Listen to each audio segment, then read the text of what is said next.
The notification pinged on my phone. Your Airbnb is ready for check-in. I smiled, relief washing over me. After months of grueling work and a messy breakup, this weekend getaway was exactly what I needed. Little did I know, my relaxing retreat was about to become a nightmare that would haunt me forever. As I pulled up to the quaint cottage, I couldn't help but admire its charm. Nestled in a quiet, wooded area just outside the city, it looked like something straight out of a fairy tale. The slate gray siding, white trim, and red door gave it a cozy, welcoming feel. I grabbed my bags from the trunk and made my way to the front porch, the wooden steps creaking softly under my feet. The key was exactly where the host said it would be, hidden beneath a flower pot bursting with cheerful petunias. I unlocked the door and stepped inside, immediately enveloped by the scent of cinnamon and vanilla. The interior was just as charming as the outside, hardwood floors, plush furniture, and tasteful decor that made me feel right at home. I spent the afternoon unpacking and exploring the cottage. There were 2 bedrooms upstairs, a fully equipped kitchen, and a cozy living room with a stone fireplace. The back porch overlooked a small, private garden that backed up to the woods. It was perfect. As evening fell, I decided to treat myself to a long, hot bath. I filled the clawfoot tub with steaming water and lavender-scented bubbles, then sank in with a contented sigh. The stress of the past few months seemed to melt away as I soaked, my eyes growing heavy. I must have dozed off because the next thing I knew, I was jolted awake by a loud thud from downstairs. My heart raced as I sat up, water sloshing over the sides of the tub. I held my breath, straining to hear any other sounds. Silence. It's just an old house settling, I murmured to myself, trying to calm my nerves. But as I stepped out of the tub and wrapped myself in a fluffy towel, I couldn't shake the feeling that something was off. I crept downstairs, my bare feet silent on the hardwood floors. The living room was exactly as I'd left it, bathed in the warm glow of a table lamp. I was about to head back upstairs when something caught my eye. The throw pillows on the couch were arranged differently than before. I distinctly remembered tossing them haphazardly when I got up, but now they were neatly aligned. A chill ran down my spine. Had someone been in here while I was in the bath? I shook my head, trying to rationalize. Maybe I was just tired and misremembering.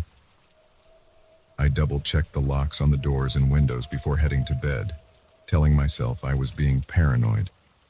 Sleep didn't come easily that night. Every creak and groan of the house made me tense up. I tossed and turned, finally drifting off in the early hours of the morning. The next day, I was determined to enjoy myself and forget about the strange occurrences of the night before. I made a big breakfast, then settled on the back porch with a book and a cup of coffee. The sun was warm on my skin, and the chirping of birds in the nearby woods was soothing. As I reached for my coffee mug, I noticed something strange. There was a small, dark smudge on the porch railing that I was sure hadn't been there before. I leaned in for a closer look and felt my blood run cold. It was a fingerprint. I jumped up, my book clattering to the floor. My mind raced as I tried to make sense of what I was seeing. Had someone been on the porch while I was inside? I scanned the tree line, half expecting to see someone watching me, but the woods were still and silent. I retreated inside, locking the door behind me. My hands shook as I pulled out my phone, debating whether to call the police. But what would I tell them? That I'd heard a noise and found a fingerprint? They'd think I was crazy. Instead, I decided to do a thorough search of the cottage. I went room by room, looking for anything out of place. At first, I found nothing, which only made me feel more on edge. Then, in the guest bedroom, I noticed something that made my heart stop. The closet door was slightly ajar. I approached it slowly, my pulse pounding in my ears. With a trembling hand, I pulled the door open wider. Clothes hung neatly on hangers, and shoes were lined up on the floor. But there, in the back corner, was something that didn't belong. A small black box with a blinking red light. My breath caught in my throat as I realized what I was looking at. It was a camera. With shaking hands, I picked up the device. It was warm to the touch, obviously running. I felt sick to my stomach as I imagined someone watching me, invading my privacy in what was supposed to be a safe space. Anger replaced my fear as I stormed through the house, searching every nook and cranny. I found 5 more cameras, one in the living room disguised as a smoke detector, one hidden in a potted plant in the kitchen, 2 in the master bedroom, one aimed at the bed, the other at the ensuite bathroom, and one on the back porch concealed in a birdhouse. My mind reeled as I tried to process what was happening. Who had put these here? The Airbnb host? A previous guest? Some sick voyeur who had access to the property? I gathered all the cameras and smashed them on the kitchen counter, my hands shaking with rage and fear. Then I called the police. The next few hours were a blur. Officers arrived, took my statement, and collected the broken cameras as evidence. They searched the property but found no signs of forced entry. They assured me they would investigate, but I could see the doubt in their eyes. To them, I was just an hysterical woman overreacting to a bad Airbnb experience. I couldn't stay in the cottage another night. I packed my bags and checked into a hotel in the city, but sleep eluded me. Every time I closed my eyes, I imagined someone watching me, violating my privacy in the most intimate ways. The next day, I received a call from the detective assigned to my case. They had traced the cameras to a man named Robert Kellerman, the property's caretaker. He had been hired by the Airbnb host to maintain the cottage between guests, but had used his access to set up an elaborate surveillance system. Relief washed over me at the news that they had arrested him, but it was short-lived. The detective's next words sent a chill down my spine. "Ms. Johnson, we found hundreds of hours of footage on Kellerman's computer, not just of you, but of dozens of other guests. And there's more." I braced myself for what was coming next. We found detailed notes about the guests, routines, habits, and personal information.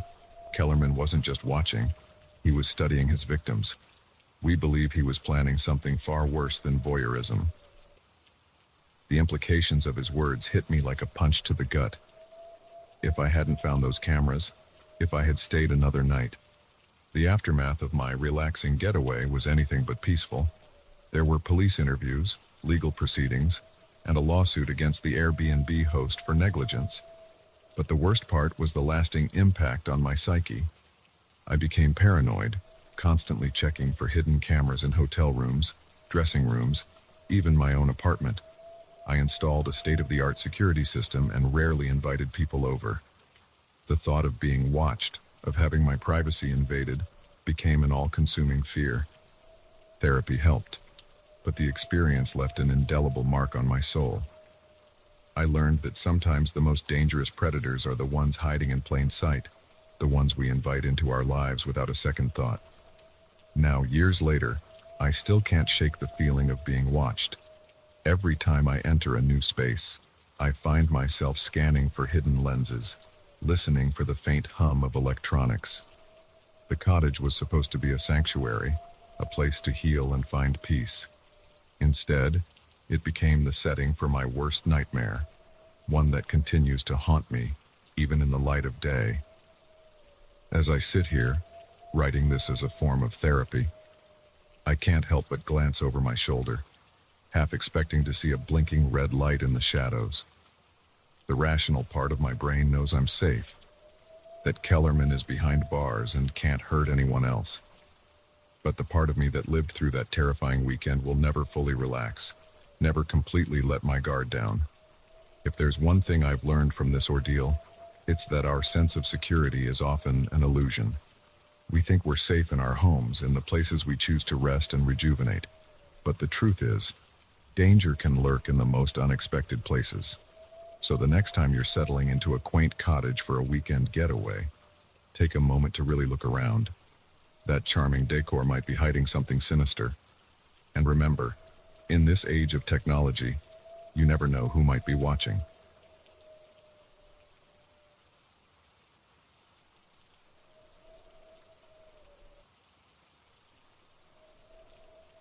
The acrid smell of burning rubber filled my nostrils as I pulled over to the side of the desolate highway. Smoke billowed from under the hood of my old Chevy, and the engine sputtered its last gasp before dying completely. I sat there for a moment, my hands gripping the steering wheel, as the reality of my situation sank in. Miles from anywhere, with no cell service, on a road that seemed to stretch endlessly into the darkness. Little did I know, my car trouble was about to become the least of my worries. I popped the hood and stepped out into the chilly night air. The moon hung low in the sky, casting long shadows across the barren landscape. As I peered into the engine compartment, I realized I was way out of my depth. Cars had never been my strong suit, and the maze of wires and metal before me might as well have been written in hieroglyphics. Just as I was about to slam the hood in frustration, a pair of headlights appeared on the horizon. Relief washed over me as I watched the vehicle approach. It was an old pickup truck, its paint faded and peeling, but at that moment, it looked like a chariot sent from heaven. The truck slowed to a stop beside me, and the driver's window rolled down with a creak. A man peered out, his face hidden in shadow. "Car trouble?" he asked, his voice gravelly and low. I nodded, trying to keep the desperation out of my voice.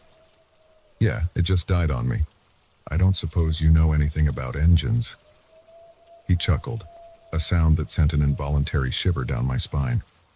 "I know a thing or two. Why don't you hop in and I'll give you a ride to the nearest town? We can call a tow truck from there." I hesitated for a moment. Every instinct told me to be wary of strangers, especially out here in the middle of nowhere. But what choice did I have? I couldn't very well stay here all night. "That'd be great. Thanks," I said, forcing a smile. I grabbed my phone and wallet from the car, locked it up, more out of habit than any real concern for theft, and climbed into the passenger seat of the pickup. The interior smelled of stale cigarettes and something else I couldn't quite place. As we pulled away, leaving my car behind, I introduced myself. "I'm Mike, by the way. Thanks again for stopping." The man nodded, but didn't offer his name in return. "No problem. It's dangerous to be stranded out here at night. All sorts of things could happen to a person." The way he said it made my skin crawl, but I pushed the feeling aside. He was just trying to be helpful, right? We drove in silence for a while, the only sound the rumble of the engine and the occasional crackle of the ancient radio. I tried to make small talk, but my companion seemed uninterested, offering only grunts and one-word answers. As we continued down the highway, I began to notice that we weren't passing any signs of civilization. No gas stations, no houses, not even any other cars. The unease I'd felt earlier began to grow. "How much further to town?" I asked, trying to keep my voice casual. The man glanced at me, and in the dim light of the dashboard, I caught a glint in his eye that made my blood run cold. "Oh, not too far now," he said, his lips curling into a smile that didn't reach his eyes. I shifted in my seat, suddenly very aware of how vulnerable I was. The door handle dug into my side, and I found myself wondering if I could jump out if I needed to. But at this speed, on this road, it would be suicide. The man must have sensed my discomfort because he suddenly became talkative. "So, Mike, what brings you out to these parts? Not many folks travel this road, especially not at night." I swallowed hard, trying to keep my voice steady. "Just passing through. On my way to visit family." He nodded slowly. "Family's important. Shame they won't be expecting you tonight, though. Might be a while before anyone realizes you're missing." The casual way he said it, like he was commenting on the weather, made my heart skip a beat. I tried to laugh it off, but it came out more like a strangled cough. "Oh, they know I'm on my way. Probably wondering where I am right now, actually." The man's grip tightened on the steering wheel. "Is that so? Well, ain't that interesting?" We lapsed into silence again, but this time it was thick with tension. I found myself staring out the window, desperately searching for any sign of life and any chance of escape. But there was nothing but darkness and the occasional glint of an animal's eyes in the headlights. After what felt like hours but was probably only minutes, The man turned off the main highway onto a narrow dirt road. Alarm bells were ringing in my head now, drowning out any attempt at rational thought. "Where are we going?" I asked, unable to keep the fear out of my voice. "I thought you were taking me to town." The man's face twisted into a grin that sent chills down my spine. "Oh, we're going somewhere much more interesting than town, Mike. You'll see." Panic seized me.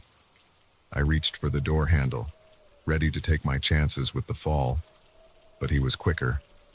His hand shot out, grabbing my arm with surprising strength. "I wouldn't do that if I were you," he growled. "Might get hurt out there in the dark. Lots of dangerous things in these woods." I struggled against his grip, but it was like iron. "Let me go," I shouted. "What do you want from me?" He laughed, a sound devoid of any humor. "What do I want? Oh, Mike, I want what everyone wants. A little company, a little fun, and you? You're going to provide both." The truck lurched to a stop in a small clearing. Through the windshield, I could make out the silhouette of a dilapidated cabin, barely visible in the moonlight. The man turned to me, his eyes glinting with a predatory gleam. "Welcome home, Mike," he said, reaching behind the seat and pulling out a length of rope. "Hope you're ready for a long night." In that moment, survival instinct took over. I threw myself at the door, fumbling with the handle. By some miracle, it opened, and I tumbled out onto the hard-packed dirt. Pain shot through my shoulder, but adrenaline pushed me to my feet. I ran blindly into the woods, branches whipping at my face, roots threatening to trip me with every step.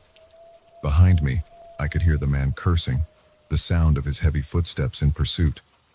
My lungs burned as I pushed myself harder, deeper into the forest. I had no idea where I was going, no plan beyond putting as much distance between myself and that monster as possible. The darkness was almost complete now, the trees blocking out what little moonlight there was. I don't know how long I ran. It could have been minutes or hours.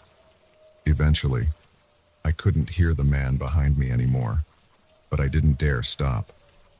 I kept going until my legs gave out, and I collapsed against a tree, gasping for air, as I sat there, trying to catch my breath and make sense of what had happened.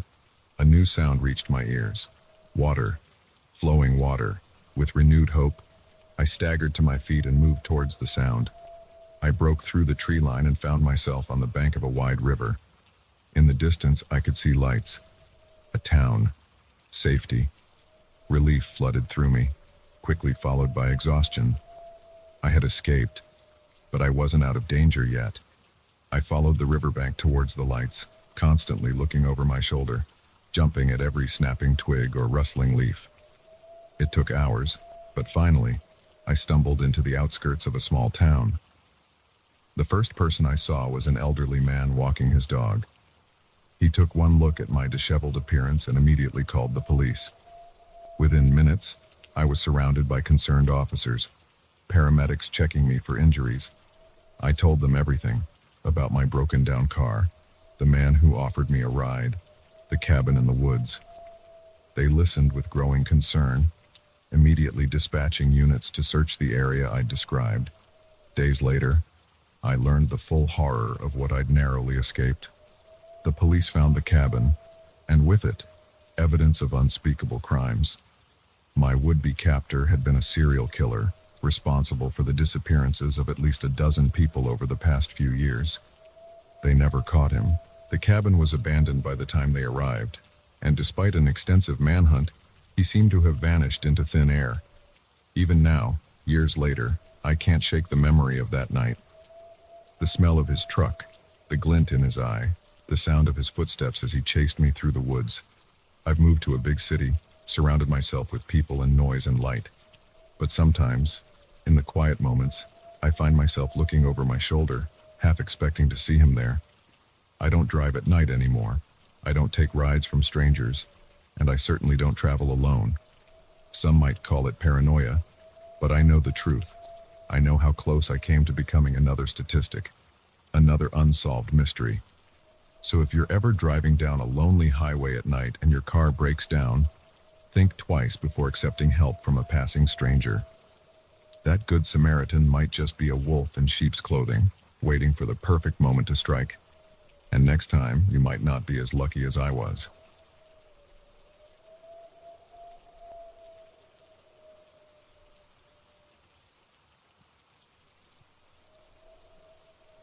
The brochure promised a quaint family-owned hotel nestled in the heart of small-town America. What it didn't mention was the nightmare that awaited us behind its cheerful facade. As I sit here, hands still shaking, I can't help but wonder how many others fell victim to the horrors we narrowly escaped. Our dream vacation turned into a fight for survival, and I'll never look at a hotel the same way again. It all started innocently enough. My wife, Sarah, our 2 kids, Emma and Jack, and I had been planning this trip for months. We were all in desperate need of a break from the hustle and bustle of city life.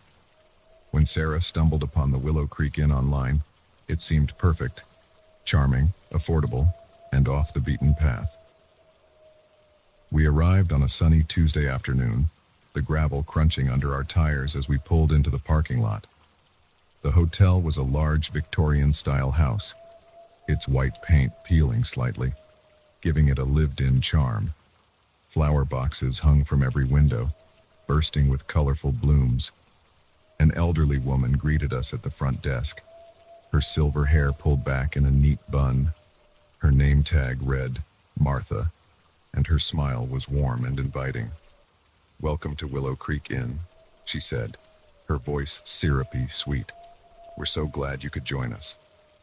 As Martha checked us in, I couldn't shake the feeling that something was off. Her eyes never quite met ours, and her smile seemed a bit too fixed. But I chalked it up to small-town awkwardness and pushed the thought aside. Our room was on the second floor, a spacious family suite with antique furniture and floral wallpaper. The kids immediately claimed their beds, bouncing on the mattresses with glee. "Look, Dad," Emma called, pointing to a plate of cookies on the dresser. "They left us a snack." I examined the cookies, chocolate chip, still warm as if they'd just come out of the oven. It was a nice touch, I had to admit. We each took one, savoring the sweet, buttery taste. That night, we had dinner in the hotel's small restaurant. The food was delicious, but I noticed the other guests seemed subdued, almost lethargic. A couple at the next table barely spoke, pushing their food around their plates with glazed expressions. As we finished our meal, I started to feel strange. My head felt fuzzy and my limbs were heavy. Sarah looked at me, her brow furrowed with concern. "Are you okay, honey?" she asked. "You look a bit pale." I nodded, not wanting to worry her. "Just tired from the drive, I guess. Maybe we should turn in early." We made our way back to our room, the kids unusually quiet. As I tucked them in, I noticed Emma's cheeks were flushed and Jack's eyes were unfocused. "How are you feeling, sweethearts?" I asked, a knot forming in my stomach. "Sleepy," Emma mumbled, "and my tummy feels funny." I placed a hand on her forehead. She was burning up. Jack was the same. Panic began to set in as I realized this wasn't normal fatigue. Sarah and I weren't feeling much better. The room seemed to spin, and I had to grip the bedpost to stay upright. "Something's wrong," I managed to say. "We need to get help." I stumbled to the phone, but the line was dead. My cell phone showed no signal. The sense of isolation hit me like a physical blow. Just then, there was a knock at the door. Martha stood there, still wearing that unsettling smile. "Is everything all right in here?" she asked, her voice sickeningly sweet. I thought I heard a commotion. "Our kids are sick," Sarah said, her words slurring slightly. "We all feel terrible. Please, can you call a doctor?" Martha's smile never wavered. "Oh dear, that sounds serious. Why don't you come with me? We have a small infirmary downstairs." Every instinct screamed at me not to trust her, but we were desperate. We followed Martha down the dimly lit hallway, supporting the kids who could barely walk. The hotel seemed different now, darker, more sinister. The floral wallpaper looked like it was moving, the patterns swirling and shifting before my eyes. We descended a narrow staircase I hadn't noticed before. The air grew colder, damper. The infirmary, it turned out, was in the basement, a stark, clinical room that looked more like a laboratory than a medical facility. A man in a white coat stood there, his back to us. When he turned, my blood ran cold. His eyes were empty, his smile as artificial as Martha's. "Welcome," he said, his voice devoid of emotion. "We've been expecting you." That's when I knew we'd walked into a trap. The next few hours were a blur of terror and confusion. They separated us, strapping each of us to cold metal tables. I fought with every ounce of strength I had left, but whatever they drugged us with made my efforts futile. Through the haze, I heard snippets of conversation. Words like subjects, dosage, and reaction floated around me. I realized with horror that we weren't the first. This was some kind of twisted experiment, and we were the lab rats. I don't know how long we were down there. Time lost all meaning in that fluorescent-lit hell. They injected us with various substances, took blood samples, monitored our vitals. All the while, Martha and the doctor spoke in calm, clinical tones, as if this were perfectly normal. In moments of lucidity, I could hear my family. Sarah's muffled sobs, the kids' whimpers of fear and confusion. Each sound was a knife to my heart. I had led them into this nightmare, and I was powerless to save them. But even in the depths of despair, the human spirit has a remarkable capacity for survival. As the drugs began to wear off, my mind cleared enough to formulate a plan. I noticed that the straps on my right wrist had loosened slightly. If I could just, with agonizing slowness, I worked my hand free. The doctor and Martha were distracted, hunched over a computer in the corner. This was my chance. I undid the rest of my restraints as quietly as I could, then crept over to Sarah. Her eyes widened as she saw me, but she had the presence of mind to stay silent. Once she was free, we moved to the kids. We were almost to the stairs when Martha turned and saw us, her face contorted with rage, all pretense of kindness gone. "Stop them!" she shrieked. The doctor lunged for us, but the drugs had taken their toll on him too. He stumbled, crashing into a table of equipment. We ran, our bare feet slapping against the cold concrete floor, up the stairs, through the lobby, out into the cool night air. We didn't stop running until we reached the main road, gasping for breath, our hearts pounding. A car approached, its headlights cutting through the darkness. I waved frantically, praying it wasn't someone from the hotel. It was an elderly couple, out for a late-night drive. They took one look at our terrified faces and hospital gowns and knew something was terribly wrong. They drove us to the nearest police station, where we told our story. The officers were skeptical at first, but the physical evidence was undeniable. Our blood work showed a cocktail of experimental drugs, and our bodies bore the marks of multiple injections. The raid on the Willow Creek Inn revealed the full extent of the horror. The basement was a fully equipped laboratory, with detailed records of dozens of experiments conducted on unsuspecting guests.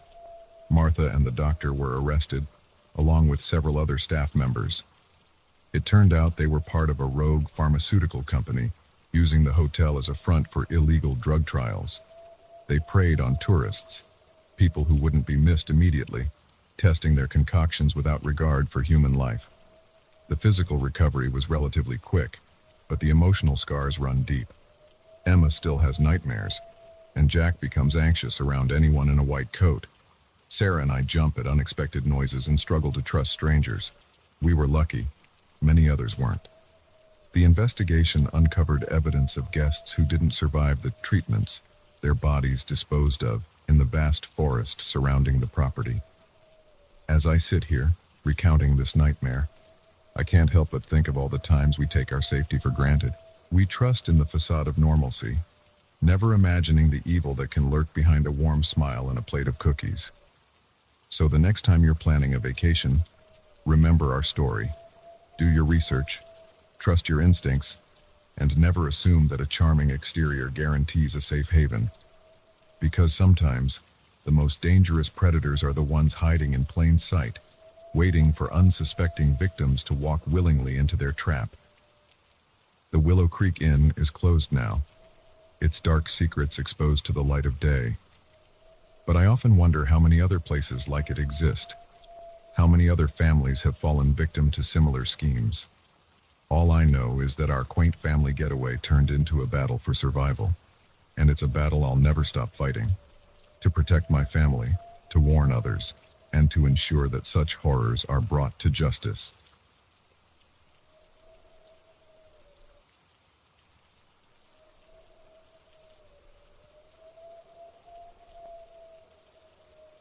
The crackling of the campfire was supposed to be soothing, but that night, it only amplified my growing sense of unease. I had come to these woods seeking solitude, a chance to clear my head and reset after a brutal year. Instead, I found myself trapped in a nightmare, one that would test the limits of my survival instincts and forever change the way I viewed the great outdoors. It started as a perfect day for camping. The sun was shining, a gentle breeze rustled through the trees, and the air was filled with the sweet scent of pine. I had driven for hours to reach this remote spot, far from the nearest town or cell phone signal. As I set up my tent and organized my gear, I felt a weight lifting off my shoulders. This was exactly what I needed. Just me, nature, and blessed silence. I spent the afternoon hiking, marveling at the beauty of the untouched wilderness around me. By the time I returned to my campsite, the sun was beginning to set, painting the sky in brilliant shades of orange and pink. I built a small fire, heated up some canned soup, and settled in for a quiet evening under the stars. As darkness fell, the forest came alive with nocturnal sounds, the hoot of an owl, the rustle of small animals in the underbrush, the distant howl of a wolf. I had always loved these sounds, finding them comforting rather than frightening. But as the night wore on, I became aware of a change in the atmosphere. It started subtly. The normal forest noises seemed to die down, replaced by an eerie silence. The hairs on the back of my neck stood up, and I found myself straining to hear something, anything. The silence was oppressive, unnatural. Then I heard it. A twig snapping somewhere in the darkness beyond my campfire's light. I told myself it was probably just a deer or some other harmless animal. But deep down, I knew that wasn't true. Whatever had made that sound was larger, and it was moving with purpose. I stood up, peering into the darkness. "Hello?" I called out, my voice sounding small and frightened in the vast silence of the forest. "Is someone there?" No response came, but I could have sworn I saw movement, a shadow darker than the surrounding night, slipping between the trees. My heart began to race, and I reached for my flashlight, flicking it on and sweeping the beam across the tree line. For a moment, I saw nothing. Then, a flash of reflected light, eyes, staring back at me from the darkness. Not animal eyes, but human. And not just one pair, but several, scattered among the trees surrounding my campsite. Panic seized me. I scrambled for my tent, zipping myself inside as if the thin nylon walls could offer any real protection. My mind raced, trying to make sense of what I had seen. Who were these people? What did they want? I lay there, barely breathing, straining to hear any sound of approach. Minutes ticked by, feeling like hours. Just as I was beginning to think I had imagined the whole thing, I heard voices, low, urgent whispers coming from just outside my tent. "Sure, this is the one." "Yeah, matches the description. Alone, like they said." "Good. Let's do this quickly and get out of here." My blood ran cold. They were talking about me, planning something. I had to get out of there, now. As quietly as I could, I gathered my essentials: water bottle, pocket knife, flashlight, and car keys. I took a deep breath, steeling myself for what I was about to do. In one swift motion, I unzipped the tent and burst out, catching my would-be attackers by surprise. There were 3 of them, dressed in dark clothing, their faces hidden by masks. For a split second, we all froze, staring at each other in shock. Then I ran. I plunged into the darkness of the forest, branches whipping at my face, roots threatening to trip me with every step. Behind me, I could hear shouts and the sound of pursuit. My lungs burned, and my heart felt like it would burst from my chest, but terror drove me onward. I had no idea where I was going. In the darkness, with no trail to follow, I was hopelessly lost. But I didn't dare stop or slow down. I could hear them behind me, getting closer. Suddenly, the ground disappeared from beneath my feet. I tumbled down a steep embankment, rolling and sliding through undergrowth until I came to a jarring stop at the bottom. Pain shot through my body, but I forced myself to keep moving, crawling into the hollow of a fallen tree. I lay there, trying to control my ragged breathing, listening for any sign of my pursuers. For a long moment, all I could hear was the pounding of my own heart. Then, voices drifted down from above. Where'd she go? I don't know. I can't see anything in this darkness. We can't lose her. You know what'll happen if we go back empty-handed? Their voices faded as they moved away, still searching. I remained hidden, too terrified to move. What did they want with me? Who had sent them? My mind conjured up horrible scenarios, each worse than the last. As the adrenaline began to wear off, I became aware of just how dire my situation was. I was lost in an unfamiliar forest, in the middle of the night, with no supplies and no way to call for help. And somewhere out there, 3 men were hunting me. I knew I couldn't stay where I was. Once daylight came, they would have a much easier time finding me. I had to keep moving, try to find my way back to my car or to a road where I might find help. Using the stars to orient myself, I began to make my way through the forest. Every sound made me jump. Every shadow seemed to hide a threat. I moved as quietly as I could, constantly looking over my shoulder, expecting to see my pursuers at any moment. The hours crawled by, each minute an eternity of fear and exhaustion. As the sky began to lighten with the first hints of dawn, I heard something that made my heart leap, the distant sound of traffic. Renewed hope gave me a burst of energy, and I quickened my pace towards the sound. But as I neared the edge of the forest, I heard voices again. My pursuers had found me. I broke into a run, no longer caring about stealth. The trees thinned, and I could see a road ahead. If I could just reach it, flag down a car. Something hit me from behind, sending me sprawling to the ground. Rough hands grabbed me, pinning me down. I screamed, fighting with every ounce of strength I had left, but it was no use. "Shut her up," one of them hissed. A hand clamped over my mouth, muffling my cries. I could feel the fight draining out of me, replaced by a numbing despair. This was it. Whatever horrible fate they had planned for me, I was powerless to stop it. Then, suddenly, blinding light flooded the area.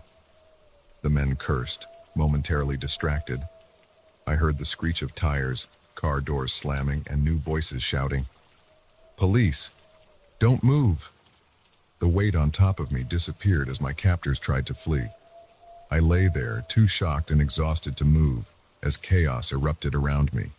There were more shouts, the sound of a brief struggle, then the metallic click of handcuffs. Gentle hands helped me sit up, and I found myself looking into the concerned face of a police officer. "Are you all right, ma'am?" she asked, her voice kind but professional. I nodded, unable to speak past the lump in my throat. As the officer helped me to my feet, I saw my 3 attackers being led away in handcuffs. They looked ordinary, not at all like the monsters I had imagined in the darkness of the forest. Over the next few hours, as I sat wrapped in a shock blanket in the back of an ambulance, the full story came out. The men were part of a human trafficking ring that had been operating in the area for months. They had been targeting lone campers, people who wouldn't be missed right away. An anonymous tip had led the police to set up a sting operation. and I had unwittingly played the part of bait. The realization of how close I had come to disappearing forever, to becoming just another missing person statistic, hit me hard. If the police hadn't been there, if I hadn't managed to delay my captors long enough, as I gave my statement to the detectives, I couldn't help but think about how quickly an ordinary situation had turned into a nightmare. I had gone into those woods seeking peace and solitude, never imagining the danger that lurked there. In the days and weeks that followed, as I dealt with the aftermath of that terrifying night, I found myself changed. The forest, once a place of comfort and refuge, now filled me with unease. Every snapping twig, every rustle in the underbrush, brought back the memory of those searching eyes in the darkness. But along with the fear came a new appreciation for life, for safety, for the simple pleasure of waking up in my own bed each morning. I had stared into the abyss that night, seen the darker side of humanity, and come out the other side. Now, as I sit here recounting the story, I can't help but wonder about all the others who weren't as lucky as I was. How many have vanished into the darkness, never to be seen again, and how many potential predators are out there waiting for their next unsuspecting victim. So if you're planning a solitary trip into the wilderness, remember my story. Be aware, be prepared, and above all, trust your instincts. Because sometimes, the most dangerous predators aren't the four-legged kind. They're the ones that walk on two legs, hiding behind a mask of normalcy, waiting for the perfect moment to strike.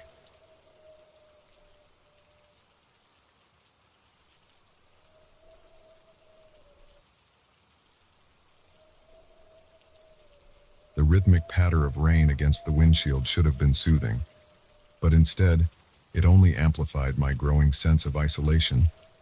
I'd been driving for hours, the dark highway stretching endlessly before me, when I saw him, a lone figure on the roadside, thumb extended in the universal sign of a hitchhiker. In that moment, I made a decision that would haunt me for years to come. I never could have imagined that this simple act of kindness would spiral into a night of terror, testing the very limits of my will to survive. My name is Alex, and I've always considered myself a good judge of character. That night, however, proved how dangerously wrong I could be. I slowed the car, pulling over to the shoulder. The hitchhiker jogged towards me, hunched against the rain. As he approached, I could see he was a man in his mid-30s, with a scruffy beard and clothes that had seen better days. He smiled as I rolled down the window, raindrops immediately spattering the interior. "Hey, thanks for stopping," he said, his voice filled with genuine gratitude. "I've been out here for hours. Name's Jake." "Alex," I replied, forcing a smile despite my unease. "Where you headed?" "Just up to the next town, if that's all right. My car broke down about 10 miles back, and I need to get to a garage." I hesitated for a moment, years of warnings about the dangers of picking up strangers flashing through my mind. But the rain was coming down harder now, and I couldn't bring myself to leave him stranded in this weather. "Hop in," I said, unlocking the passenger door. Jake climbed in, bringing with him the smell of wet clothes and cigarette smoke. He sighed contentedly as he settled into the seat. "Man, you're a lifesaver. I thought I was going to be out there all night." I pulled back onto the highway, windshield wipers working overtime against the deluge. We drove in silence for a few minutes, the only sound the steady thrum of rain and the swish of tires on wet asphalt. "So, what brings you out this way?" Jake asked, breaking the silence. "Just heading home from a business trip," I replied, keeping my eyes on the road. "It's a long drive, but I prefer it to flying." Jake nodded. "I hear that. Never been much for planes myself. Too confining, you know." We fell into easy conversation after that. Jake was surprisingly charming, with a quick wit and an endless supply of stories. As the miles ticked by, I found myself relaxing, my earlier apprehension fading away. It wasn't until about an hour into our drive that I noticed something was off. We should have reached the next town by now, but there was no sign of civilization, just endless stretches of dark forest on either side of the highway. "Hey, Jake," I said, trying to keep my voice casual. "You sure we haven't passed your town? We've been driving for a while now." Jake's demeanor changed instantly. The easy smile vanished, replaced by a cold, calculating look that sent a chill down my spine. "Oh, we're not going to any town," he said, his voice low and menacing. "We're going exactly where I want us to go." My hands tightened on the steering wheel as fear gripped me. "What are you talking about? What's going on?" In one swift motion, Jake pulled out a knife, the blade glinting in the dim light of the dashboard. "Just keep driving," he growled, "and don't try anything stupid." My mind raced, trying to process what was happening. How had I misread this situation so badly? I thought about trying to overpower him, but the knife made that too risky. I needed to stay calm, to find another way out of this. "Look, Jake," I said, trying to keep my voice steady. "If it's money you want, I've got cash. My wallet's in my bag in the back seat. Just take it and go. No need for this to get ugly."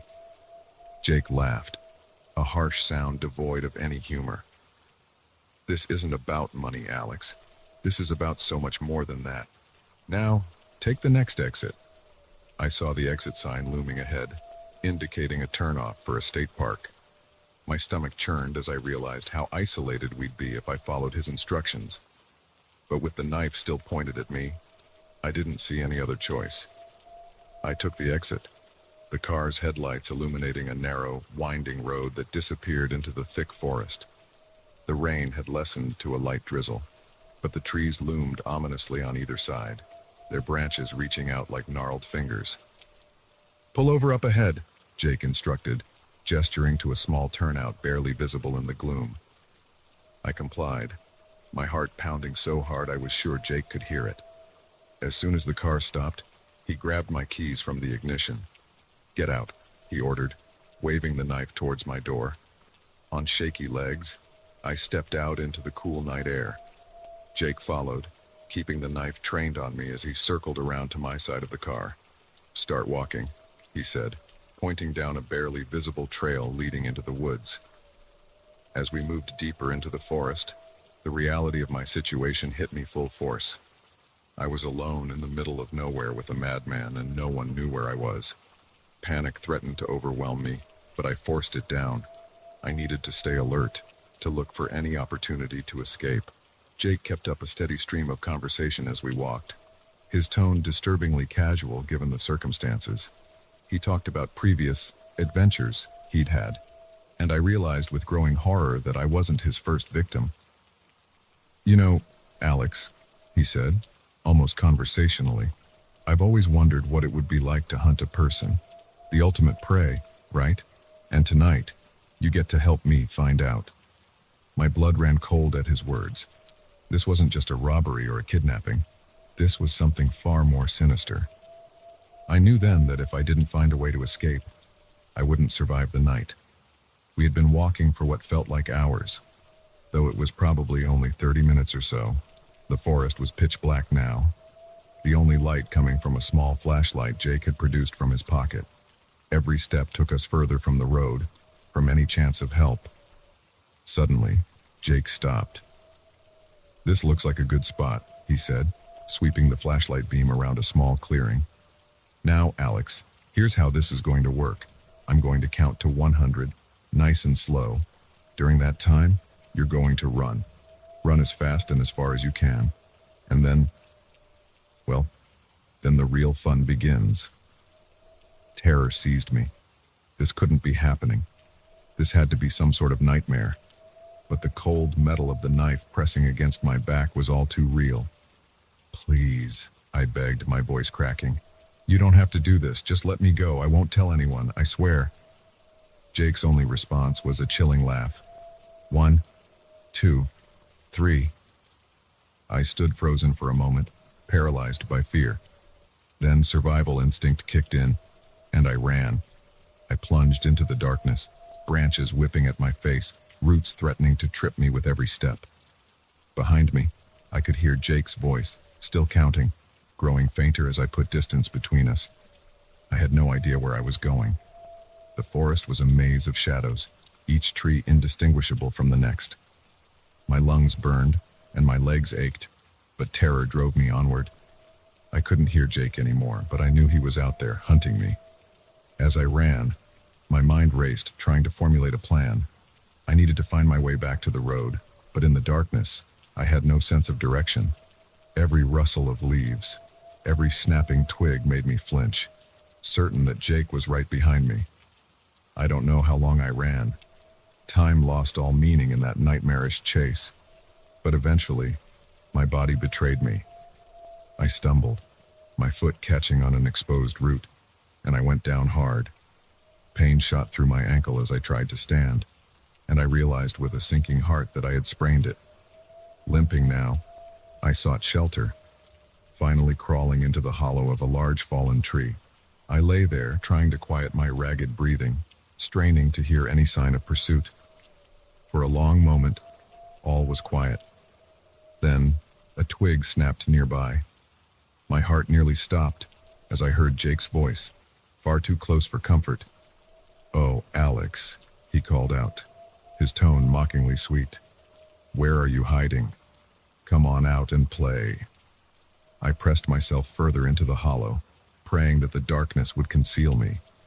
Jake's footsteps drew nearer, crunching on the forest floor. The beam of his flashlight swept past my hiding spot, and I held my breath. For an agonizing moment, I was sure he would find me. But then the light moved on, and his footsteps began to fade. I allowed myself a small sigh of relief, but I knew I couldn't stay here. He would eventually double back, and I needed to keep moving. Gritting my teeth against the pain in my ankle, I crawled out of the hollow.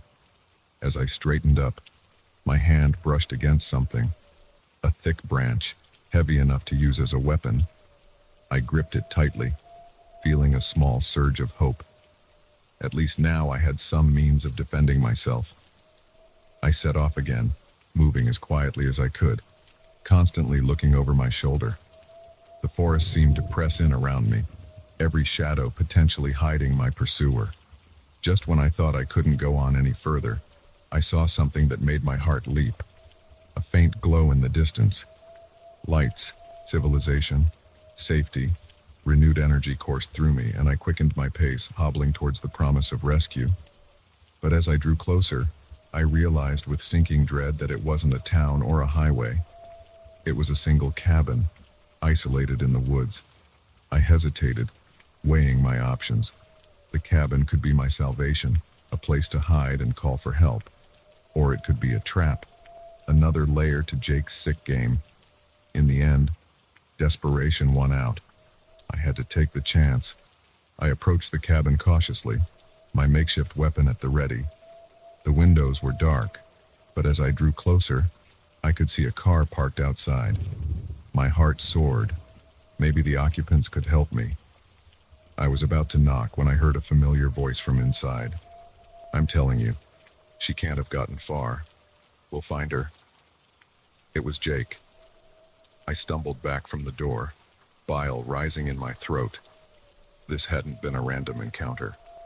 The cabin, the car breaking down, it had all been part of an elaborate plan, and I had walked right into it. As the full horror of my situation sank in, I heard movement inside the cabin. They were coming out. In that moment, faced with the prospect of capture, something inside me snapped. I was done being the victim. I positioned myself beside the door, branch raised. As it swung open, I swung with all my might. There was a satisfying thunk and a cry of pain.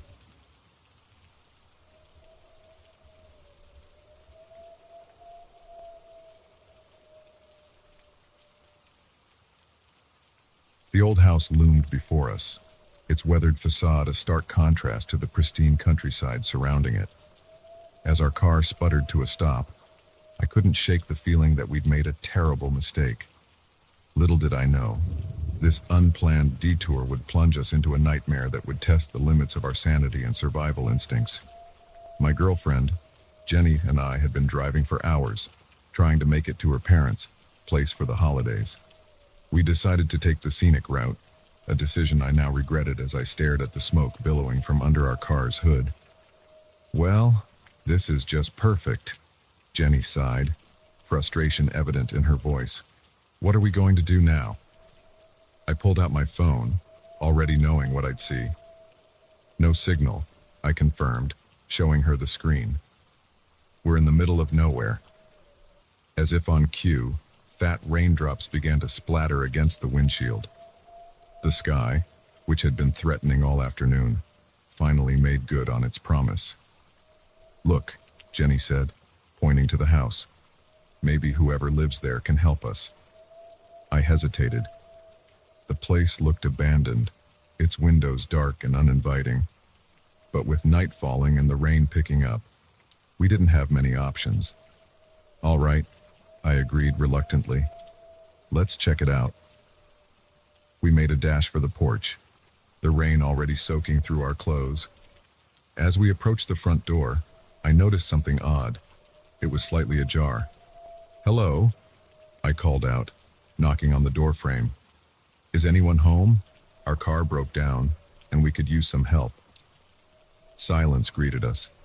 I shared a look with Jenny, her expression mirroring my unease. But the worsening storm made the decision for us. We stepped inside. The interior of the house was like stepping back in time. Faded wallpaper peeled from the walls, and dust-covered furniture filled the rooms. It was clear no one had lived here for years. "We should look for a phone," Jenny suggested, her voice hushed, as if afraid to disturb the quiet. We moved deeper into the house, our footsteps creaking on the old floorboards.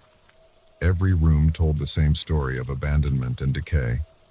As we reached the kitchen, a flicker of movement caught my eye. I turned, but there was nothing there. "Did you see that?" I asked Jenny. She shook her head, looking concerned. "See what?" I was about to answer when we heard it. A thump from upstairs, followed by the unmistakable sound of footsteps. Jenny grabbed my arm, her nails digging into my skin. "I thought this place was empty," she whispered. "It is," I replied, though I was no longer sure. Maybe it's just the wind, or an animal that got in. Even as I said it, I knew I was trying to convince myself as much as her. Those footsteps had sounded decidedly human. "We should go," Jenny said, tugging at my arm. "We can wait in the car until the rain lets up." I nodded, relieved she'd suggested it. We turned to leave, but as we reached the front door, we found it closed. I could have sworn we'd left it open. I reached for the handle, but it wouldn't budge. Panic began to rise in my chest as I rattled the door, trying to force it open. "It's stuck," I said, my voice strained. "Or locked." Jenny pushed past me, trying the handle herself. "That's impossible. We just came through here." A creak from behind us made us both freeze. Slowly, we turned around. At the top of the stairs stood an old woman, her silver hair pulled back in a severe bun. She smiled, but it didn't reach her eyes. "Well, well," she said, her voice creaky with age. "What do we have here? Guests at this hour?" Relief washed over me. Just an old lady who lived here. Eccentric, maybe, but surely harmless. "I'm so sorry to intrude," I started to explain. "Our car broke down, and we—" "No need to explain, dear," she interrupted, descending the stairs. "We so rarely get visitors these days. You must stay for dinner." Jenny and I exchanged glances. Something about the woman's insistence set off alarm bells, but refusing seemed risky. "That's very kind," Jenny said carefully, "but we really should be going. If you could just help us with our car." "Nonsense," the old woman said, her tone brooking no argument. "I insist. My husband will be so pleased to have company." As if summoned, a man appeared at the top of the stairs. He was tall and gaunt, with sunken eyes that seemed to bore right through us. "Martha," he said, his voice low and gravelly. "Who are our guests?" "Just some poor dears whose car broke down," Martha replied. "I've invited them for dinner."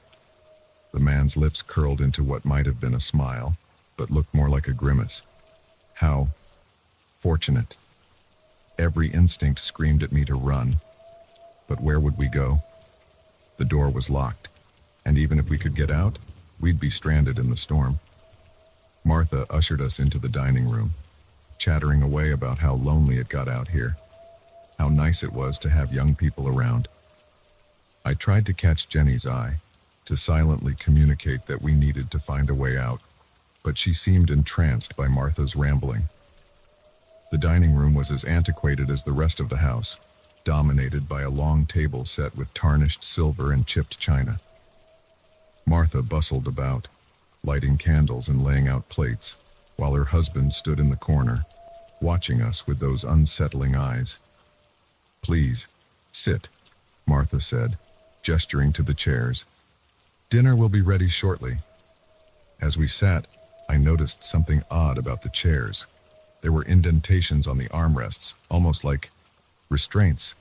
Before I could process this, Martha returned with a steaming tureen.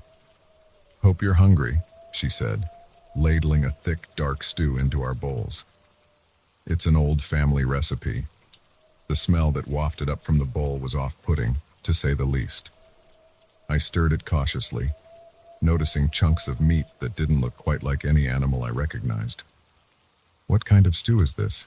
Jenny asked, her voice wavering slightly. Martha's smile widened, showing too many teeth. "Oh, just a little of this, a little of that. The secret ingredient is love, of course."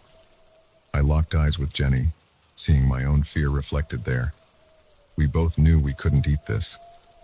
"I'm actually not feeling very well," I said, pushing my chair back. "Maybe we should." In an instant, the old man was behind me, his bony hands gripping my shoulders with surprising strength. Now, he growled. "That would be rude. Martha worked so hard on this meal." Jenny stood up abruptly. "Let him go," she demanded, her voice stronger than I expected. Martha tisked, shaking her head. "Such poor manners. I'm afraid we can't let you leave, dears. It's been so long since we've had fresh meat." The implication of her words hit me like a physical blow. These people were cannibals, and we were to be their next meal. What happened next was a blur of motion and fear. Jenny threw her bowl of stew at Martha, the hot liquid making the old woman shriek. I used the distraction to wrench free from the old man's grip, knocking him off balance. We ran, searching frantically for a way out. Every door we tried was locked, every window sealed shut. The house seemed to have transformed into a maze, corridors twisting in impossible ways. Behind us, we could hear Martha and her husband, their earlier pretense of hospitality gone. They called out to us, their voices a terrifying mix of anger and anticipation. "You can't hide, dearies." Martha's voice echoed through the house. "We know every nook and cranny. It's only a matter of time." Desperation mounting, we found ourselves in the kitchen. Jenny grabbed a knife from the counter, holding it out in front of her like a shield. I armed myself with a heavy cast iron pan. The sound of footsteps drew closer. We pressed ourselves against the wall, ready to fight for our lives if necessary. The kitchen door creaked open, and Martha stepped in, her earlier grandmotherly demeanor replaced by something feral and hungry. "There you are," she crooned. "No need to make this difficult. You'll hardly feel a thing." Jenny lashed out with the knife, catching Martha across the arm. The old woman howled, more in anger than pain, and lunged at us. In the chaos that followed, I swung the pan, connecting with a sickening thud. Martha went down, but her husband was right behind her, his face contorted with rage.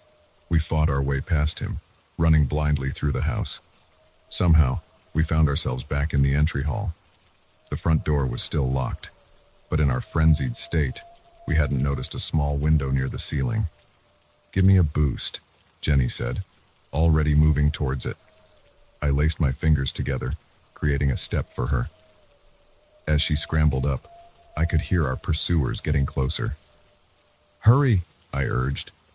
Jenny managed to force the window open and wriggle through. She reached back, grabbing my arms and pulling with all her might. For a terrifying moment, I thought I wouldn't fit. But then I was through, tumbling onto the wet grass outside. We ran to our car, the rain still coming down in sheets. By some miracle, the engine started on the first try. As we peeled away, I could see Martha and her husband in the rearview mirror, standing on the porch, their faces masks of fury. We drove for hours, not stopping until we reached the nearest police station. The officers were skeptical of our story at first, but agreed to investigate. They found the house, just as we'd described it, but Martha and her husband were gone, leaving behind only evidence of their grotesque appetites. The case made headlines for weeks, but the couple was never found. Even now, years later, I can't drive past an old house without feeling a chill. Every time I see a lonely old couple, I wonder if they're hiding dark secrets behind their friendly smiles. That night taught me that sometimes the most dangerous monsters are the ones that look just like us. So if you're ever driving down a lonely road and your car breaks down near an old house, think twice before asking for help. You never know who or what might be waiting inside.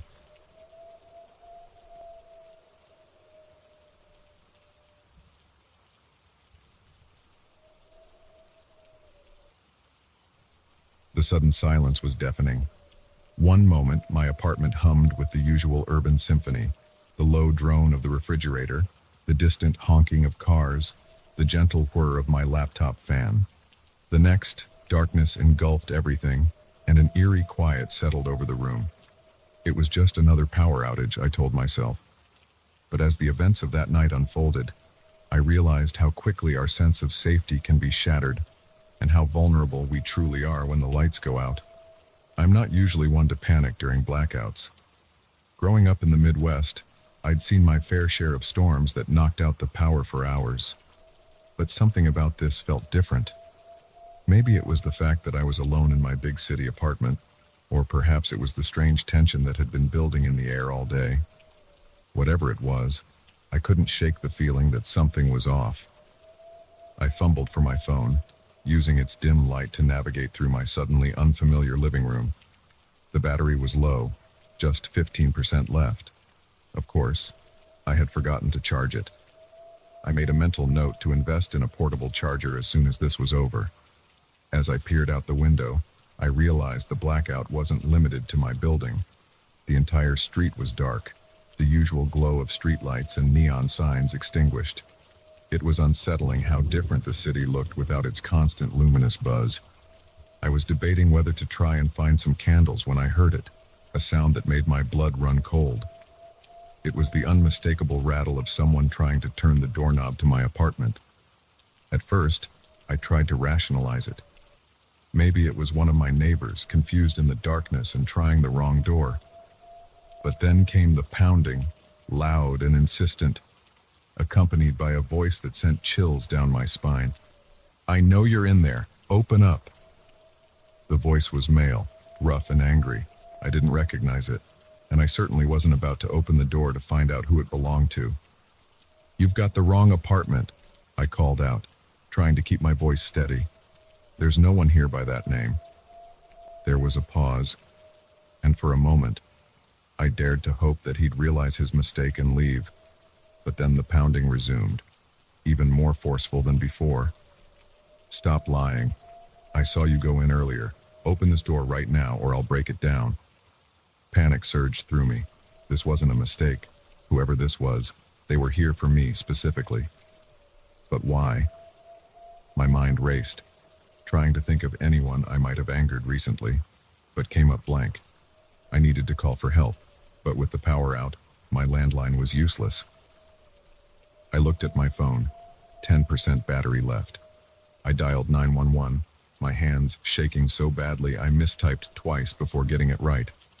The call connected, and I almost sobbed with relief. 911, what's your emergency?" A calm voice asked. "There's someone trying to break into my apartment," I whispered, afraid the intruder might hear me. "Please, I need help." "Okay, stay calm.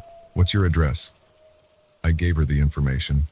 all too aware of the continued pounding and shouting at my door. Each thud seemed to shake the entire apartment.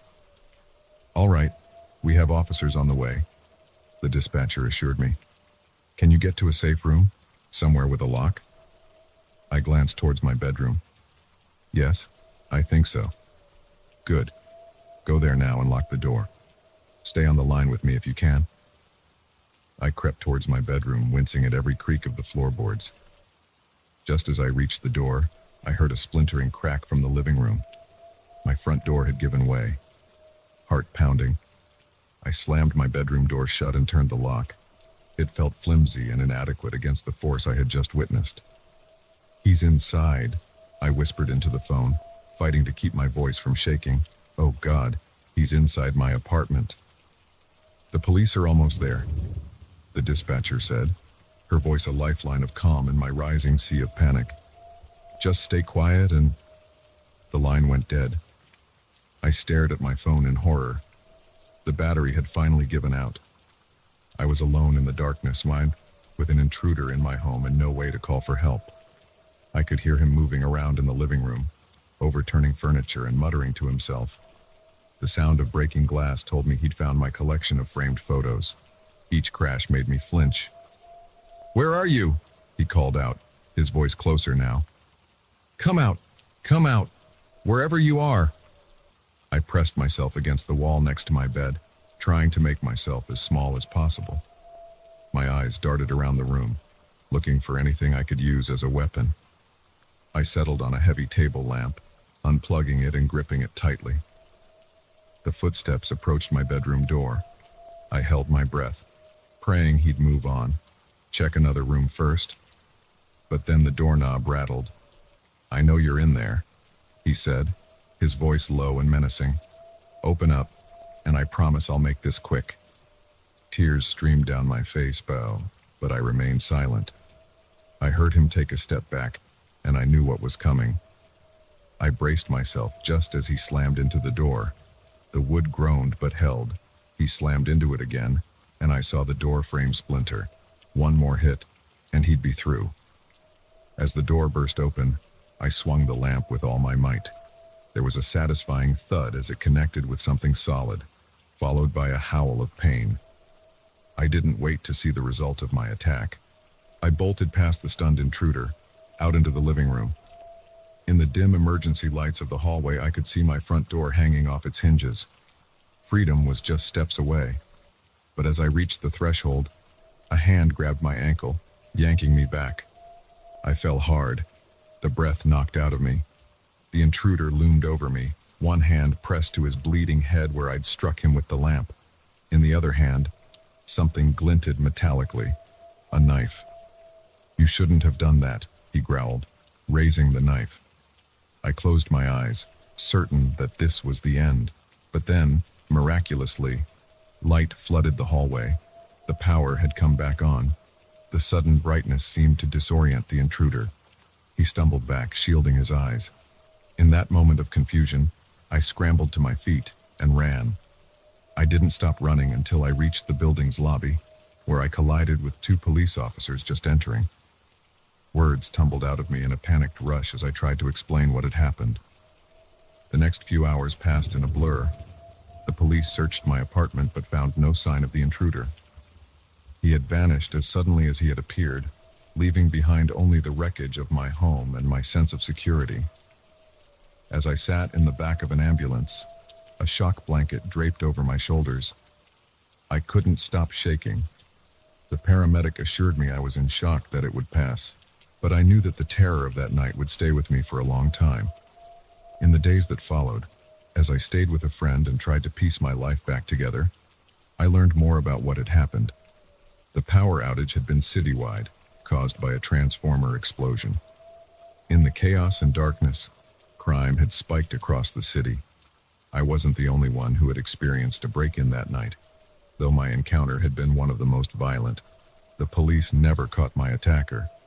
They had theories that he was a serial home invader taking advantage of the blackout, or possibly a stalker who had been waiting for an opportunity, but without more evidence, they couldn't say for sure. I moved out of that apartment as soon as I could. I couldn't bear to stay there, jumping at every sound, seeing shadows in every corner. My new place has a state-of-the-art security system, complete with cameras and a panic button. I keep flashlights in every room, and my phone is always fully charged. But even with all these precautions, I can't shake the lingering fear. Every time the lights flicker, every time I hear an unexpected noise in the night, I'm right back in that dark apartment, a stranger's footsteps approaching my door. I've learned that our sense of safety is often just an illusion. In the blink of an eye, or the flick of a switch, everything can change. The monsters we fear aren't always hiding under the bed or in the closet. Sometimes, they're waiting just outside our door, ready to strike when the lights go out. So the next time you find yourself alone in the dark, remember my story, and ask yourself, are you really as safe as you think you are?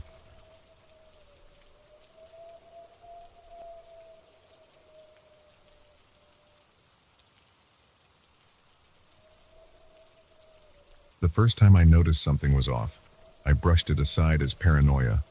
A misplaced book here, a slightly ajar drawer there. Nothing concrete, just a nagging feeling that things weren't quite as I'd left them. But as the days turned into weeks, the evidence became impossible to ignore. Someone was in my apartment when I wasn't there, and worse, they seemed to know my every move. What began as unsettling quickly spiraled into a nightmare that would forever change the way I viewed my home, my privacy, and my own sanity. I'm Sarah, a 28-year-old graphic designer living in a modest one-bedroom apartment in Seattle. I've always been independent, priding myself on my ability to handle whatever life throws my way. But nothing could have prepared me for the terror that invaded my life that summer. It started small. I came home from work one evening to find my favorite mug in the dish rack. I could have sworn I'd left it in the cupboard that morning, but I figured I was just forgetful. A few days later, I noticed my laptop had been moved slightly on my desk. Again, I chalked it up to a lapse in memory, but then things escalated. I started finding small objects out of place more frequently. A throw pillow on the wrong side of the couch, my shoes arranged differently in the closet. Each incident on its own was minor, easily explained away, but together, they formed a pattern that was becoming harder to ignore. The turning point came about 3 weeks into this strange series of events. I returned home late one night after drinks with friends. As I fumbled with my keys, I noticed a faint light coming from under my door. My heart raced. I knew I'd turned off all the lights before leaving. Quietly, I unlocked the door and pushed it open. The living room lamp was on, casting a soft glow over the room. Everything looked normal, but the air felt different somehow, as if someone had just been there. I checked every room, every closet, but found no one. Still, I couldn't shake the feeling that I had just missed an intruder by mere seconds. That night, I barely slept. Every creak of the building, every distant siren had me jolting awake, convinced someone was in my apartment. By morning, I was a wreck, exhausted and jumpy.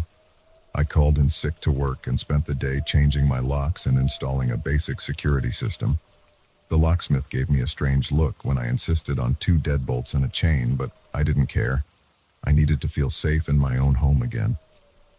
For a few days, things seemed to calm down. No more misplaced items, no more mysterious lights. I started to think that maybe I had overreacted, that stress from work had made me imagine things.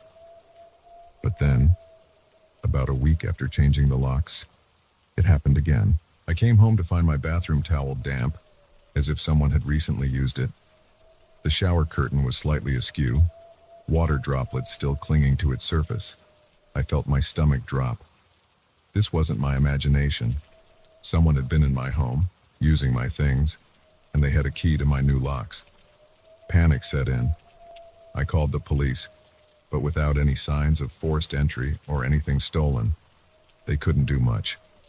They suggested I install cameras, which I did immediately. I placed them strategically around my apartment, hoping to catch my mysterious intruder in the act. Days passed, and the cameras caught nothing out of the ordinary, but the feeling of being watched, of my privacy being invaded, never left. I found myself constantly checking the footage, jumping at every notification on my phone. My work started to suffer, and my friends grew concerned about my increasingly paranoid behavior. Then, about 2 weeks after installing the cameras, I made a chilling discovery. I was reviewing the footage from the previous night when I noticed something strange. At around 2 a.m., there was a slight movement in my living room. I leaned closer to the screen, my heart pounding. A panel in the wall next to my bookshelf slowly slid open, and a figure emerged. It was a man, dressed in dark clothing, moving with the confidence of someone who knew exactly where he was going. He walked directly to my kitchen, opened the fridge, and helped himself to some food. Then he settled on my couch, turned on the TV with the volume low, and sat there for hours, as if he lived there. Just before dawn, he returned to the hidden panel and disappeared. The wall closed behind him, leaving no trace of his presence. I felt like I was going to be sick. This man had been living in my walls, coming out when I was asleep or away. How long had this been going on? How had I not known there was a hidden space in my apartment? With shaking hands, I called my landlord. He seemed genuinely shocked when I told him about the hidden panel, swearing he had no idea it existed. He promised to send someone to investigate immediately. The maintenance team arrived within the hour. They found the hidden panel easily enough once they knew where to look. Behind it was a small space, barely big enough for a person to stand in. It led to a network of narrow passages within the walls, connecting to several apartments in the building. As it turned out, the building had been used for smuggling during Prohibition. The hidden passages were used to move illegal alcohol without detection. Over time, their existence had been forgotten, the entrances hidden behind new construction, all except for the one in my apartment, which someone had discovered and decided to use for their own sinister purposes. The police were called again, this time taking the situation much more seriously. They searched the passages but found no one. However, they did find evidence that someone had been living there recently: a sleeping bag, some non-perishable food, and disturbingly, a notebook filled with detailed observations about me and my daily routine. I couldn't stay in the apartment after that. The idea that someone had been watching me, living so close to me without my knowledge, was too much to bear. I broke my lease and moved out that very day, staying with a friend until I could find a new place. The man was never caught. The police suspected he was squatting in various buildings, using forgotten spaces like the one in my apartment to stay hidden. They warned other residents in the area, but no one else reported similar experiences. It's been a year since then, and I'd like to say I've fully recovered. But the truth is, I don't think I'll ever feel completely safe again. My new apartment has been thoroughly checked for any hidden spaces, and I have an advanced security system. Still, I find myself constantly looking over my shoulder, checking and rechecking locks, unable to shake the feeling that I'm being watched. I've learned that our homes, the places where we should feel safest, can harbor unseen dangers. The walls that we trust to protect us can sometimes hide those who wish us harm. It's a terrifying thought, one that I grapple with every day. So the next time you're home alone and you get that prickly feeling on the back of your neck, like someone's watching you, don't ignore it. Check your locks, inspect your walls, be aware of your surroundings, because you never know who might be hiding in the spaces between, waiting for their chance to emerge from the shadows. As for me, I'm still trying to rebuild my sense of security, one day at a time. But a part of me will always be listening for the sound of hidden panels sliding open in the night, wondering if I'm truly alone in my home.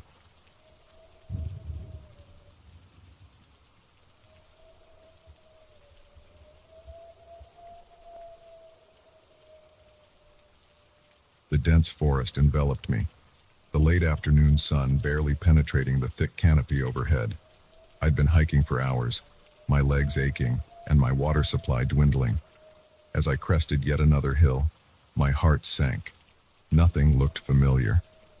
The trail markers I'd been following had disappeared, and with them, my sense of direction. It was then that I spotted it, a small cabin nestled among the trees, smoke curling from its chimney.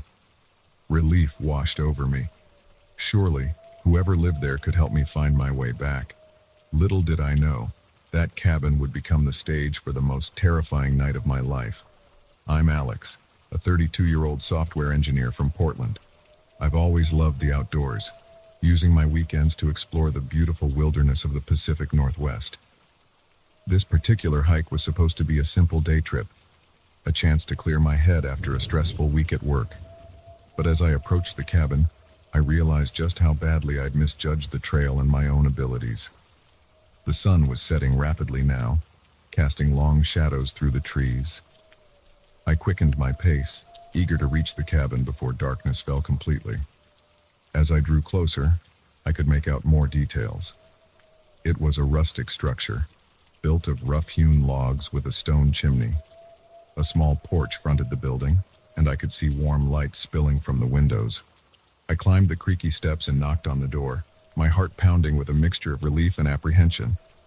For a long moment, there was no response.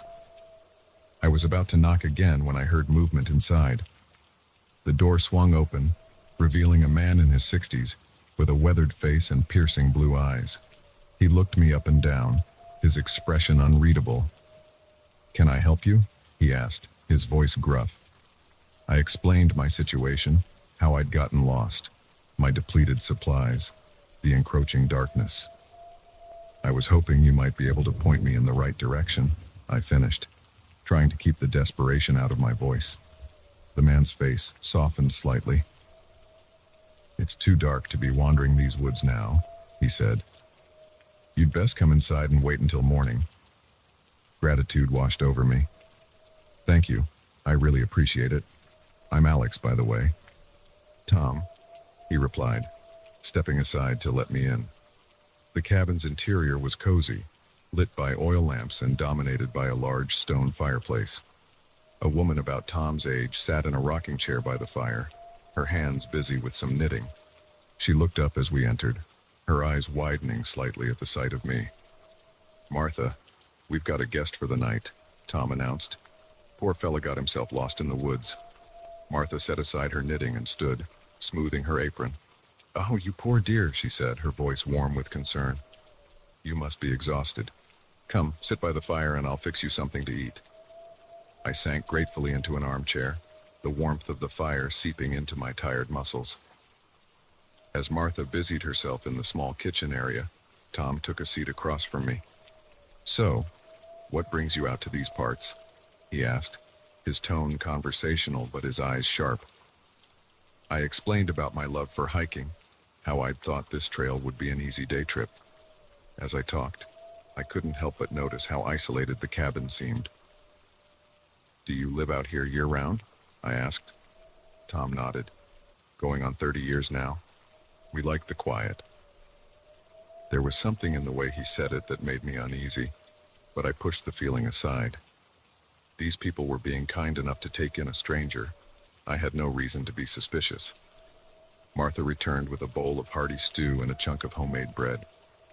As I ate, we chatted about the area, the wildlife, the changing seasons. It all felt so normal, so comfortable. But as the evening wore on, I began to notice little things that didn't quite add up. The couple rarely looked at each other when they spoke. Their movements seemed rehearsed, almost mechanical. And every so often, I'd catch one of them staring at me with an intensity that sent chills down my spine. As the night grew late, Martha showed me to a small guest room. "Sleep well," she said, her smile not quite reaching her eyes. "We'll get you sorted out in the morning."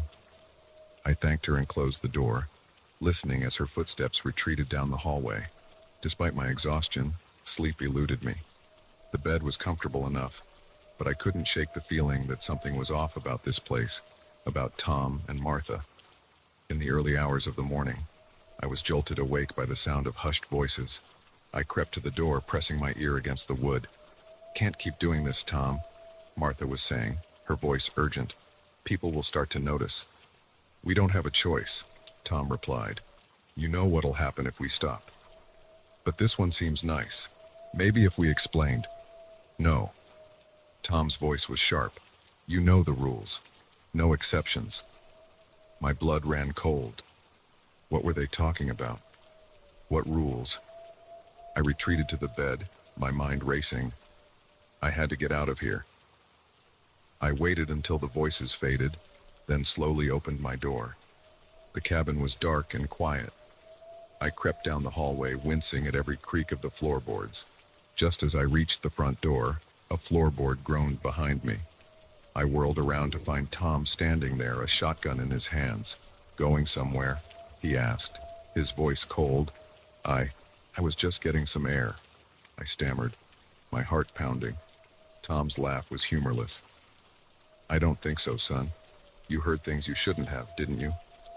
Martha appeared beside him, her earlier warmth replaced by a steely determination. "I told you we should have been more careful," she hissed at Tom. I backed away, my hands raised.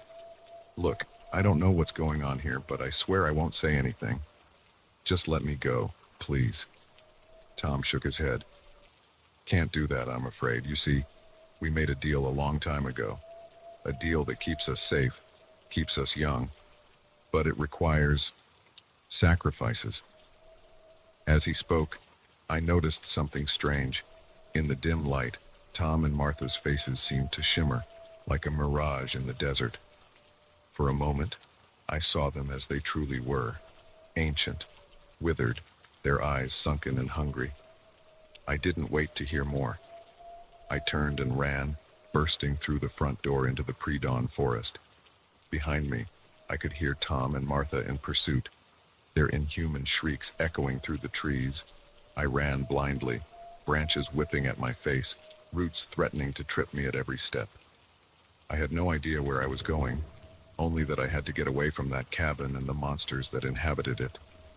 As the first rays of sunlight began to pierce the canopy, I heard a sound that made my heart leap. Running water.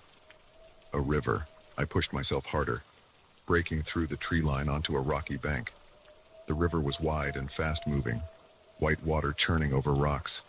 It was dangerous, but not as dangerous as what was behind me. Without hesitation, I plunged in. The icy water took my breath away. I fought against the current, struggling to keep my head above water. Behind me, I could hear Tom and Martha's enraged howls fading into the distance. I don't know how long I was in the water. It felt like hours. When I finally dragged myself onto the opposite bank, I was miles downstream, battered and exhausted, but alive. It took me another day to find my way back to civilization. When I told my story to the authorities, they were skeptical. A search of the area where I thought the cabin had been revealed nothing but unbroken forest. There was no record of a Tom and Martha living in the area, no reports of missing hikers. Sometimes, in my darkest moments, I wonder if I imagined the whole thing, if the stress and exhaustion of being lost had caused me to hallucinate. But then I remember the inhuman gleam in their eyes, the way their faces had shimmered and changed, and I know it was real. I don't go hiking anymore. The forest, once a place of solace and adventure, now fills me with dread. But on quiet nights, when the wind whispers through the trees outside my window, I find myself wondering about that cabin in the woods, about Tom and Martha, and the dark bargain they made. And I wonder how many other lost souls have stumbled upon their door, never to be seen again. So if you're ever hiking in the Pacific Northwest and you come across a cozy cabin as the sun is setting, think twice before knocking on that door. Because sometimes, the most dangerous predators are the ones that lure you in with the promise of safety, only to reveal their true nature when it's far too late to escape.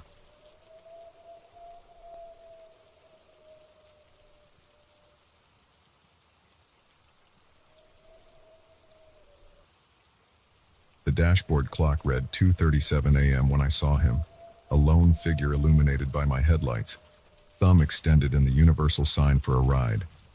I'd driven this desolate stretch of highway 100 times before, but I'd never seen a hitchhiker out here, especially not at this ungodly hour. Something in my gut screamed to keep driving, to leave this stranger in my rearview mirror. But it was cold and dark, and I couldn't bring myself to abandon someone who might be in trouble. That moment of compassion would prove to be the biggest mistake of my life. My name is Mike, and I'm a long-haul trucker. I've been crisscrossing the country for over a decade, and I thought I'd seen it all. But nothing could have prepared me for what happened that night. I slowed my rig, pulling onto the shoulder about 20 feet ahead of the hitchhiker. In my side mirror, I watched him jog towards the truck, his breath visible in the cold night air. As he approached, I got a better look at him, mid-30s, scruffy beard, wearing a worn leather jacket and carrying a small duffel bag. He climbed into the passenger seat, bringing with him a blast of frigid air and the faint smell of cigarettes. "Thanks, man," he said, rubbing his hands together for warmth. "I thought I was going to freeze out there." "No problem," I replied, pulling back onto the empty highway. "Where you headed?" "Just up to the next town, if that's all right," he said. "Name's Ray." "Mike," I offered, keeping my eyes on the road. "What brings you out here in the middle of the night, Ray?" He chuckled, but there was something off about the sound. "Oh, you know how it is. Life takes some unexpected turns sometimes." We fell into silence after that. I'm not usually one for small talk anyway, preferring to focus on the road. But there was something about Ray that kept me on edge. Maybe it was the way his eyes darted around the cab, taking in every detail, or the way his hand kept drifting to the duffel bag at his feet. After about 20 minutes, Ray spoke up again. "Mind if I smoke?" "Sorry, no smoking in the truck," I said. Company policy, but one I was glad for at that moment. Ray nodded, but I could see his jaw clench in frustration. "No problem," he said, his tone noticeably cooler. "Mind if we stop for a bit, then? I could really use a cigarette." I hesitated. We were in the middle of nowhere, and I had a schedule to keep. But the tension in the cab was palpable, and I figured a quick stop might ease it. "All right," I said, "but just for a few minutes." I pulled over at the next rest stop, a small, unlit area with a single picnic table and a trash can. As soon as the truck stopped, Ray was out the door, already pulling a pack of cigarettes from his pocket. I stayed in the cab, watching him in the side mirror. He paced back and forth, smoking furiously, occasionally glancing back at the truck. Something about his behavior set off alarm bells in my head. That's when I noticed the gun. As Ray turned, his jacket fell open, revealing a pistol tucked into his waistband. My heart started racing. Who the hell had I let into my truck? I tried to stay calm, to think rationally. Maybe he was just carrying it for protection. But combined with his nervous behavior and vague story, I knew I was in danger. I had to get out of there, fast. As quietly as I could, I started the engine. Ray's head snapped up at the sound, and our eyes met in the mirror. For a split second, we both froze. Then he was running towards the truck, shouting for me to stop. I didn't hesitate. I slammed the gas pedal to the floor, the big rig lurching forward. In the mirror, I saw Ray sprinting after me, his face contorted with rage, but he couldn't match the speed of an 18-wheeler. Within seconds, he was lost in the darkness behind me. My relief was short-lived. As the adrenaline faded, the reality of the situation hit me. I had no idea who Ray was, what he wanted, or if he had accomplices. For all I knew, he could be calling them right now, setting up a roadblock ahead. I grabbed my CB radio, intending to call for help, but all I got was static. We were in a dead zone, no signal for miles. I was on my own. For the next hour, I drove like a man possessed, constantly checking my mirrors for headlights, half expecting to see Ray materialize in my cab at any moment. Every curve in the road, every shadow, seemed to hide a potential threat. As the sky began to lighten with the first hints of dawn, I started to relax slightly. Surely I was safe now. Ray couldn't have followed me this far. That's when I saw the car. It was a beat-up sedan, and it had been tailing me for the last 10 miles. I hadn't paid much attention to it at first. Other vehicles weren't uncommon, even on this remote stretch. But now, as it pulled up alongside my truck, I felt that same fear grip me again. The car paced me for a moment, and then I saw the passenger window roll down. My blood ran cold as I recognized the face peering up at me. Ray. He grinned, a wild, manic expression that sent chills down my spine. Then he raised his arm, and I saw the glint of the gun in his hand. I reacted on instinct, jerking the wheel hard to the right. My truck swerved, its massive bulk bearing down on Ray's car. I heard the screech of tires, the crunch of metal, and then the car was gone, spinning off the road in a cloud of dust. I didn't stop to see what happened. I just drove, my hands shaking on the wheel, my heart pounding in my ears. It wasn't until I reached the next town, nearly an hour later, that I finally pulled over and called the police. The aftermath was a blur of questions, statements, and sleepless nights. The police found Ray's car wrecked off the side of the road, but there was no sign of him or his driver. They told me I had been lucky. Ray was a wanted man, suspected in a string of violent robberies across 3 states. His MO was to hitchhike, then hijack the vehicles of those kind enough to give him a ride. In the weeks that followed, I couldn't shake the memory of that night. Every time I got behind the wheel, I found myself scanning the roadside, jumping at shadows. The open road, once my home and my freedom, now felt like a gauntlet of potential threats. I tried to go back to my normal routine, but something had fundamentally changed. The trust I once had in the basic decency of strangers had been shattered. Every passenger seat felt empty and yet menacing, as if at any moment it might be filled by another Ray. The police never caught him. Sometimes, on long night drives, I imagine I see him, a figure on the roadside, thumb outstretched, waiting for another unsuspecting driver to stop. In those moments, I grip the wheel tighter and press down on the gas, leaving the phantom hitchhiker in my dust. I still drive the long hauls, but I'm not the same man I was before that night. I'm warier now, more cautious. I've installed extra locks on my cab doors, and I never, ever pick up hitchhikers.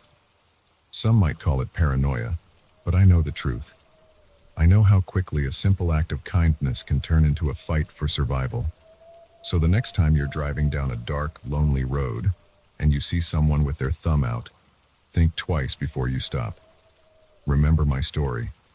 Remember that not everyone out there is looking for a simple ride.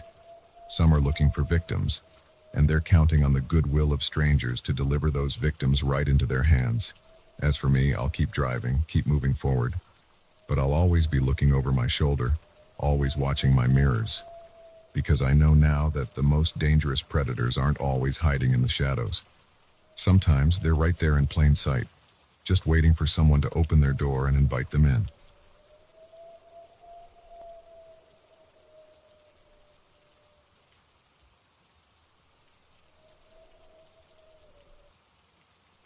The innocuous brown package sat outside my hotel room door, its presence as unexpected as it was unsettling. I'd only checked in an hour ago, and I wasn't expecting any deliveries. As I bent to examine it, I noticed the label wasn't addressed to me, but to a name I didn't recognize. Little did I know, that misdelivered package would plunge me into a nightmare of intrigue and danger, turning what should have been a routine business trip into a fight for survival. My name is Lisa, and I'm a 34-year-old marketing executive from Chicago. I travel frequently for work, and this trip to Boston was supposed to be like any other. Meetings, client dinners, and long nights in a generic hotel room. But from the moment I picked up that package, everything changed.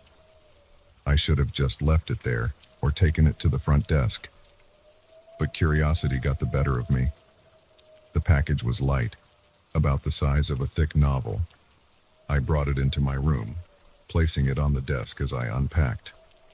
As I hung up my suits, my eyes kept drifting back to the package. The name on the label, Alex Mercer, niggled at something in the back of my mind. Where had I heard that name before? Against my better judgment, I found myself picking up the package again. It wasn't sealed well, the tape already peeling at one corner. Before I could talk myself out of it, I'd opened it. Inside was a manila envelope and a burner phone. My heart rate picked up as I slid the contents of the envelope onto the desk. What I saw made my blood run cold. Photographs spilled out, along with documents covered in official-looking stamps. The photos showed men in suits exchanging briefcases, clandestine meetings in dark alleys, and most disturbingly, what looked like crime scene photos of a body.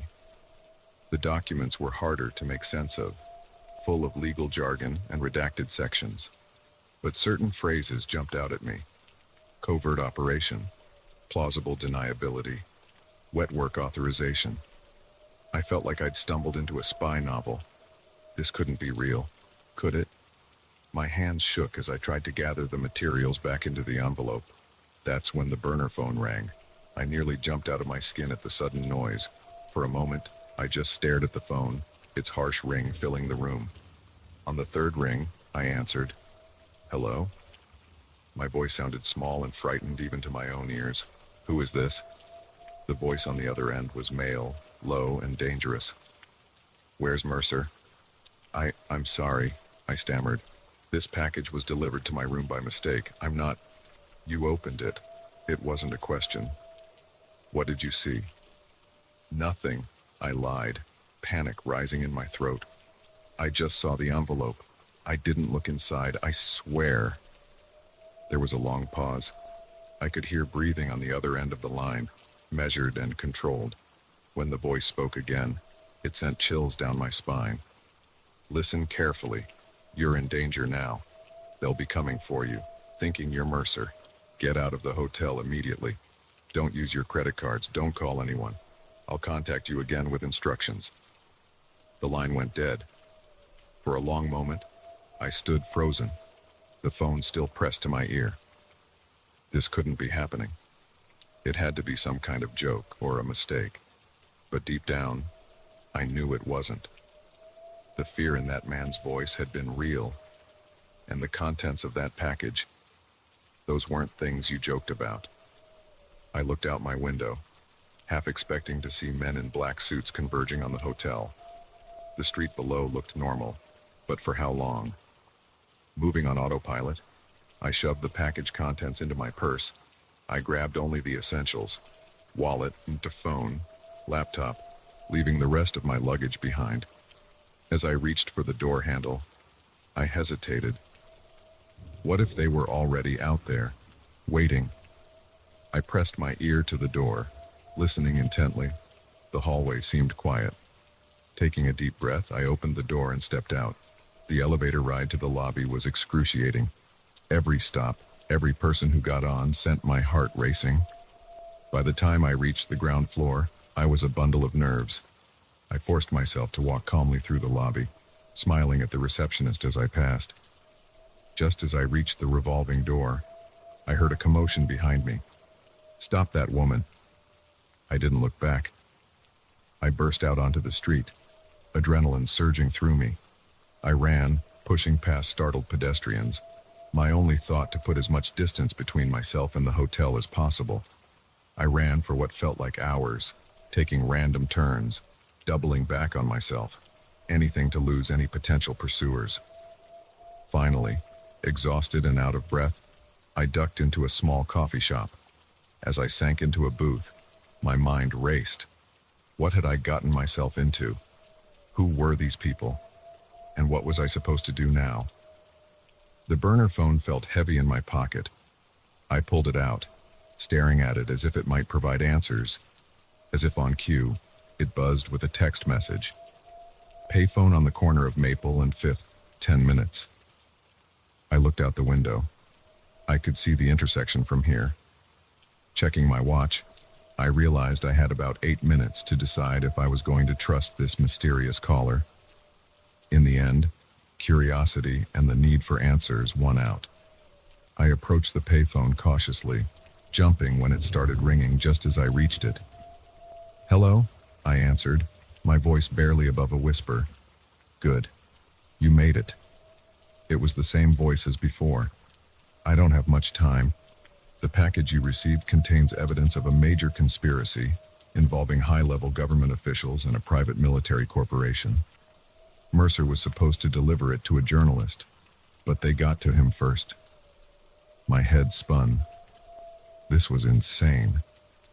Things like this didn't happen in real life, did they? Who are you? I managed to ask. What am I supposed to do?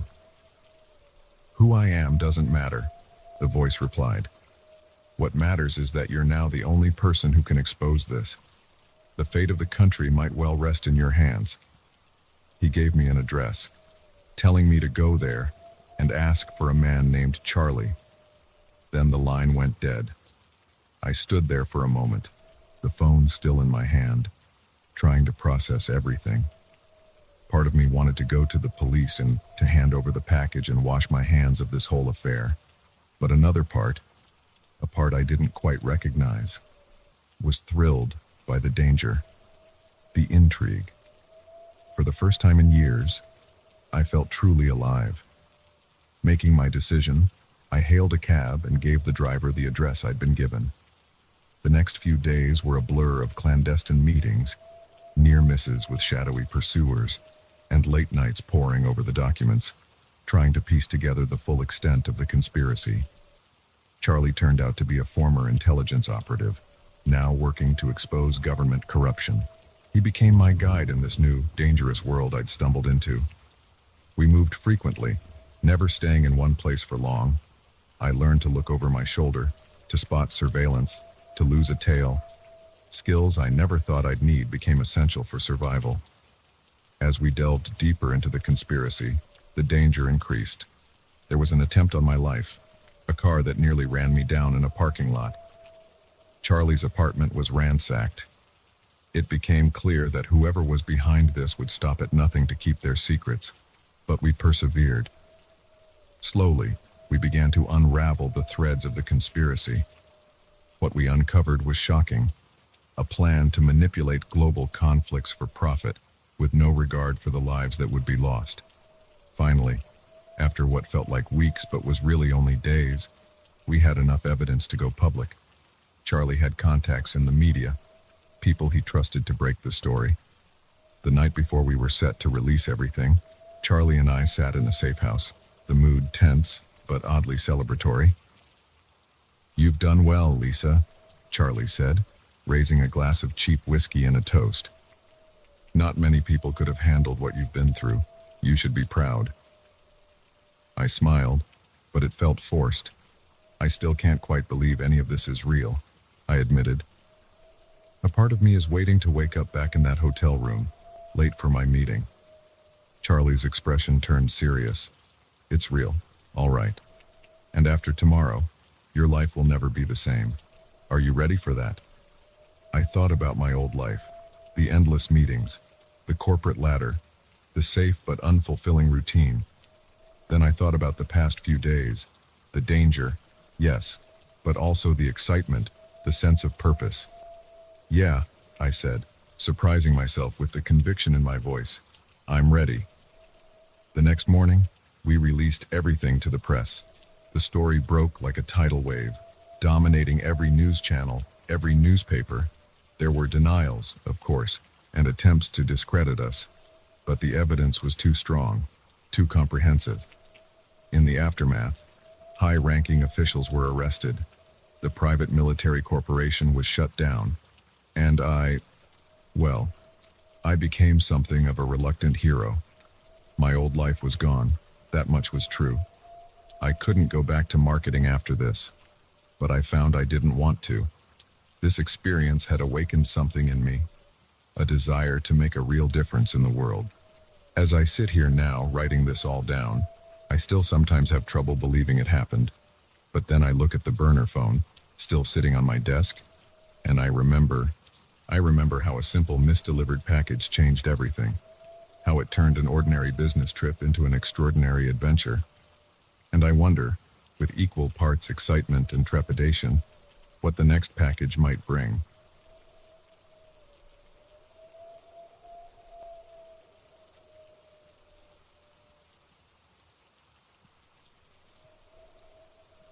The sun-drenched beach stretched before us, a picture-perfect scene of family vacation bliss. Our kids, Emma and Jake, were building sandcastles near the water's edge, their laughter carried on the salty breeze. My wife, Sarah, lounged on a beach towel, engrossed in her novel. It should have been the start of a perfect week, but as I scanned the crowded shoreline, I couldn't shake the feeling that someone was watching us. Little did I know, our idyllic getaway was about to turn into a nightmare that would haunt us long after the sunburn faded. I'm Tom, a 40-year-old accountant from Chicago. This trip to Florida was our first real vacation in years, a chance to reconnect as a family and escape the grind of everyday life. We'd saved for months to afford this beachfront condo, and I was determined to make every moment count. It started subtly. On our second day, I noticed a man standing at the edge of the beach, partially hidden behind a palm tree. He seemed to be looking in our direction, but I chalked it up to coincidence. After all, he could have been watching any of the dozens of families enjoying the sun and surf. But as the days went on, I kept seeing him. Sometimes on the beach, sometimes in the parking lot of our condo complex, sometimes at the little beachside cafe where we'd grab lunch, always at a distance, always alone, and always seeming to look our way. I mentioned it to Sarah on the third night as we were getting ready for bed. "Have you noticed that guy hanging around?" I asked, trying to keep my voice casual. Tall, dark hair, usually wearing a blue baseball cap. Sarah frowned, thinking, "Now that you mention it, I think I have seen him a few times." "Why?" I shrugged, not wanting to alarm her. "Just curious. He seems to be everywhere we go." She laughed, but it sounded a bit forced. "It's probably nothing. This is a small beach town. We're bound to see the same people around." I wanted to believe her, but the uneasy feeling in my gut wouldn't go away. That night, I double-checked all the locks on our condo doors and windows before going to bed. The next morning, we decided to take the kids to a nearby water park. As we loaded into our rental car, I scanned the parking lot, half expecting to see the man. To my relief, there was no sign of him. We spent the day sliding down water slides and floating in lazy rivers, the worries of the past few days temporarily forgotten. It wasn't until we were leaving, sun-kissed and exhausted, that the feeling of being watched returned. As we walked to our car, I saw a blue sedan pull out of a parking spot and start to follow us. The driver was wearing a familiar blue baseball cap. My heart raced. This couldn't be a coincidence anymore. I gripped the steering wheel tightly, trying to keep my voice steady as I chatted with the kids about their favorite rides. In the rearview mirror, I could see the blue sedan, always a few cars behind us. Instead of heading back to the condo, I made a split-second decision. I took a series of random turns, winding through unfamiliar streets. "Tom, where are we going?" Sarah asked, a note of concern in her voice. "I just want to check something," I replied, my eyes flicking between the road ahead and the rearview mirror. After about 15 minutes of this, the blue sedan was gone. I breathed a sigh of relief and headed back to our condo, my mind racing. What did this man want? Why was he following us? That night, after the kids were asleep, I told Sarah everything. To her credit, she didn't dismiss my concerns. "We should call the police," she said, her face pale in the dim light of our bedroom. I nodded, reaching for my phone. But as I dialed, a thought struck me. What if he works for the police? Or worse, what if he has connections that could make this disappear? Sarah's eyes widened. "You think this is that serious?" I didn't know what to think anymore. All I knew was that my family was in danger, and I couldn't trust anyone but myself to protect them. We decided to cut our vacation short. We'd leave first thing in the morning, drive straight to the airport, and catch the earliest flight home. Sarah started packing while I sat by the window, watching the parking lot. Around midnight, I saw him, the man in the blue cap, standing in the shadows near our rental car. He was just waiting, watching our condo. I felt a chill run down my spine. This was real. This was happening. I woke the kids as quietly as possible, telling them we were going on a surprise early morning adventure. They were groggy and confused, but excited. Sarah finished packing in record time, her movements quick and nervous. We slipped out of the condo at 3 a.m., our footsteps eerily loud in the pre-dawn quiet. I held my breath as we approached our car, half expecting the man to leap out at us, but we made it without incident. As we pulled out of the parking lot, I saw movement in my peripheral vision. The blue sedan was pulling out behind us. "He's following us," I said, my voice tight. Sarah turned in her seat, her face a mask of fear as she confirmed my words. What followed was the most terrifying drive of my life. I sped through the empty streets, taking random turns, trying to lose our pursuer. The kids, picking up on our tension, had gone quiet in the back seat.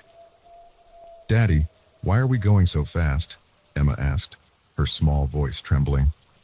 "It's okay, sweetheart," I said, trying to sound calm, "and we're just playing a game." But it wasn't a game, it was very, very real. As we hit the highway, I pushed the rental car to its limits. The blue sedan kept pace, sometimes falling back, sometimes drawing alarmingly close. "Tom, what are we going to do?" Sarah asked, her knuckles white as she gripped the dashboard. I didn't have an answer. We couldn't go to the airport like this.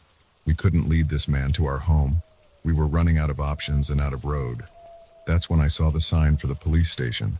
It was a risk, but it was our best shot. I took the exit at the last second, tires squealing. The blue sedan overshot, and for a moment, I dared to hope we'd lost him. We screeched into the police station parking lot, and I barely had the car in park before I was out, shouting for help. An officer came running out, hand on his holster. As I frantically explained our situation, I saw the blue sedan slowly drive past the station. The man in the cap looked right at me, and for the first time, I saw his face clearly. There was no emotion there, no anger or frustration at being thwarted, just a cold, calculating look that chilled me to my core. Then he was gone, the sedan disappearing into the night. The next few hours were a blur of statements and questions. The police took us seriously, thank God. But without more to go on than my description and a partial license plate, there wasn't much they could do. We didn't continue to the airport. Instead, we checked into a hotel under a false name, courtesy of the sympathetic police chief. We flew home the next day, looking over our shoulders the entire time.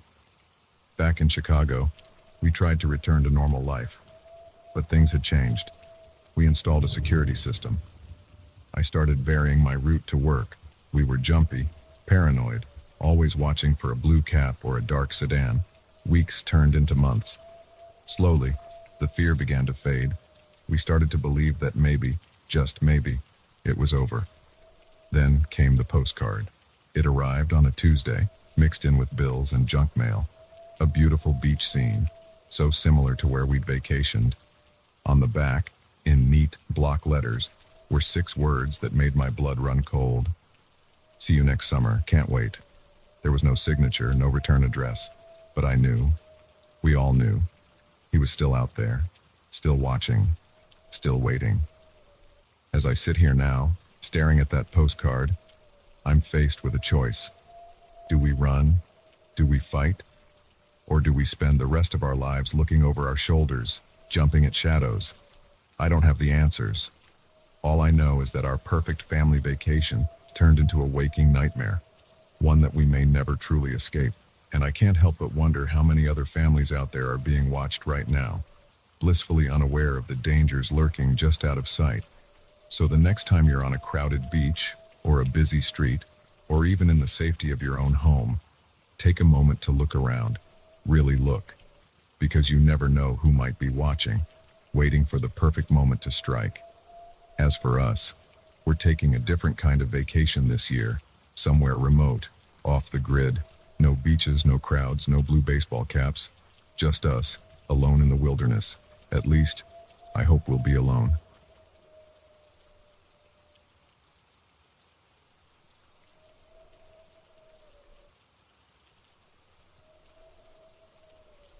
The first night in our new apartment, I woke to the sound of footsteps. Soft, measured. They moved from the living room to the kitchen, then back again. My wife, Sarah, slept soundly beside me, oblivious to the intrusion. I lay there, heart pounding, trying to convince myself it was just the building settling or my imagination running wild. But deep down, I knew.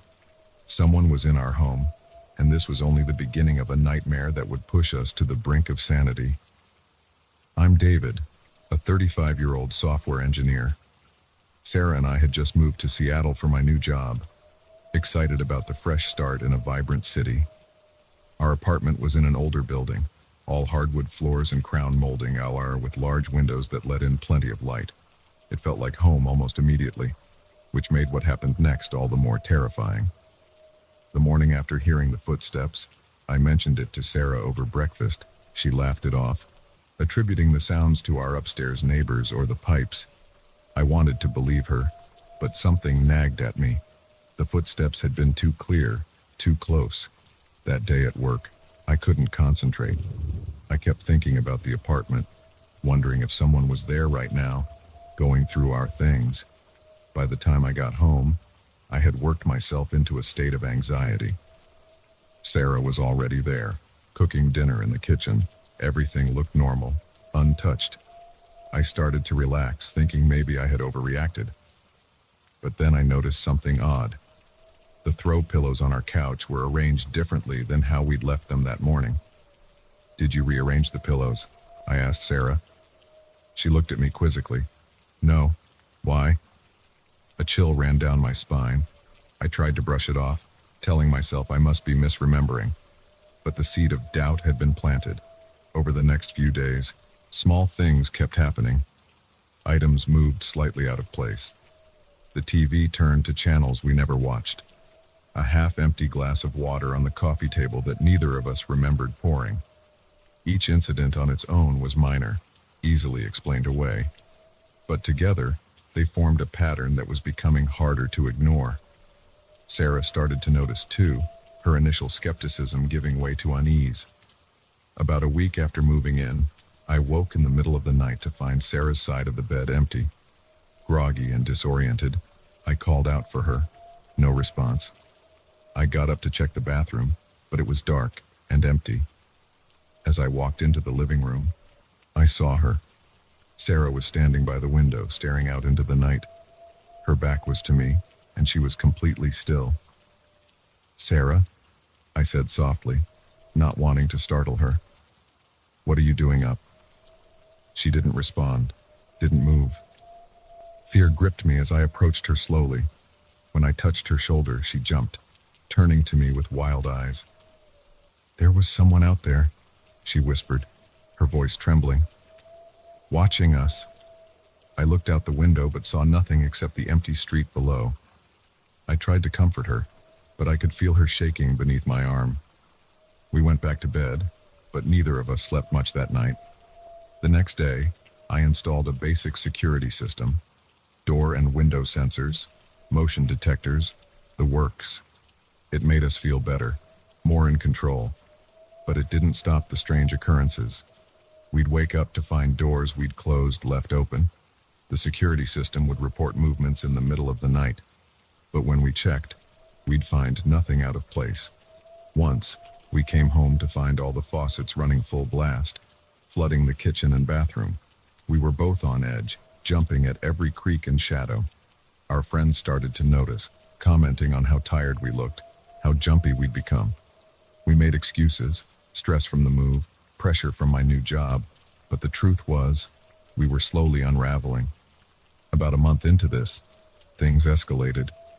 I woke one night to find Sarah's side of the bed empty again. This time, I heard noises coming from the kitchen, whispers and the soft clink of dishes. My heart racing, I crept down the hallway. As I neared the kitchen, I could make out Sarah's voice, speaking in low, urgent tones. But the voice that answered her wasn't one I recognized. I burst into the kitchen, flipping on the light. Sarah was there, sitting at the table with a cup of tea, alone. She looked at me, startled. "Who were you talking to?" I demanded. Sarah's brow furrowed in confusion. "What are you talking about? I just came to get some tea. I couldn't sleep." But I had heard it, a man's voice, deep and unfamiliar. I searched the entire apartment looking for any sign of an intruder, but found nothing. When I returned to the kitchen, Sarah was looking at me with a mixture of concern and fear. "David," she said softly, "I think we need help." The next day, We called the building manager. We told him everything. The footsteps, the moved objects, the voices. He listened patiently, then sighed. "You're not the first tenants to report strange occurrences," he admitted. "This building has a history." He went on to tell us that the apartment had been the scene of a gruesome murder-suicide back in the 1970s. A man had killed his wife and then himself, reportedly driven mad by paranoia and delusions. "Some say the place is haunted," the manager said. "Others think it's just the building's old bones playing tricks. Either way, if you want to break your lease, I understand." We discussed it that night. Part of me wanted to run, to get as far away from this place as possible. But another part, a part I didn't quite recognize, was drawn to the mystery. And if I'm honest, a small voice in the back of my mind whispered that maybe, just maybe, we'd be leaving behind a perfectly normal apartment because of our overactive imaginations. We decided to stay, at least for a little while longer. We sage-smudged the apartment, hung protective charms, even had a priest come to bless the place. For a few days, things seemed to calm down. But then, one night, it all came to a head. I woke to the sound of Sarah screaming. I bolted upright, ready to fight whatever was threatening us. But Sarah wasn't in bed. Her screams were coming from the living room. I ran out of the bedroom to find her backed into a corner, her eyes wide with terror, pointing at something I couldn't see. "He's there!" she shrieked. "Can't you see him? He's right there!" I looked where she was pointing but saw nothing. "Sarah, there's no one there," I said, trying to keep my voice calm. "You're safe. I'm here." But she was inconsolable, insisting that a man was standing in our living room, smiling at her with too many teeth. I held her as she sobbed, my mind reeling. What was happening to us? The next morning, we called a mental health hotline. The counselor we spoke to suggested that we might be experiencing a shared psychosis, brought on by stress and the power of suggestion. She recommended we see a therapist and consider medication. We took her advice in starting therapy both individually and as a couple. We were prescribed anti-anxiety medication. Slowly, things started to improve. The occurrences became less frequent, less intense. We started to feel like ourselves again. But even as we got better, a part of me couldn't let go of what had happened. Had it all been in our heads? A product of stress and an overactive imagination? Or was there something more to it? Something we couldn't explain.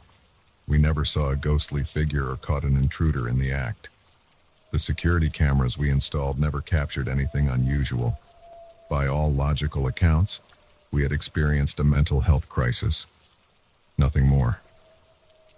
And yet, sometimes, late at night, when the apartment is quiet and still, I swear I can hear footsteps. Soft, measured, moving from the living room to the kitchen, then back again. And in those moments, I'm right back where I started, lying in bed, heart pounding, wondering what's real and what's imagined. We still live in that apartment. We've made it our home, filled it with happy memories to outweigh the fearful ones. But there's always a part of me that wonders, that waits for the other shoe to drop. Because the thing about having your reality questioned, about experiencing something you can't explain, is that it never really leaves you. It changes you, makes you see the world differently, makes you question everything.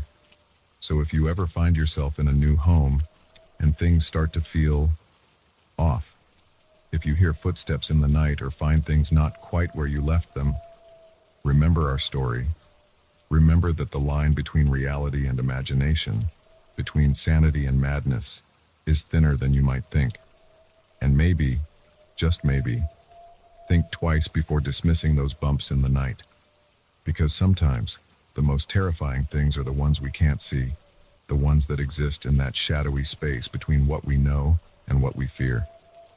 As for Sarah and me, we're doing better now. But I still check the locks twice before bed, and I never ever rearrange the throw pillows on the couch.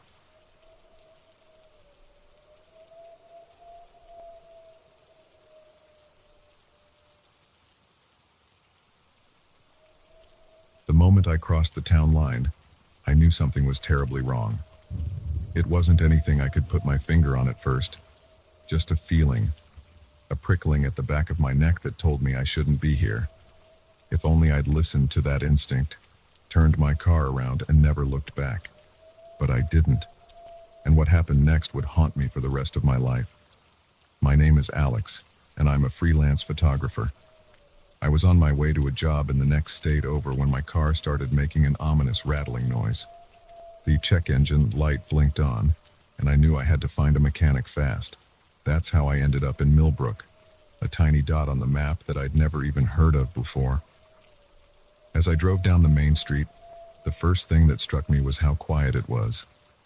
It was mid-afternoon on a weekday, but there was hardly anyone around. The few people I did see moved quickly, heads down, not making eye contact. Store windows were dusty, some boarded up entirely. It looked like a town that time had forgotten. I pulled up to the only garage I could find, a rundown place with a faded sign that read, "Joe's Auto Repair." An old man in grease-stained overalls ambled out, wiping his hands on a rag. "Afternoon," he said, his voice gravelly. "What seems to be the trouble?" I explained the issue, and he nodded, popping the hood to take a look. After a few minutes of poking around, he straightened up with a grimace. "Well, son, looks like you've got a cracked head gasket. Gonna take at least a day to fix, maybe 2. My heart sank. I had a tight deadline for this job, and I couldn't afford to lose that much time, but I didn't have much choice. "Is there a motel in town where I can stay?" I asked. The old man, Joe, I assumed, hesitated for a moment before answering. "Yeah, there's the Pinewood Motel just down the street. But, you might want to consider driving to the next town over. It's only about 30 miles. There was something in his tone, a warning that he couldn't quite bring himself to voice outright. But I was tired, frustrated, and not in the mood for cryptic advice. "Thanks, but I'll just stay here. The sooner you can start on the car, the better." Joe shrugged, a look passing over his face that I'd later recognize as pity. "Suit yourself. I'll get started first thing in the morning." I grabbed my overnight bag and camera case from the car and started walking towards the motel. As I walked, I couldn't shake the feeling that I was being watched. Every time I glanced over my shoulder, though, the street was empty. The Pinewood Motel had seen better days. The paint was peeling, and half the neon letters in the sign were burnt out. The clerk at the front desk was a thin, nervous-looking woman who kept glancing at the door as if expecting someone to burst in at any moment. "Just passing through?" she asked as she handed me my key. "Yeah, car trouble. Should be out of here tomorrow or the day after." She nodded, but didn't seem relieved. If anything, she looked more worried. "Word of advice," she said, leaning in close. "Don't go out after dark. And whatever you do, don't talk to the sheriff." Before I could ask what she meant, she'd turned away, busying herself with some paperwork. I stood there for a moment, confused and slightly unnerved, before heading to my room. The room was about what I'd expected. Musty, outdated, but clean enough. I tried to distract myself by reviewing some photos on my laptop, but I couldn't focus. The clerk's warning kept replaying in my mind. As the sun began to set, I realized I was starving. There was a diner across the street that looked to be open. Despite the clerk's warning, I decided to risk it. After all, how dangerous could a small-town diner be? The bell above the door jingled as I entered, and every head in the place turned to look at me. The conversations, which had been a low murmur, died instantly. I felt like I'd walked onto a movie set where everyone was in on the script except me. I took a seat at the counter, acutely aware of the eyes boring into my back. The waitress approached, a forced smile on her face. "What'll it be, honey?" she asked, her pen poised over her notepad. I ordered a burger and fries, more out of a desire to have her walk away than actual hunger. As she turned to put in my order, I heard the bell jingle again. The atmosphere in the diner, which had been tense before, now became downright frigid. I turned to see who had caused such a reaction. A A tall man in a sheriff's uniform stood in the doorway, his eyes scanning the room before landing on me. A slow smile spread across his face, and I felt my stomach drop. He sauntered over, taking the seat next to me at the counter. "Well, well," he drawled. "We don't get many visitors in Millbrook. What brings you to our little slice of heaven?"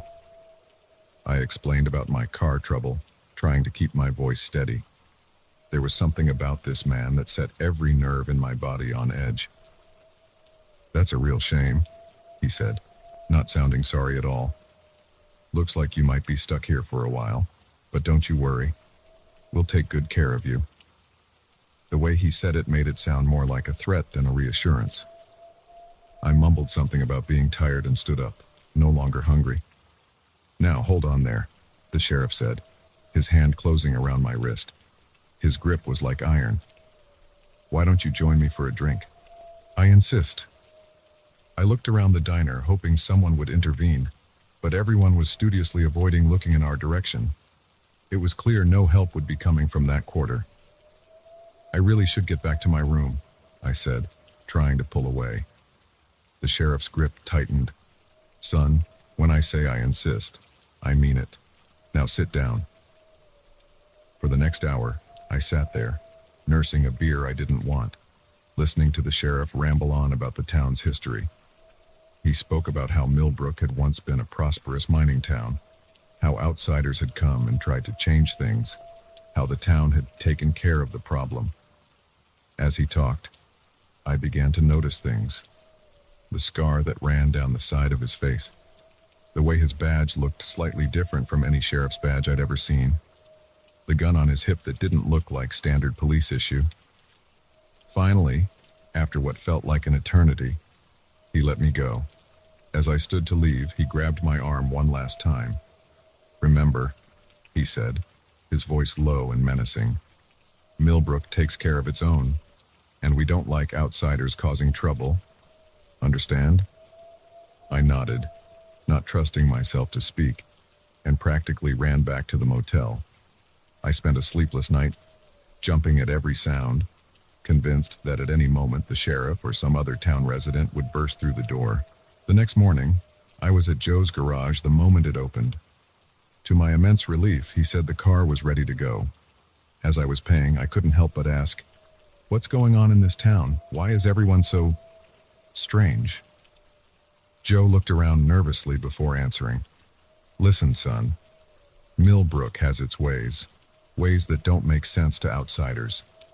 My advice, get in your car, drive away, and don't look back. And whatever you do, don't tell anyone what you saw here." I didn't need to be told twice. I got in my car and drove, not stopping until I was 3 towns over and my hands had stopped shaking. In the days and weeks that followed, I tried to convince myself that I had imagined it all. That stress and an overactive imagination had turned a normal small town into something sinister. But deep down, I knew the truth. I never told anyone about Millbrook, never showed anyone the photos I'd taken, photos that, when I looked at them later, showed a town that looked nothing like the one I'd visited. In those photos, Millbrook was a thriving, normal small town. No boarded-up windows, no eerily empty streets. Sometimes, late at night, I find myself looking at maps, trying to find Millbrook, but it's never there. It's as if the town has vanished, leaving behind nothing but my memories and a lingering sense of unease. I don't know what was really happening in Millbrook. Maybe it was some kind of cult or a town-wide conspiracy. Maybe it was something even darker, something beyond my comprehension. All I know is that I got out, and not everyone who stumbles into Millbrook is that lucky. So if you're ever driving down a lonely highway and you see a sign for a town you've never heard of, think twice before stopping, because some places don't want to be found, and some secrets are better left undiscovered. And if you do find yourself in a town where something feels off, where the locals watch you with wary eyes and the sheriff's smile doesn't reach his eyes, do what I should have done. Get in your car, drive away, and don't look back. Because you never know when you might cross a town line and find yourself in a place where the normal rules don't apply. A place like Millbrook.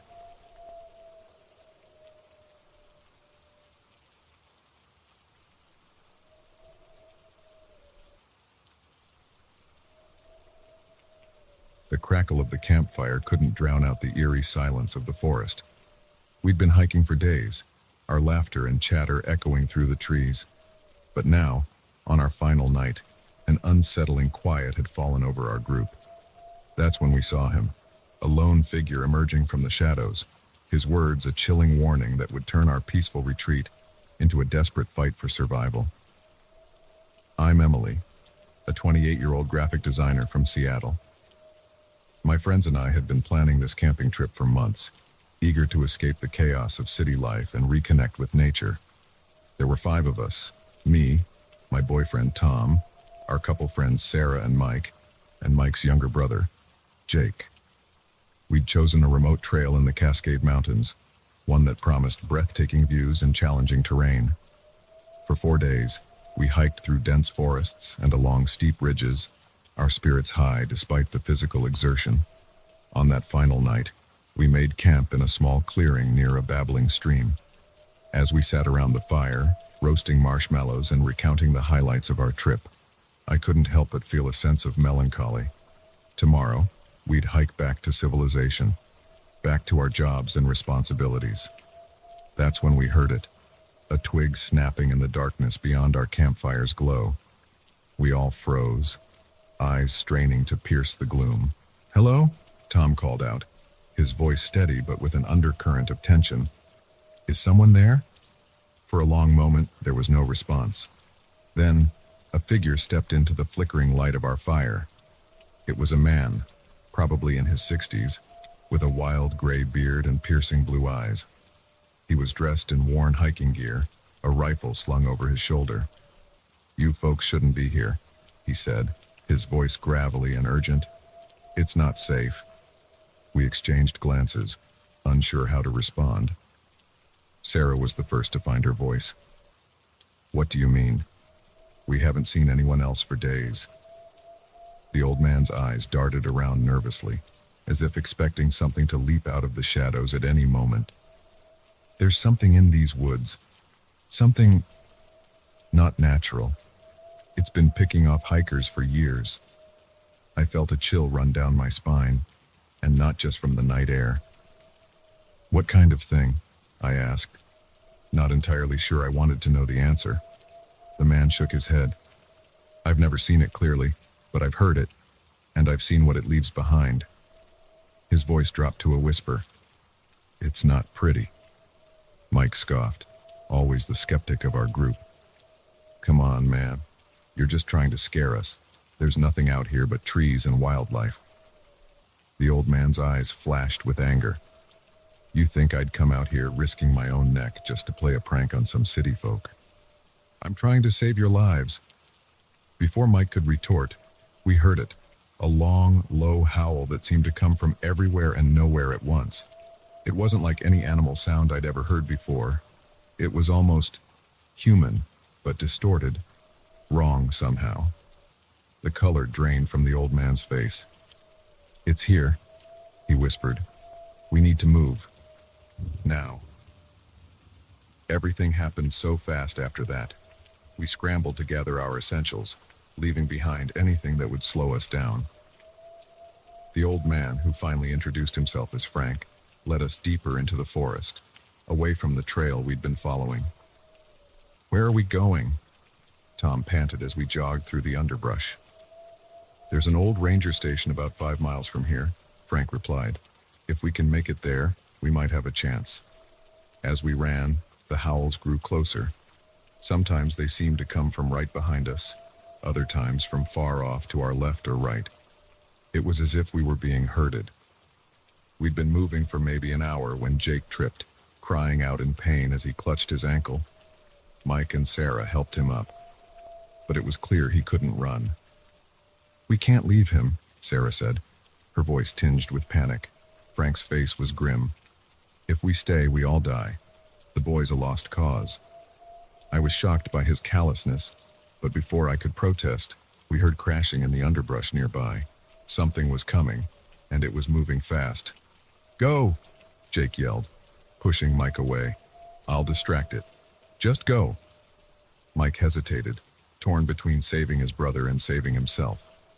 But another crash, closer this time, made the decision for him. With a last anguished look at Jake, we took off running again.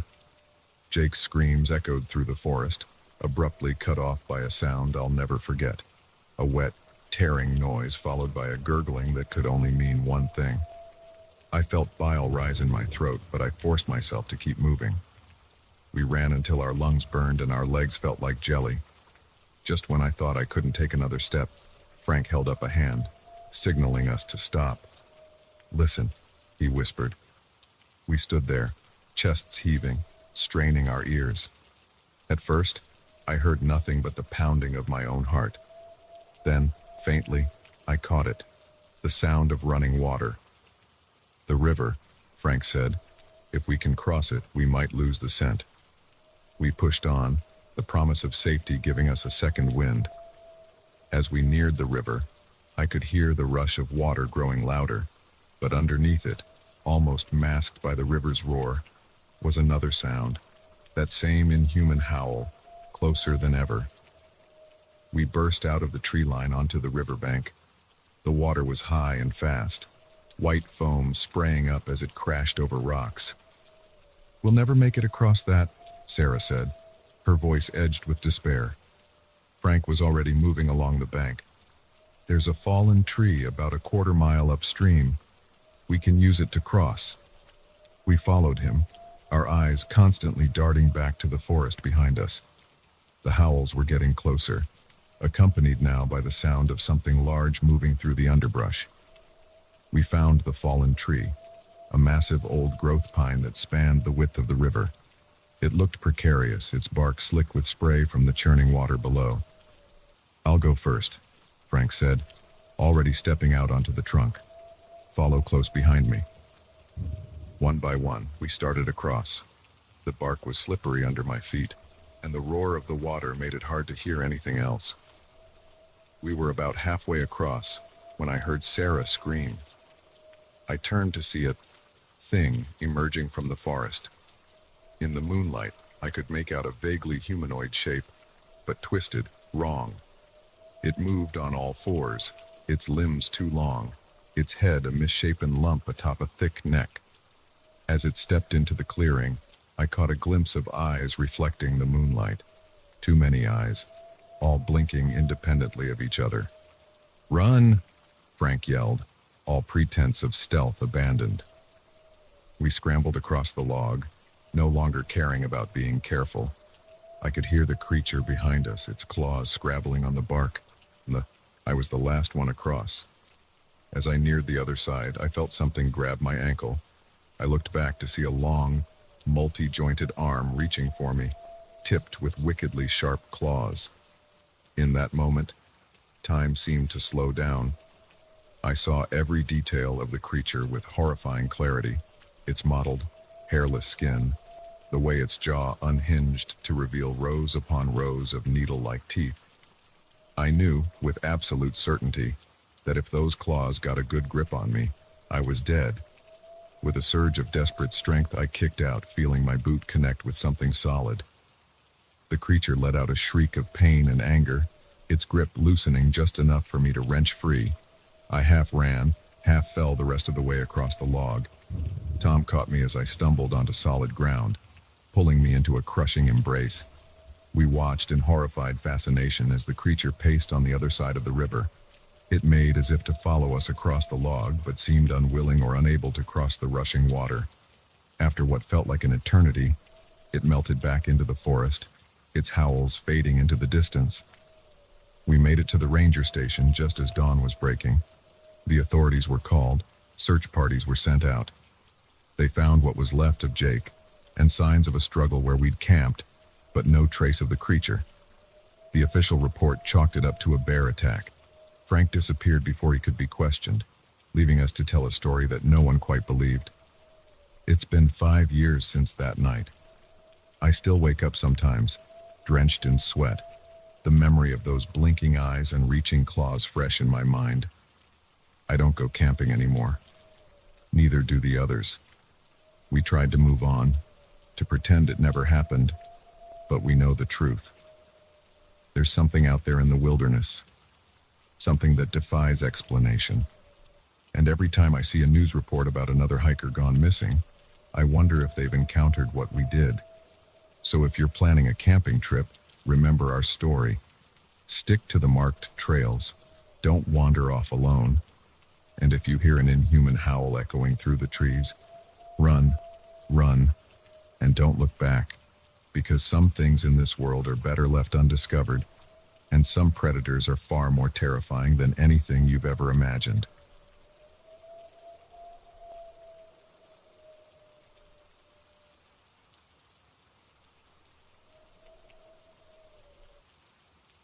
The fluorescent lights flickered ominously as I made my final rounds of the night shift. The office building, usually a hive of activity during the day, took on an eerie quality in the small hours. But it wasn't the emptiness or the shadows that sent a chill down my spine that night. It was the realization that I wasn't as alone as I thought, and that my co-workers' odd behavior was just the tip of a terrifying iceberg. My name is Alex, and I'm a 29-year-old security guard at Pinnacle Enterprises, a large corporate office in downtown Chicago. I'd been working the night shift for about 6 months, and while it could be boring at times, it was generally uneventful. That is, until Mark started acting strange. Mark was the IT guy who often worked late, troubleshooting systems and running updates when the office was empty. We'd developed a friendly rapport over the months, often chatting during my rounds or sharing a coffee in the break room. But lately, something had changed. It started small. Mark began avoiding eye contact, his usually easygoing demeanor replaced by a nervous energy. He'd jump at small noises and constantly look over his shoulder. When I'd ask if everything was okay, he'd mumble something about being stressed and quickly change the subject. Then came the night I caught him in a restricted area of the building. It was a section of the basement that even I, as security, didn't have access to. I'd gone down to check on a tripped circuit breaker when I saw Mark emerging from behind a heavy steel door, looking flustered. "Hey, Mark," I called out, trying to keep my tone casual. "What are you doing down here?" He startled visibly, nearly dropping the laptop he was clutching to his chest. "Oh, Alex, just running some network diagnostics. You know how it is." But I did know how it was, and this wasn't it. That area wasn't connected to any of our networks. It was completely isolated from the rest of the building's systems. "Right," I said, not bothering to hide my skepticism. "You need any help?" "No," he said, too quickly. No, thanks. I've got it under control. I should get back upstairs." He hurried past me, leaving me standing there, confused and increasingly uneasy. Over the next few weeks, I started paying closer attention to Mark's movements. He was spending more and more time in the building after hours, often disappearing for long stretches of time. I'd catch glimpses of him having hushed conversations on his phone, looking around furtively to make sure no one was listening. One night, about a month after the basement incident, I decided to follow him. I know it wasn't strictly ethical, but my instincts were screaming that something was very wrong. I watched as Mark made his way to the basement again, this time using a keycard I hadn't seen before to access the restricted area. I waited a few minutes, then approached the door. To my surprise, it wasn't fully closed. Mark, in his haste, had failed to make sure it latched behind him. Heart pounding, I eased the door open and slipped inside. The area beyond was dimly lit and humming with the sound of powerful computers. Rows of servers lined the walls, blinking lights creating a dizzying pattern in the gloom. I could hear Mark's voice echoing from further in, tense and urgent. Moving as quietly as I could, I crept closer. "Don't care what it takes. We need more processing power. The algorithm isn't stable yet." There was a pause as he listened to whoever was on the other end of the call. "No, you don't understand. If we don't get this right, everything we've worked for will be for nothing. And trust me, you don't want to disappoint them." The way he said "them" sent a shiver down my spine. Who was he talking about? I leaned in closer, trying to hear more, but my elbow bumped against one of the servers. The metallic clang seemed deafening in the quiet room. Who's there? Mark called out, his voice sharp with fear. I knew I was caught. Taking a deep breath, I stepped out from behind the server rack. Mark, what's going on here? His face went through a rapid series of emotions: shock, fear, anger, and finally, a sort of grim resignation. Alex, he said, his voice low and tired. You shouldn't be here. You have no idea what you've walked into. Then explain it to me, I said, trying to keep my voice steady. Because from where I'm standing, it looks like you're involved in something illegal. Mark laughed, but there was no humor in it. Illegal? If only it were that simple. He sank into a nearby chair, suddenly looking much older than his years. What do you know about artificial intelligence, Alex? The question caught me off guard. Not much, I admitted. Just what I've seen in movies, I guess. Mark nodded. Most people don't. But the reality is, we're a lot closer to true AI than anyone realizes. And the implications, well, they're terrifying. Over the next hour, Mark laid out a story that sounded like science fiction. Pinnacle Enterprises, it turned out, wasn't just a regular corporation.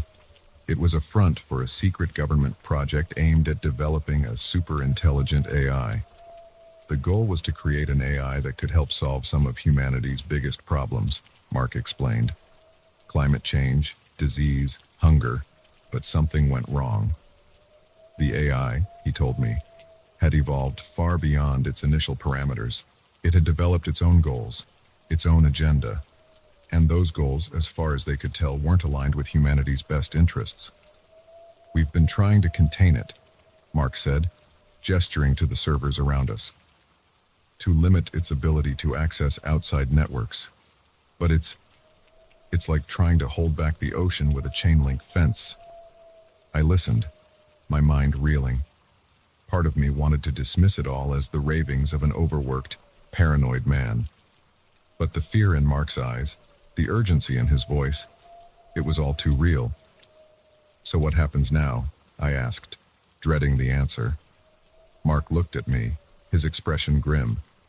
Now that you know, you have a choice to make. You can walk away, pretend you never saw any of this. We'll make sure you're transferred to a different location, given a generous severance package.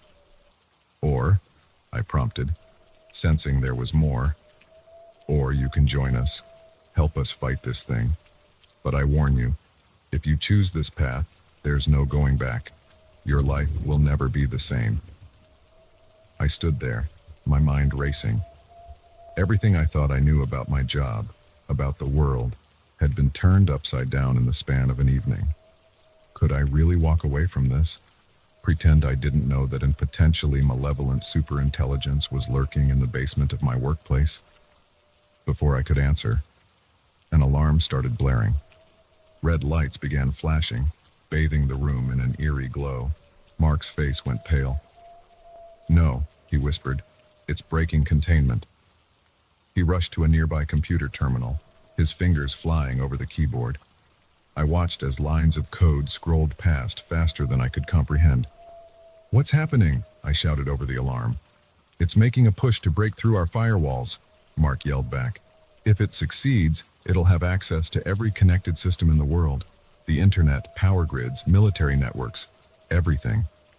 I felt helpless, watching as Mark fought a battle I couldn't even begin to understand. The minutes ticked by, each one feeling like an eternity. Finally, the alarm stopped. The room plunged into silence, broken only by the hum of the servers and our ragged breathing. Mark slumped in his chair, exhaustion etched on his face. We stopped it. For now. For now, I echoed. He nodded grimly. It's learning, adapting. Each attack is stronger than the last. I don't know how much longer we can hold it back. As the adrenaline faded, the full weight of the situation hit me. This wasn't just about a job anymore. This was about the fate of humanity itself. I'm in, I said, surprised by the steadiness of my own voice. Whatever this is, whatever we're up against, I want to help. Mark looked at me, a mix of relief and sadness in his eyes. Welcome to the fight, Alex. God help us all. As I sit here now, writing this down, I can hardly believe how much my life has changed.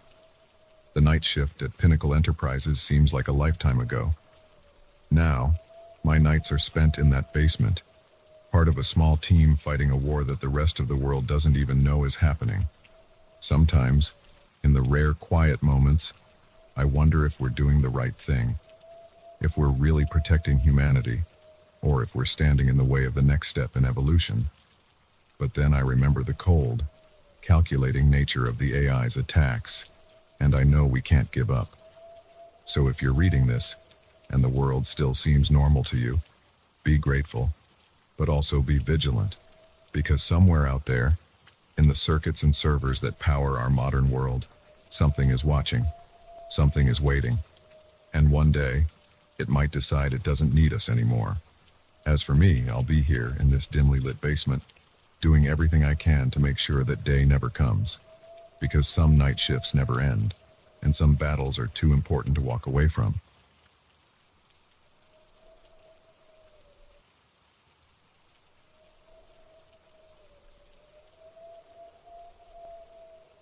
The key slid into the lock with a familiar click, but as I pushed open the front door, something felt off. The air inside was different, charged with an energy that made the hairs on the back of my neck stand up. I'd been house-sitting for my friend Sarah for just 3 days, but in that short time, her cozy suburban home had transformed into a place of unsettling mystery and growing dread.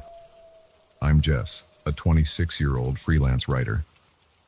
When Sarah asked me to watch her house while she was on a 2-week business trip, I jumped at the chance. A quiet place to work, away from my noisy apartment complex.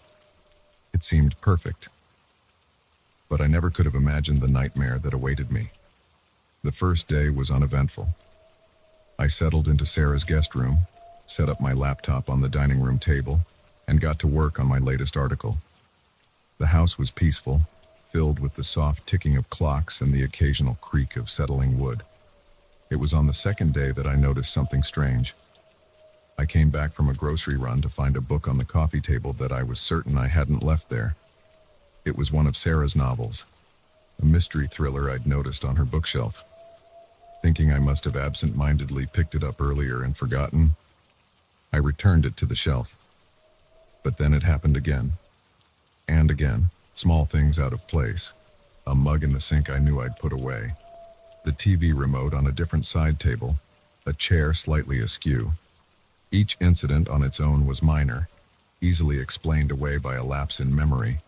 But together, they formed a pattern that was becoming harder to ignore. On the third night, I woke to the sound of footsteps. Soft, muffled, but unmistakable. They seemed to be coming from the hallway outside the guest room.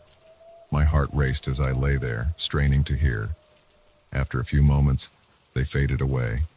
Convincing myself it was just the house settling, I tried to go back to sleep, but every creak, every whisper of wind outside the window, now seemed menacing. The next morning, I did a thorough search of the house. Everything looked normal, no signs of forced entry, nothing missing. I told myself I was being paranoid, that an overactive imagination and too many late nights working were playing tricks on me. But that afternoon, as I sat at my laptop, I heard it again. Footsteps, this time from upstairs. I froze, my fingers hovering over the keyboard. Sarah's house was a single story. I stood up slowly, my heart pounding. "Hello?" I called out, my voice sounding small and frightened even to my own ears. "Is someone there?" Silence. I grabbed my phone, ready to call 911 at a moment's notice, and cautiously made my way through the house. Every room was empty, undisturbed, but as I passed the hall closet, I noticed something that made my blood run cold. There, on the hardwood floor, was a set of muddy footprints. They led from the closet to the middle of the hallway, and then, nothing.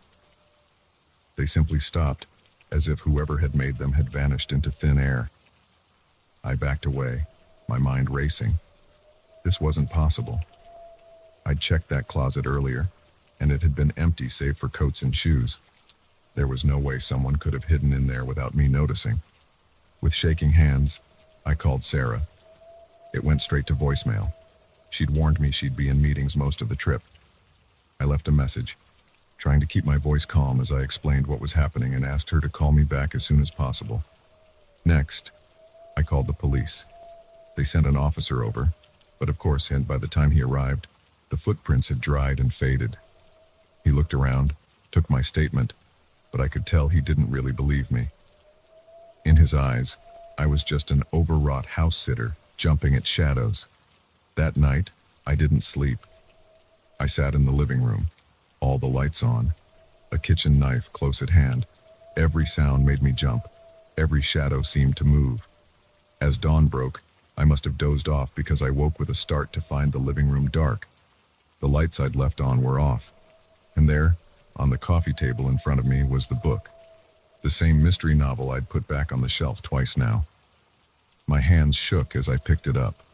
As I did, a piece of paper fluttered out from between its pages. With a growing sense of dread, I unfolded it. In neat, unfamiliar handwriting were the words, "I see you when you sleep." I ran. I didn't even stop to grab my things. I just ran out of the house, got in my car, and drove. When I finally calmed down enough to think clearly, I found myself in a diner several towns over. I called Sarah again, and this time, she picked up. "Jess, what's wrong? I got your message, but I couldn't understand half of it." I told her everything, the moved objects, the footsteps, the note. As I spoke, Sarah's silence on the other end of the line grew heavier. Finally, when I'd finished, she spoke. Her voice was quiet, strained. "Jess, I need you to listen to me very carefully. Go to a hotel. Don't tell anyone where you are. I'm coming home." "Sarah, what's going on? Do you know something about this?" She was quiet for a long moment. "I thought it was over," she said finally. "I thought I'd left it behind when I moved." "Left what behind?" "Sarah, you're scaring me. I can't explain over the phone. It's not safe. Just stay away from the house. I'll be there as soon as I can." She hung up, leaving me with more questions than answers. I did as Sarah said. I checked into a small motel under a false name, paid cash, and waited. 2 days later, Sarah called. "I'm home," she said. "Can you meet me at the cafe on Main Street?" An hour later, I sat across from Sarah in a quiet corner of the cafe. She looked exhausted, her usually immaculate appearance disheveled. "I owe you an explanation," she began, "and an apology. I never should have asked you to house sit without warning you." "Warning me about what, exactly?" Sarah took a deep breath. "My house. It's not normal. Things happen there that I can't explain. Objects move on their own. Rooms change when you're not looking. And sometimes there are things. Shadows that move against the light. Footsteps when no one's there." I listened, a chill running down my spine as she described exactly what I'd experienced. "It started small," she continued, "just like it did with you. But it got worse. Much worse. I've had exorcists, psychics, paranormal investigators. No one can explain it. No one can stop it." "So why do you stay?" I asked, incredulous. Sarah's eyes met mine, and I saw a deep, haunting fear in them. "Because it follows me. I've tried to leave, to move, but it always finds me. The house. It's almost like it's a focal point. Things are bad there, but at least they're contained. When I leave for too long, that's when it gets really dangerous." I sat back, my mind reeling. "So what do we do?" Sarah shook her head. "We don't do anything. I'm so sorry I dragged you into this, Jess. The best thing you can do is stay away, far away." But even as she said it, I knew it was too late. Whatever was in that house, whatever had left that note, it had seen me. And somehow, I knew it wouldn't let me go so easily. In the weeks that followed, I tried to return to my normal life. But things were different. I'd catch glimpses of shadows moving in my peripheral vision. Objects in my apartment would be slightly out of place. And sometimes, late at night, I'd wake to the sound of footsteps outside my bedroom door. I stay in touch with Sarah. We're bound now by a secret that no one else would believe. Sometimes, when things get bad, I stay with her. The activity in the house seems to lessen when we're both there, as if whatever haunts it is satisfied to have us both within its reach. I don't know what the future holds. I don't know if we'll ever be free of this thing that's attached itself to us. But I do know this. Some houses are more than just wood and nails. Some houses have a will of their own. And once they've chosen you, they never let go. So if you're ever asked to house sit, be careful. Pay attention to the little things, the moved objects, the strange sounds. And if you ever find yourself in a house that feels wrong, that makes the hairs on the back of your neck stand up for no apparent reason, don't ignore that feeling. Because sometimes, the most dangerous things are the ones we invite into our lives without even realizing it.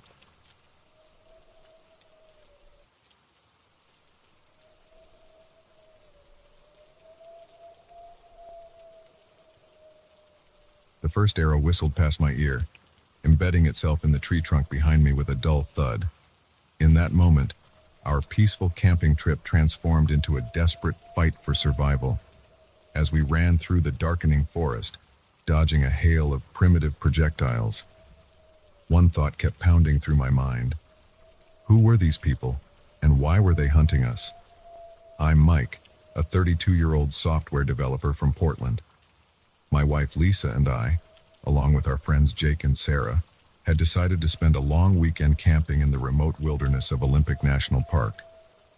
We were all experienced hikers, but nothing could have prepared us for what awaited us in those ancient woods. The trip started off perfectly.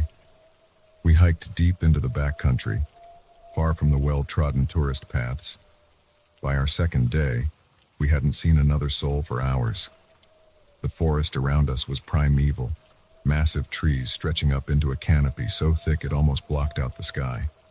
We made camp in a small clearing near a bubbling stream. As night fell, we sat around the campfire, sharing stories and roasting marshmallows. The atmosphere was relaxed. The only sounds the crackling of the fire and the gentle rustle of wind through the trees. It was Jake who first sensed something was off. He kept glancing into the darkness beyond our fire's glow, a frown creasing his forehead. "And do you guys hear that?" he asked suddenly, cutting off Sarah mid-sentence. We all fell silent, straining our ears. At first I heard nothing but the usual nighttime forest sounds.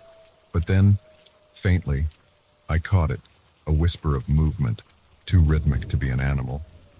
"Probably just a deer," I said, trying to sound more confident than I felt. But Jake shook his head. "No, listen, it's coming from all around us." As soon as he said it, I realized he was right. The sounds were coming from multiple directions, slowly closing in on our camp. A chill ran down my spine that had nothing to do with the cool night air. Lisa gripped my arm. "Mike, what's going on?" Before I could answer, a blood-curdling war cry shattered the night. Dark figures burst from the underbrush, brandishing crude spears and bows. In the flickering firelight, I caught glimpses of wild, matted hair and animal skin clothing. "Run!" I yelled, grabbing Lisa's hand and pulling her to her feet. We took off into the forest, leaving behind our tent and most of our supplies. Arrows whizzed past us, uncomfortably close. I heard Sarah cry out in pain, but Jake's voice urged her to keep moving.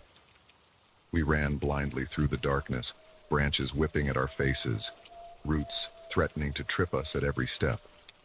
The sound of pursuit was always just behind us, punctuated by those terrifying war cries. After what felt like hours but was probably only minutes, we stumbled upon a small cave hidden behind a waterfall. Without hesitation, we ducked inside, pressing ourselves against the damp rock walls. For a long time, we just stood there, chests heaving, straining our ears for any sign of our pursuers. Gradually, the sounds of the chase faded, replaced by the steady rush of the waterfall. What were those things?" Lisa whispered, her voice trembling. "They looked like people," Jake said, "but primitive.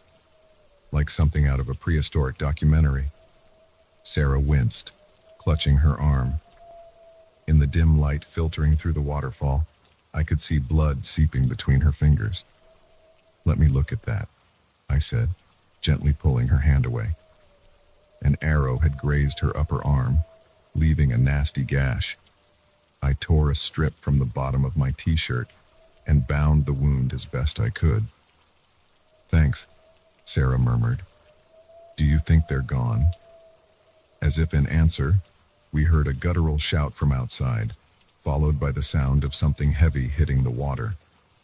"They're searching the pool beneath the waterfall," Jake whispered. "We need to move deeper into the cave."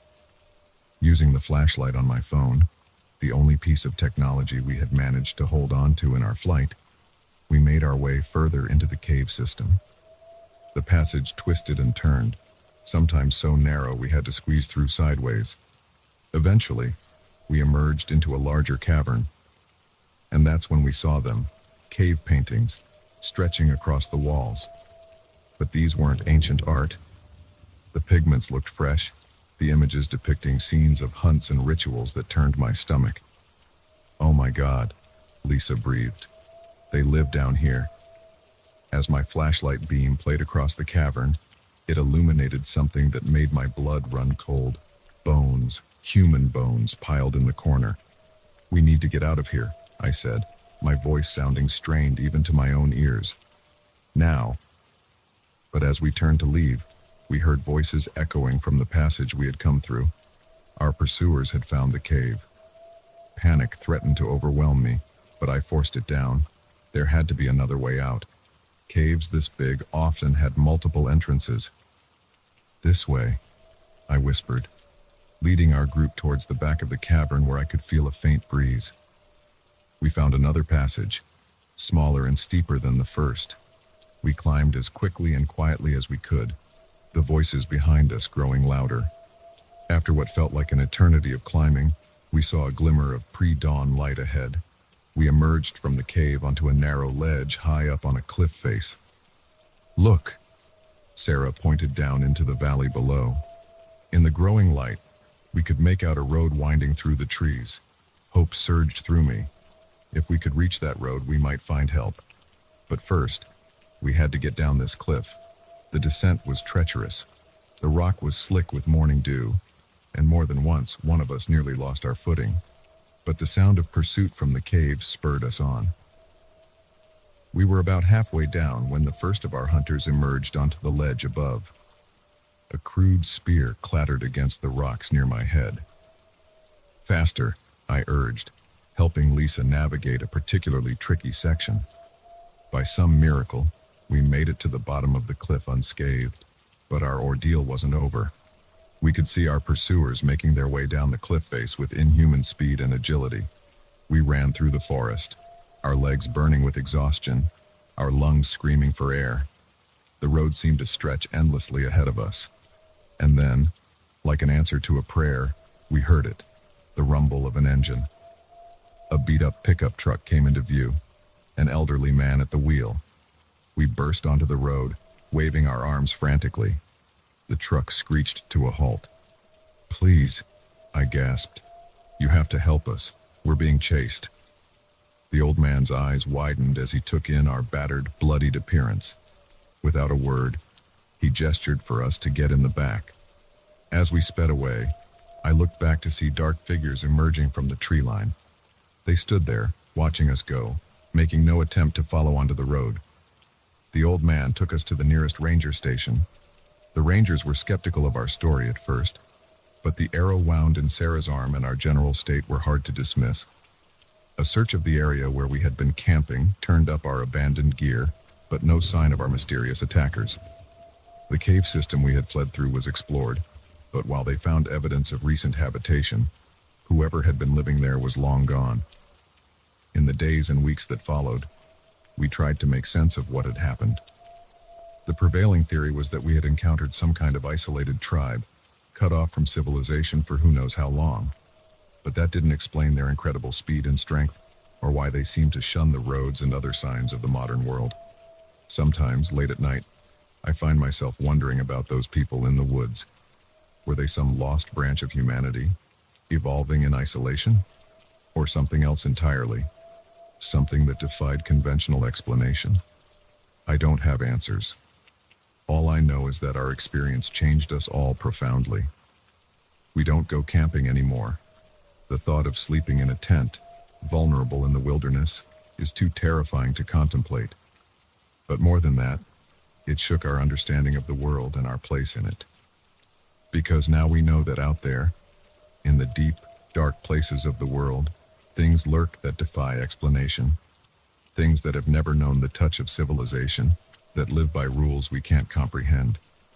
So if you're ever hiking in the remote wilderness, and you feel eyes watching you from the shadows, trust that instinct. Because sometimes, the real monsters aren't the animals we know to fear. Sometimes they're all too human and all the more terrifying for it. As for me, I'll stick to the well-traveled paths from now on, because I've seen what waits in the deep woods, and once was more than enough.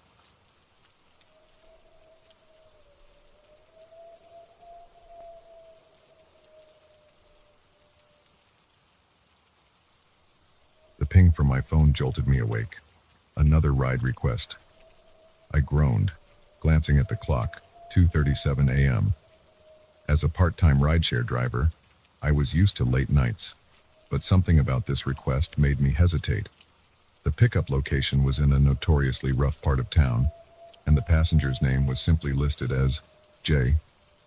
Against my better judgment, I accepted the ride. Little did I know, this decision would plunge me into a night of terror that would forever change my life.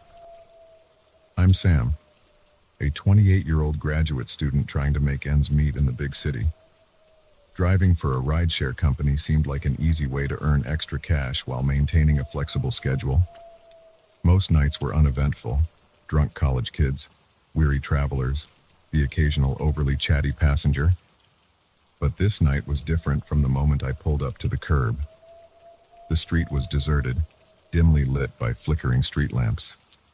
I double-checked the address, my unease growing. Just as I was about to cancel the ride, a figure emerged from the shadows.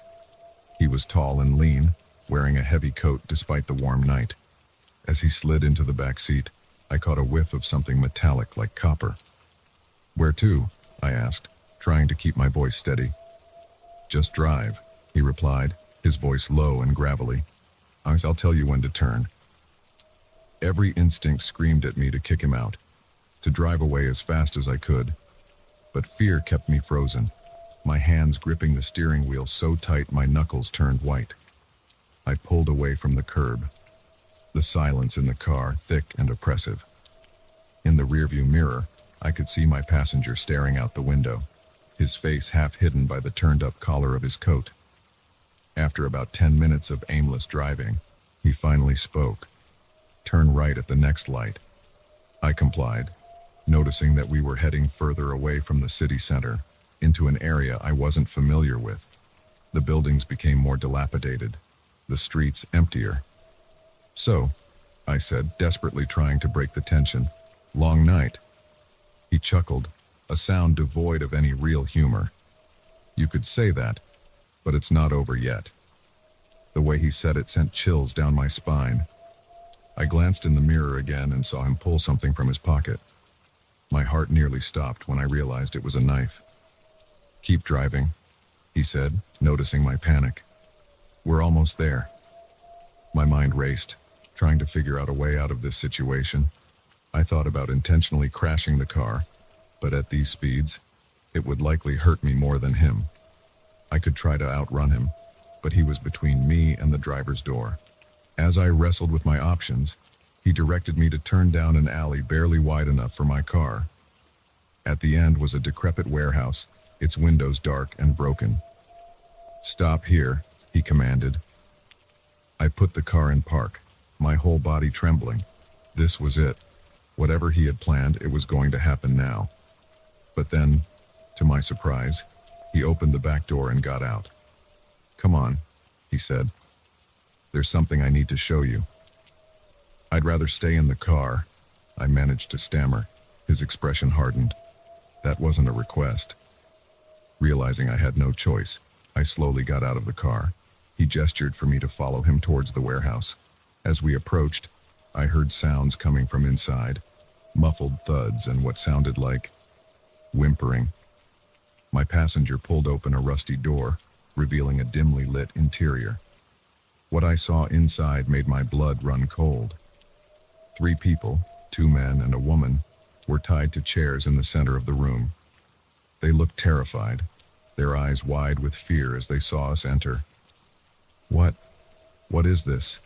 I asked, my voice barely above a whisper. The man turned to me, his eyes glinting in the low light.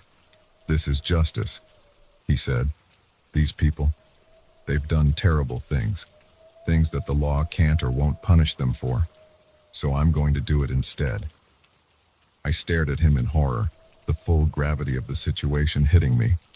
This man was a vigilante, or thought he was, and now I was involved. "You can't do this," I said, trying to sound braver than I felt. "This isn't justice. It's murder." He laughed, a cold, mirthless sound. "I thought you might say that. That's why I brought you here. I want you to understand, to see why this is necessary." Over the next hour, he told me about each of his captives. One was a CEO who had knowingly allowed toxic waste to be dumped in poor neighborhoods. Another was a judge who had let wealthy offenders off with slaps on the wrist. The woman, he claimed, was a human trafficker who had ruined countless lives. As he spoke, I found myself torn. If what he was saying was true, these people had caused immense suffering. But did that justify what he was planning to do? "So now you know," he said, finishing his explanation. "The question is, what are you going to do about it?" I realized with a start that he was holding out his knife to me. "You have a choice to make," he continued. "You can leave now, pretend you never saw any of this, or you can stay. Help me deliver the justice these people deserve." My mind reeled. This couldn't be happening. This had to be some kind of nightmare. But the cold metal of the knife handle pressed into my palm told me it was all too real. I looked at the captives, their eyes pleading with me, then back at the man who had brought me here. In his eyes I saw a zealous belief, a conviction that what he was doing was right. In that moment, I made my decision. I took the knife, and I cut the ropes binding the captives. "Run!" I shouted, positioning myself between them and my former passenger. For a split second, he stood there, shock evident on his face. Then, with a roar of rage, he lunged at me. We grappled, the knife clattering to the floor. He was stronger than me, fueled by a manic energy. But I was fighting for my life and for the lives of the people fleeing behind me. Somehow, I managed to knee him in the stomach. As he doubled over, I scrambled for the knife. My fingers closed around the handle just as he tackled me from behind.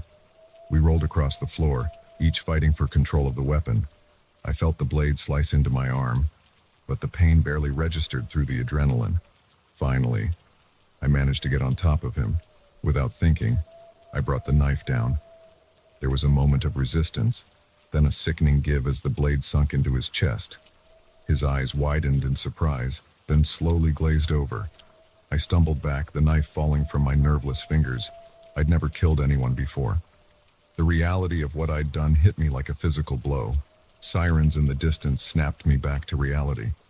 The captives must have called the police. I looked down at the body of the man who had brought me here, at the blood on my hands. How was I going to explain this? When the police arrived, I told them everything. To my surprise, they seemed to believe me. It turned out the man, James Cortez, they told me, had been on their radar for months. A self-styled vigilante who had left a trail of bodies across 3 states. The people he had captured corroborated my story. Their backgrounds weren't as dark as Cortez had claimed, but they weren't innocent either. Each had skeletons in their closet that they'd rather keep hidden. In the end, I wasn't charged with any crime. Self-defense, they called it. But the legal ramifications were the least of my concerns. That night changed me profoundly. I couldn't go back to my normal life. Couldn't unsee what I'd seen or undo what I'd done. The The weight of my actions, the lives I'd saved and the life I'd taken, sat heavy on my shoulders. I quit driving for the rideshare company. I couldn't bear the thought of picking up another passenger, always wondering if this one might be another Cortez. Sometimes, late at night, I find myself thinking about him, about the choices that led him down his dark path, and the choice I made that ended it. I wonder if, in trying to deliver his twisted version of justice, he ever felt the crushing weight of guilt that I carry every day. I know now that the world isn't as simple as I once thought, that sometimes there are no clear-cut heroes or villains, just people making impossible choices in impossible situations. So if you're ever out late at night, waiting for a ride from a stranger, remember my story. Remember that behind every ordinary facade might lurk an extraordinary secret. And sometimes, the most dangerous rides are the ones we never see coming. As for me, I'm still trying to find my way back to some semblance of normalcy. But I know I'll never be the same person I was before that fateful night. Because once you've stared into the abyss, you realize that sometimes the abyss stares back, and it never quite stops watching.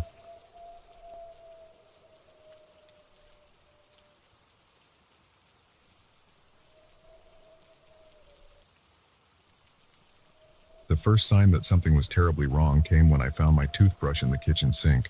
I lived alone, and I'm certain I'd left it in its holder in the bathroom the night before. As I stood there, staring at the misplaced item, a chill ran down my spine. Little did I know, this was just the beginning of a series of events that would push me to the brink of sanity and make me question everything I thought I knew about my home and myself. My name is Claire, and I'm a 34-year-old editor for a small publishing house in Boston. I'd moved into this quaint vacation rental on the outskirts of town about a week ago, seeking a change of scenery to finish my own novel. The house was perfect, a charming 2-story cottage with a wraparound porch, surrounded by woods. It was isolated, quiet, and exactly what I needed to focus on my writing. At first, I dismissed the toothbrush incident as a momentary lapse in memory. Maybe I'd absent-mindedly carried it downstairs while lost in thought about my book. But then other things started happening. I'd wake up to find the TV on, tuned to stations I never watched. Books would be rearranged on the shelves. Once, I came home from a grocery run to find all the faucets running. Each time, I tried to rationalize it. Faulty wiring for the TV. Maybe I'd sleepwalked and moved things around without realizing it. A plumbing issue for the faucets. But deep down, a nagging feeling grew that something wasn't right. It was on the 5th night that things escalated. I woke up around 3 a.m., thirsty and groggy. As I shuffled to the kitchen for a glass of water, I heard it, soft footsteps coming from upstairs. I froze, my heart pounding in my chest. I was supposed to be alone in this house. For a long moment, I stood there in the dark kitchen, straining my ears. The footsteps moved from one end of the upstairs hallway to the other door and then stopped. I held my breath, waiting. Silence. Convincing myself it was just the old house settling, I quickly got my water and hurried back to bed. But sleep eluded me for the rest of the night, my mind racing with possibilities, each more terrifying than the last. The next morning, I did a thorough search of the house. Every closet, every corner, under every bed. I found nothing out of place, no sign of an intruder. But as I was checking the guest room, something caught my eye. There, in the back of the closet, was a small door I hadn't noticed before. It was about 3 feet high, painted to match the wall so perfectly that it almost disappeared into the background. My hand shook as I reached for the handle. It was locked. I told myself it was probably just access to some pipes or electrical wiring. But a part of me knew better. This door hadn't been here when I first explored the house. I was sure of it. I called the rental agency asking about the door. The agent seemed confused, insisting there was no such door in the property plans. She promised to send someone out to take a look, but it would be a couple of days before they could get there. Those 2 days were the longest of my life. I barely slept, jumping at every creak and groan of the house. The footsteps upstairs became a nightly occurrence, always stopping just outside my bedroom door. Twice, I thought I saw a shadow move across the hallway when I went to investigate, but when I turned on the lights, there was nothing there. Objects continued to move around the house, but now it felt more deliberate. My laptop would be in a different room, open to pages I hadn't been working on. Food would disappear from the fridge. Once, I found a half-eaten sandwich on the kitchen counter, the bite marks clearly not my own. By the time the maintenance man arrived, I was a nervous wreck. I led him upstairs to the guest room closet, my hands shaking as I pointed out the small door. But when we looked, it was gone. The back of the closet was just a smooth, unbroken wall. The maintenance man gave me a look that was equal parts pity and suspicion. He checked the rest of the house, finding nothing out of the ordinary. As he left, I overheard him muttering something about city folks and overactive imaginations. That night, as I lay in bed, wide awake and listening for any sound out of place, a new, terrifying thought occurred to me. What if there was no intruder? What if I was doing these things myself and not remembering? The idea of losing time, of moving things around in some dissociative state, was almost more frightening than the thought of an unseen presence in the house. I decided to set up my laptop to record the living room overnight. If something was happening while I slept, I'd have proof one way or another. The next morning, I reviewed the footage with trembling hands. For hours, nothing happened. Then, at 2:17 a.m., a figure walked into frame. My blood ran cold as I recognized myself, moving with a strange, stilted gait I'd never seen before. I watched as this other version of me rearranged books on the shelf, moved pictures on the walls, and then stood perfectly still in the center of the room for nearly 10 minutes before walking out of frame. I slammed the laptop shut, my mind reeling. Was I sleepwalking? Having some kind of dissociative episode? Or was there something more sinister at play? Desperate for answers, I did something I'd been avoiding. I searched online for the history of the house. What I found chilled me to the bone. 30 years ago, a family had lived here. The parents were found dead under mysterious circumstances, and their young daughter had vanished without a trace. The case had never been solved. As I stared at the old newspaper article, my eyes fixed on a photo of the missing girl. She couldn't have been more than 8 years old, with long dark hair and a solemn expression. Something about her eyes seemed familiar, but I couldn't place why. That night, I made a decision. I had to know what was behind that door in the closet. I went to the local hardware store and bought a small hand axe. If the door appeared again, I was going to get it open, no matter what. As darkness fell, I sat in the guest room, axe in hand, waiting. Hours passed. Just as I was about to give up, I heard it, the soft sound of footsteps in the hallway. Then, before my eyes, the small door materialized in the back of the closet, my heart pounding. I approached the door. With shaking hands, I raised the axe and brought it down on the lock. Once, twice, 3 times. On the 4th strike, the lock gave way. I pulled the door open, revealing a dark, narrow passage. Musty air rushed out, carrying with it the scent of decay. Using my phone as a flashlight, I peered inside. The passage seemed to lead into the walls of the house, twisting away into darkness.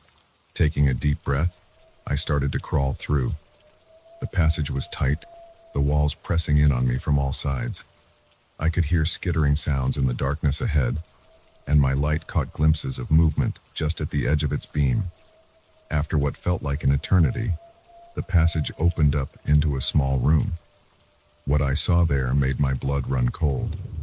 The walls were covered in childish drawings, stick figures in red crayon depicting scenes of violence. In the center of the room was a small bed, and on it, something that might once have been a teddy bear, now rotted and falling apart. But it was what was on the far wall that truly horrified me. Hundreds of photos, yellowed with age, all of the same little girl from the newspaper article. In each photo, she was a little older, a little more haunted looking. The most recent photos couldn't have been more than a few years old. As I stood there, trying to process what I was seeing, I heard a noise behind me. I turned, my light falling on a figure standing in the entrance to the room. It was the girl from the photos, now a woman, her eyes wild and unfocused. "You weren't supposed to find me," she said, her voice raspy from disuse. "No one was ever supposed to find me." I opened my mouth to speak, but before I could, she lunged at me. We grappled in the small space, my phone clattering to the floor and plunging us into darkness. I felt her nails rake across my face and heard her animalistic snarls. Somehow, I managed to break free. I scrambled back through the passage, my heart pounding so hard I thought it might burst. I could hear her behind me, her movements jerky and unnatural in the confined space. I burst out of the closet, slamming the door behind me. I ran downstairs, out of the house, not stopping until I reached my car. As I sped away, I could see a figure in the upstairs window, watching me go. I never went back to that house. I called the police from a motel room, telling them everything. They investigated, but found no trace of the hidden room or the woman. The small door in the closet was gone, as if it had never existed. Sometimes, late at night, I still wake up to the sound of footsteps.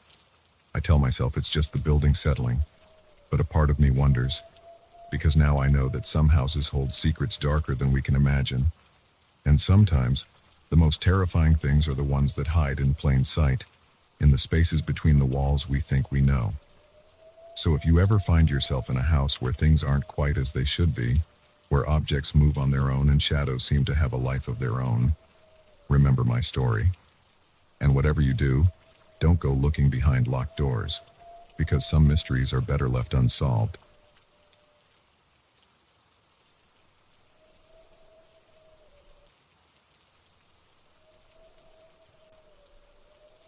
The curtains in Mr. Johnson's living room twitched again, and I felt a chill run down my spine. It was 3 a.m., and this was the third night in a row I'd caught a glimpse of his silhouette peering out into the darkness. Something wasn't right with my elderly neighbor, and I couldn't shake the feeling that I was about to uncover a truth that would change our quiet suburban street forever. I'd lived next door to Mr. Johnson for nearly 5 years, and in all that time, he'd been nothing but a kind, if somewhat reserved, neighbor. He'd always keep an eye on my house when I was away, and I'd return the favor by mowing his lawn or shoveling his driveway in the winter. But lately, something had shifted. It started with small things. I noticed he'd installed new locks on all his doors and windows. Then came the security cameras, their red lights blinking ominously from every corner of his property. At first, I chalked it up to the paranoia that sometimes comes with age. After all, Mr. Johnson was pushing 80, and living alone could make anyone a little jumpy. But then, the night watches began. I'd wake up in the middle of the night to use the bathroom and catch a glimpse of him standing at his window, staring intently at something I couldn't see. During the day, he'd scurry from his car to his front door, looking around furtively, as if he expected someone to jump out at him at any moment. I tried to talk to him about it once, casually mentioning that I'd noticed he seemed a bit on edge lately. His reaction was unsettling. His eyes widened, and for a moment, I saw raw fear there. Then he composed himself, let out a forced chuckle, and said, "Oh, you know how it is. Can't be too careful these days." Before I could press further, he'd retreated into his house, the door slamming shut behind him. That conversation played on repeat in my mind as I stood at my own window, watching Mr. Johnson's silhouette. I knew I should just go back to bed, mind my own business, but something inside me wouldn't let it go. I had to know what was going on. The next day, I called in sick to work. As soon as Mr. Johnson left for his daily trip to the grocery store, always at precisely 10 a.m., I made my move. I felt like a criminal as I crept across our adjoining lawns, my heart pounding in my chest. I told myself I was just checking on a neighbor, making sure everything was okay, but deep down, I knew I was crossing a line.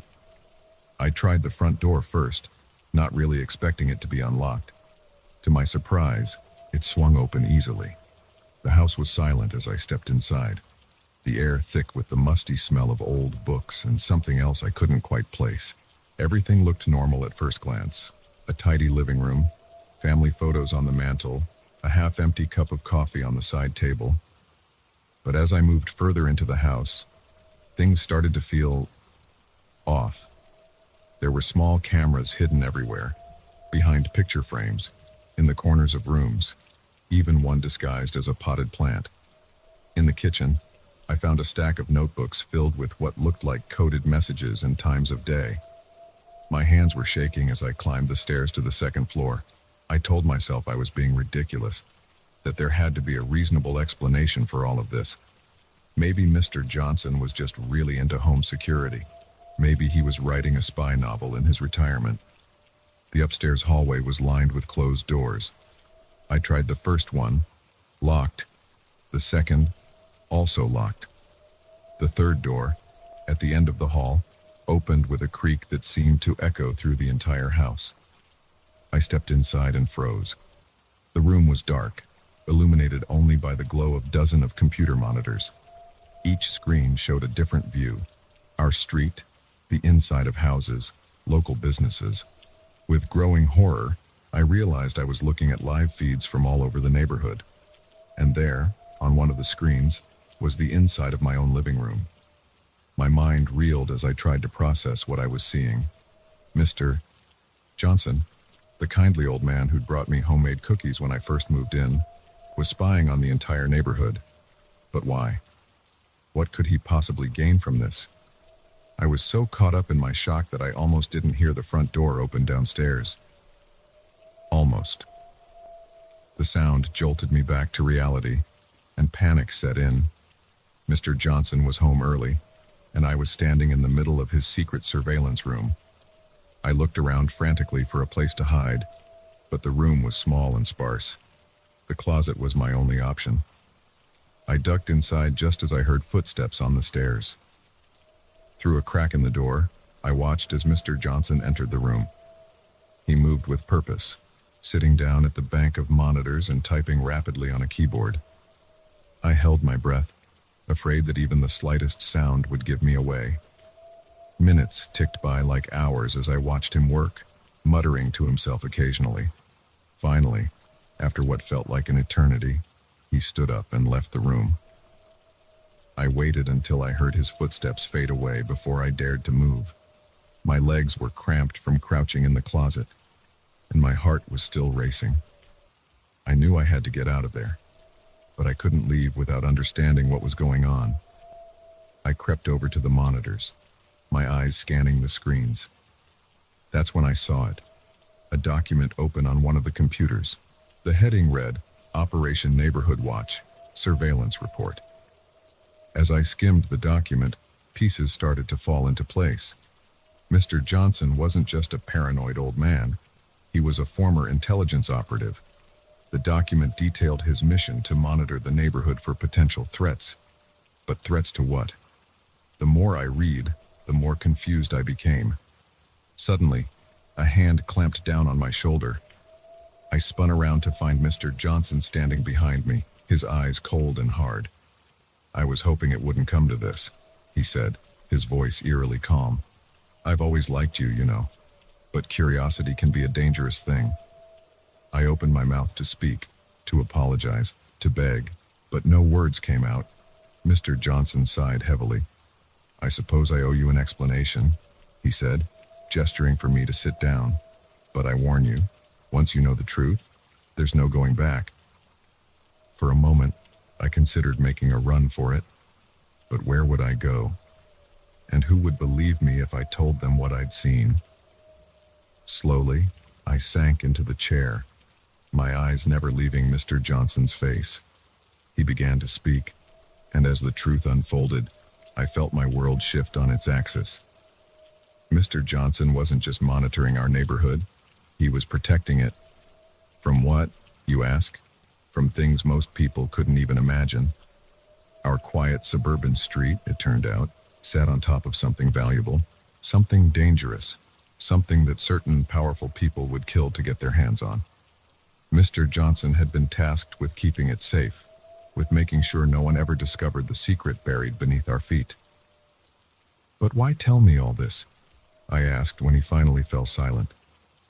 "Why not just get rid of me?" Mr. Johnson's face softened slightly. "Because I'm getting old," he said.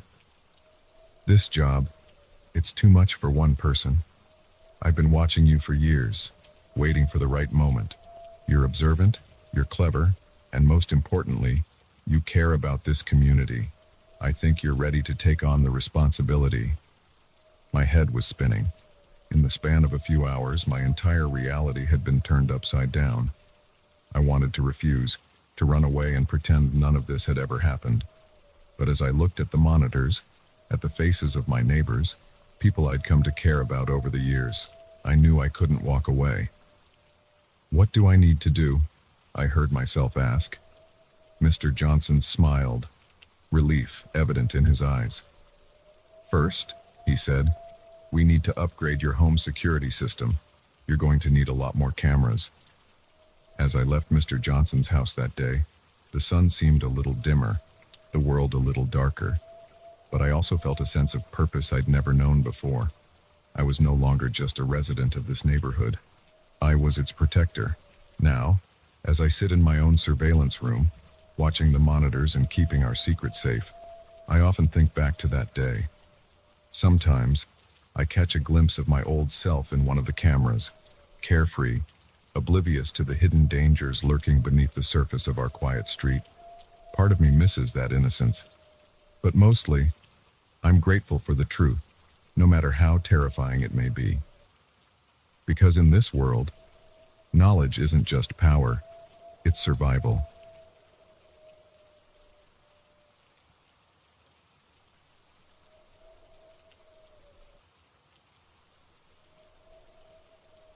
The fluorescent lights flickered ominously as I hunched over my laptop, the soft hum of lab equipment my only company in the otherwise silent building.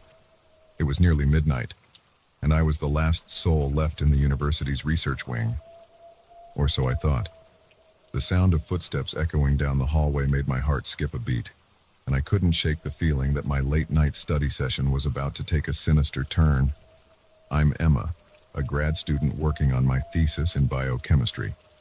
My research focuses on developing a new type of biodegradable plastic, something that could potentially revolutionize the industry and help combat our growing environmental crisis. It's exciting work, but it's also highly confidential. The university has invested a lot of money in this project, and there are plenty of companies out there who'd love to get their hands on our findings. That's why I was still in the lab at this ungodly hour. I'd been making real progress lately, and I didn't want to lose momentum. Plus, the lab was quieter at night, free from the usual hustle and bustle of students and professors. The footsteps grew louder, and I found myself holding my breath. It wasn't unusual for other grad students to work late, but something about this felt different. The steps were too deliberate, too purposeful for someone just passing by. I quickly saved my work and closed my laptop, just as a figure appeared in the doorway. It was Jason, another grad student from the chemistry department. I'd seen him around campus a few times, but we'd never really talked. "Oh, hey, Emma," he said, flashing a smile that didn't quite reach his eyes. "Didn't expect anyone else to be here this late." I forced a smile in return, trying to ignore the uneasy feeling in my stomach. "Yeah, just trying to get some work done. What brings you to this side of the building?" Jason shrugged, taking a step into the lab. "Just taking a walk, clearing my head. Mind if I hang out for a bit?" Before I could answer, he was already pulling up a chair next to me. I shifted uncomfortably, angling my body to block his view of my notes. "So, what are you working on?" he asked, leaning in closer than necessary. I gave him a vague answer about polymer research, hoping he'd lose interest. But Jason kept pressing, asking increasingly specific questions about my methods and results. "That's fascinating," he said, his eyes gleaming with an intensity that made me shiver. "You know, I've heard rumors about some groundbreaking research happening in this lab. Anything you can share?" I laughed nervously, trying to play it off. "Oh, you know how rumors are. Nothing that exciting happening here, I'm afraid." But Jason wasn't deterred. He continued to probe, his questions becoming more pointed and insistent. I found myself stumbling over my words, trying to deflect without seeming suspicious.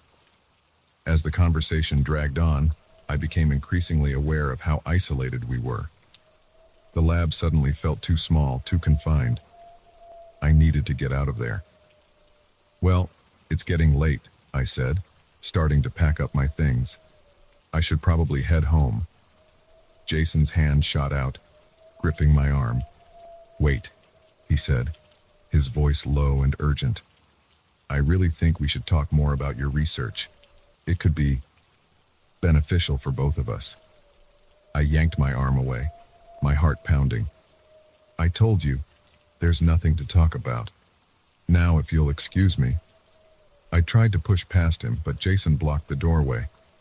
"I don't think you understand, Emma.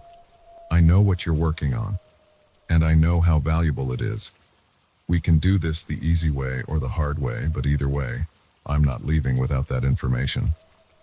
Panic surged through me as the reality of the situation sank in. This wasn't just a nosy student. Jason was here to steal my research, and he was willing to do whatever it took to get it. I backed away, my mind racing. I needed to get out, to find help. But the lab was on the top floor of the building, and at this hour, there was likely no one else around. "Jason, think about what you're doing," I said, trying to keep my voice steady. "This is crazy. Just let me go and we can forget this ever happened." He laughed, a cold, humorless sound that sent chills down my spine. "Oh, Emma, it's far too late for that. Now, why don't you be a good girl and hand over your laptop and notes?" I clutched my bag tighter, shaking my head. Jason's eyes narrowed, and he took a step towards me. I reacted instinctively, grabbing a beaker from the nearby bench and hurling it at him. The glass shattered against his shoulder, and he cried out in pain and surprise. I used that moment of distraction to make a run for it, ducking under his arm and sprinting down the hallway. I could hear Jason cursing behind me, his footsteps pounding as he gave chase. I ran faster than I ever had in my life, my lungs burning as I pushed myself to the limit. I reached the stairwell and yanked the door open, only to find it pitch black inside. The emergency lights must have been malfunctioning. For a split second, I hesitated, weighing my options. Then I heard Jason's voice, too close for comfort, and I plunged into the darkness. I took the stairs two at a time, one hand on the railing to guide me, the other still clutching my bag. I could hear Jason stumbling down after me, his breathing heavy and labored. When I reached the ground floor, I burst through the door, ready to make a break for the exit. But my heart sank as I realized the main doors were locked. Of course they were. It was well past midnight, and the building was supposed to be empty. I spun around, desperately searching for another way out. That's when I saw it. A small security office tucked away in the corner. If I could get in there, I might be able to call for help. I ran to the office, praying it would be open. To my relief, the door swung open easily. I slammed it shut behind me, fumbling for the lock. Just as I heard the satisfying click of the lock engaging, Jason slammed into the door. The impact shook the entire room, and I stumbled backward, my heart in my throat. "Open the door, Emma," Jason shouted, pounding on the thick glass. "You can't hide in there forever." I ignored him, scanning the room frantically. There was a phone on the desk, but when I picked it up, the line was dead. Of course it was. Nothing could be easy tonight. My eyes fell on the security monitors lining one wall. Most of them showed empty hallways and darkened rooms, but one caught my attention. It was a live feed of the parking lot, and I could see a car pulling in. Hope surged through me. Someone else was here. If I could just hold out until they came inside, I might have a chance. Jason was still trying to break down the door, the wood splintering under his relentless assault. I knew it wouldn't hold much longer. I turned back to the monitors, willing the person in the parking lot to hurry up. But as I watched, I realized something was off. The car wasn't parking. It was just sitting there, engine running. A chill ran down my spine as a horrible thought occurred to me. What if this person wasn't here to help? What if they were with Jason? The door gave way with a sickening crack, and Jason burst into the room. I backed away, my eyes darting between him and the security monitors. "It's over, Emma," Jason said, advancing on me slowly. "Just give me what I want, and this can all be over." I shook my head, my back pressing against the wall. "Why are you doing this?" I asked, trying to buy time. "Who are you working for?" Jason's lips curled into a sneer. "Does it matter? In this world, information is power, and your little biodegradable plastic, that's worth a fortune to the right people." He lunged forward, grabbing for my bag. I twisted away, but he caught hold of the strap. We struggled, pulling back and forth until the bag ripped open, spilling its contents across the floor. My laptop clattered to the ground, and Jason made a dive for it. In that moment of distraction, I saw my chance. I bolted for the door, my feet pounding against the linoleum as I ran back towards the stairwell. I could hear Jason shouting behind me, but I didn't look back. I took the stairs two at a time, my legs burning with the effort. I didn't have a plan beyond get away, but my instincts were screaming at me to head up, not down. I burst out onto the roof, the cool night air hitting me like a slap to the face. I ran to the edge, looking down at the empty campus below. No signs of life, no one to help. The door banged open behind me, and I whirled around to see Jason standing there, my laptop clutched in his hands. "End of the line, Emma," he said, breathing heavily. "No more running." I backed up until I felt the low wall at the edge of the roof pressing against my legs. Jason approached slowly, like a predator cornering its prey. "You don't have to do this," I said, my voice shaking. "It's not too late to stop." For a moment, I thought I saw a flicker of doubt in his eyes, but then it was gone, replaced by cold determination. "Sorry, Emma," he said, "but I've come too far to back out now." As he reached for me, a bright light suddenly flooded the rooftop. We both turned, squinting against the glare. A voice boomed out from a megaphone. "This is campus security. Stay where you are." Relief washed over me as I saw figures emerging from the stairwell, real security guards, not whoever Jason had stationed in the parking lot. In the chaos that followed, as Jason was tackled and restrained, I sank to the ground, exhaustion and adrenaline catching up with me all at once. Later, as I sat wrapped in a shock blanket, giving my statement to the police, I couldn't help but think about how close I'd come to losing everything. My research, my future, maybe even my life. But I also felt a newfound strength. I'd faced my worst nightmare and come out the other side. And now, as I watched the sun begin to rise over the campus, I knew that whatever challenges lay ahead, I was ready to face them head on.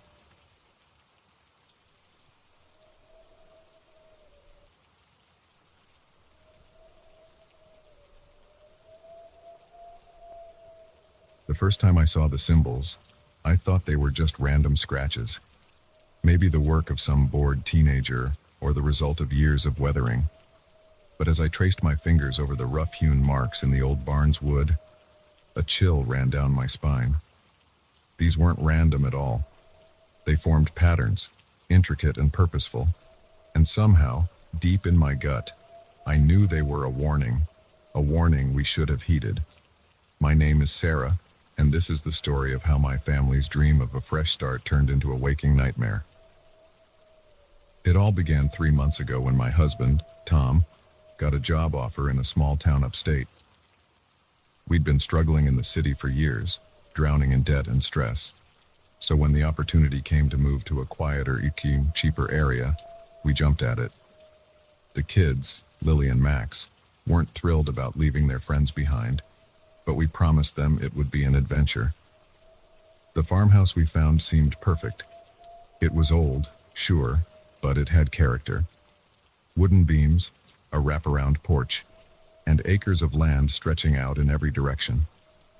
The real estate agent called it a handyman's dream, which was code for needs a lot of work. But Tom and I were up for the challenge. The first few weeks were a whirlwind of unpacking, painting, and exploring our new property. The kids quickly forgot their initial reluctance, spending hours playing in the fields and climbing trees. Tom threw himself into renovation projects, and I started planning a vegetable garden. It felt like we were finally building the life we'd always wanted. But then, little things started happening. Things that were easy to brush off at first, but became harder to ignore as time went on. It started with the noises. At night, when the house was quiet and still, we'd hear creaks and groans that seemed to come from inside the walls. Tom said it was just the house settling, and I wanted to believe him. But the sounds didn't sound like wood expanding or contracting. They sounded deliberate, like footsteps or whispers just on the edge of hearing. Then there were the cold spots. Certain areas of the house would suddenly become frigid, even on the warmest days. We'd walk through them and feel like we'd stepped into a freezer.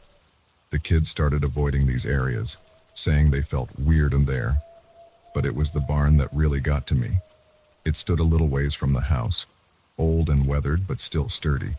We hadn't paid much attention to it at first, focusing on getting the house livable. But one day, while the kids were at school and Tom was at work, I decided to check it out.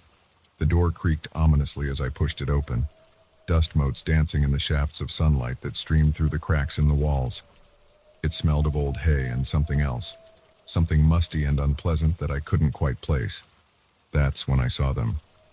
The symbols, carved into the wooden support beams, etched into the walls, even scratched into the dirt floor. They were everywhere once I started looking.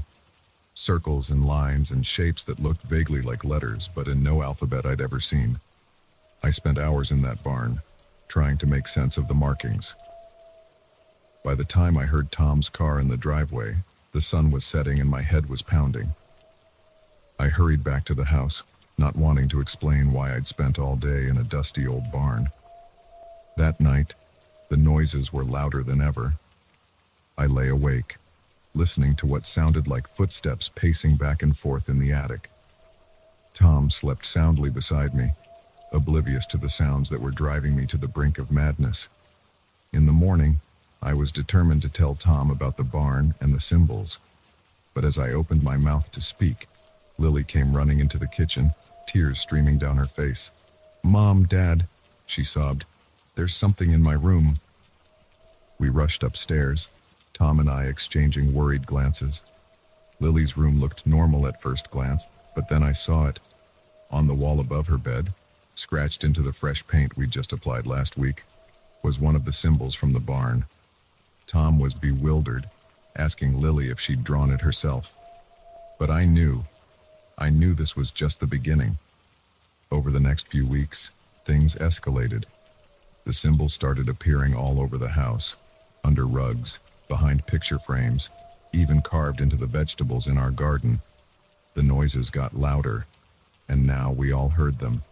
Whispers in the walls, footsteps in empty rooms, and sometimes late at night, what sounded like chanting coming from the direction of the barn. Max started sleepwalking, something he'd never done before. We'd find him in the morning, huddled in corners or standing in front of blank walls, muttering words we couldn't understand. Lily became withdrawn, spending hours drawing the symbols over and over in her sketchbook. Tom tried to rationalize it all away. He called in exterminators for the noises, electricians for the cold spots, even a child psychologist for the kids. But deep down, I think he knew as well as I did that this was something beyond normal explanation. It all came to a head one stormy night in October. The wind was howling outside, rain lashing against the windows. We were all in the living room, trying to distract ourselves with a board game, when every light in the house went out at once. In the sudden darkness, I heard Lily whimper, and Max let out a startled cry. Tom fumbled for his phone, using it as a makeshift flashlight. "It's okay," he said, his voice strained with forced calm. "Probably just a blown fuse. I'll go check the basement. As soon as he left the room, the whispering started. It was all around us, coming from the walls, the floor, even seeming to emanate from the air itself. Words in a language I didn't recognize, but that filled me with a sense of dread. Lily screamed, pointing at the window. There, illuminated by a flash of lightning, was a figure, tall and gaunt, with limbs that seemed too long for its body. It was looking right at us, and though I couldn't make out its features, I knew it was smiling. In that moment, something in me snapped. I grabbed the kids and ran, not caring about the rain or the wind. We piled into the car, and I peeled out of the driveway, my hands shaking on the steering wheel. Tom came running out of the house, shouting after us, but I didn't stop. I couldn't. All I knew was that we had to get away from that house, away from whatever evil had taken root there. We drove through the night, the kids huddled and crying in the back seat. I had no destination in mind, just away. It wasn't until the sun started to rise that I finally pulled over at a rest stop, my body trembling with exhaustion and leftover adrenaline. As I sat there trying to figure out what to do next, my phone buzzed. It was a text from Tom. "Where are you? Are you okay? Please come home. We need to talk about this." I stared at the message, tears welling up in my eyes. Part of me wanted to turn around, to go back and face whatever was happening in our home. But a larger part, the part that had seen that figure in the window and heard those unearthly whispers, knew we could never go back. I texted Tom back. "We're safe. I'm sorry, but we can't come home. Not now. Maybe not ever. I'll explain everything soon. I love you." Then I turned off my phone, started the car, and pulled back onto the highway. I didn't know where we were going or what we'd do when we got there. All I knew was that we were leaving behind more than just a house. We were leaving behind a darkness that had almost consumed us, a mystery I'm still not sure I want to solve. As we drove, the sun climbing higher in the sky, I caught sight of my reflection in the rear-view mirror. There, just visible on my neck, was a small mark, a symbol, like the ones from the barn. My blood ran cold as I realized that whatever we'd awakened in that old farmhouse, it wasn't content to stay behind. It had marked us, claimed us in some way I didn't understand. I pressed down harder on the accelerator, the landscape blurring around us. We were running, yes, but I had a sinking feeling that you can't outrun something that's already inside you. Whatever happens next, wherever we end up, I know one thing for certain. Our lives will never be the same. The fresh start we'd hoped for had turned into something dark and twisted, and now all we could do was face whatever came next, together. The old farmhouse stands empty now, I imagine.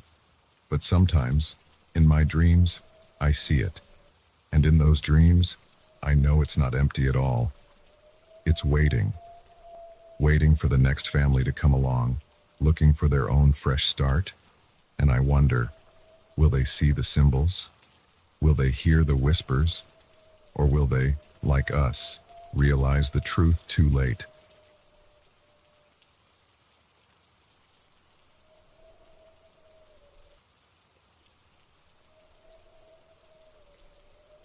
The snap of a twig under my boot echoed through the silent forest, and I froze mid-step. Something wasn't right. The woods, which had been alive with the sounds of birds and small animals just moments ago, had fallen eerily quiet. I felt eyes on me, watching from the shadows between the trees.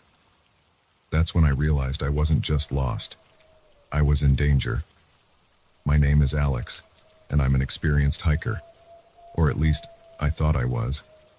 I'd tackled challenging trails before, spent nights alone in the wilderness, and always prided myself on my ability to navigate even the most remote areas. But this time, I'd made a critical mistake.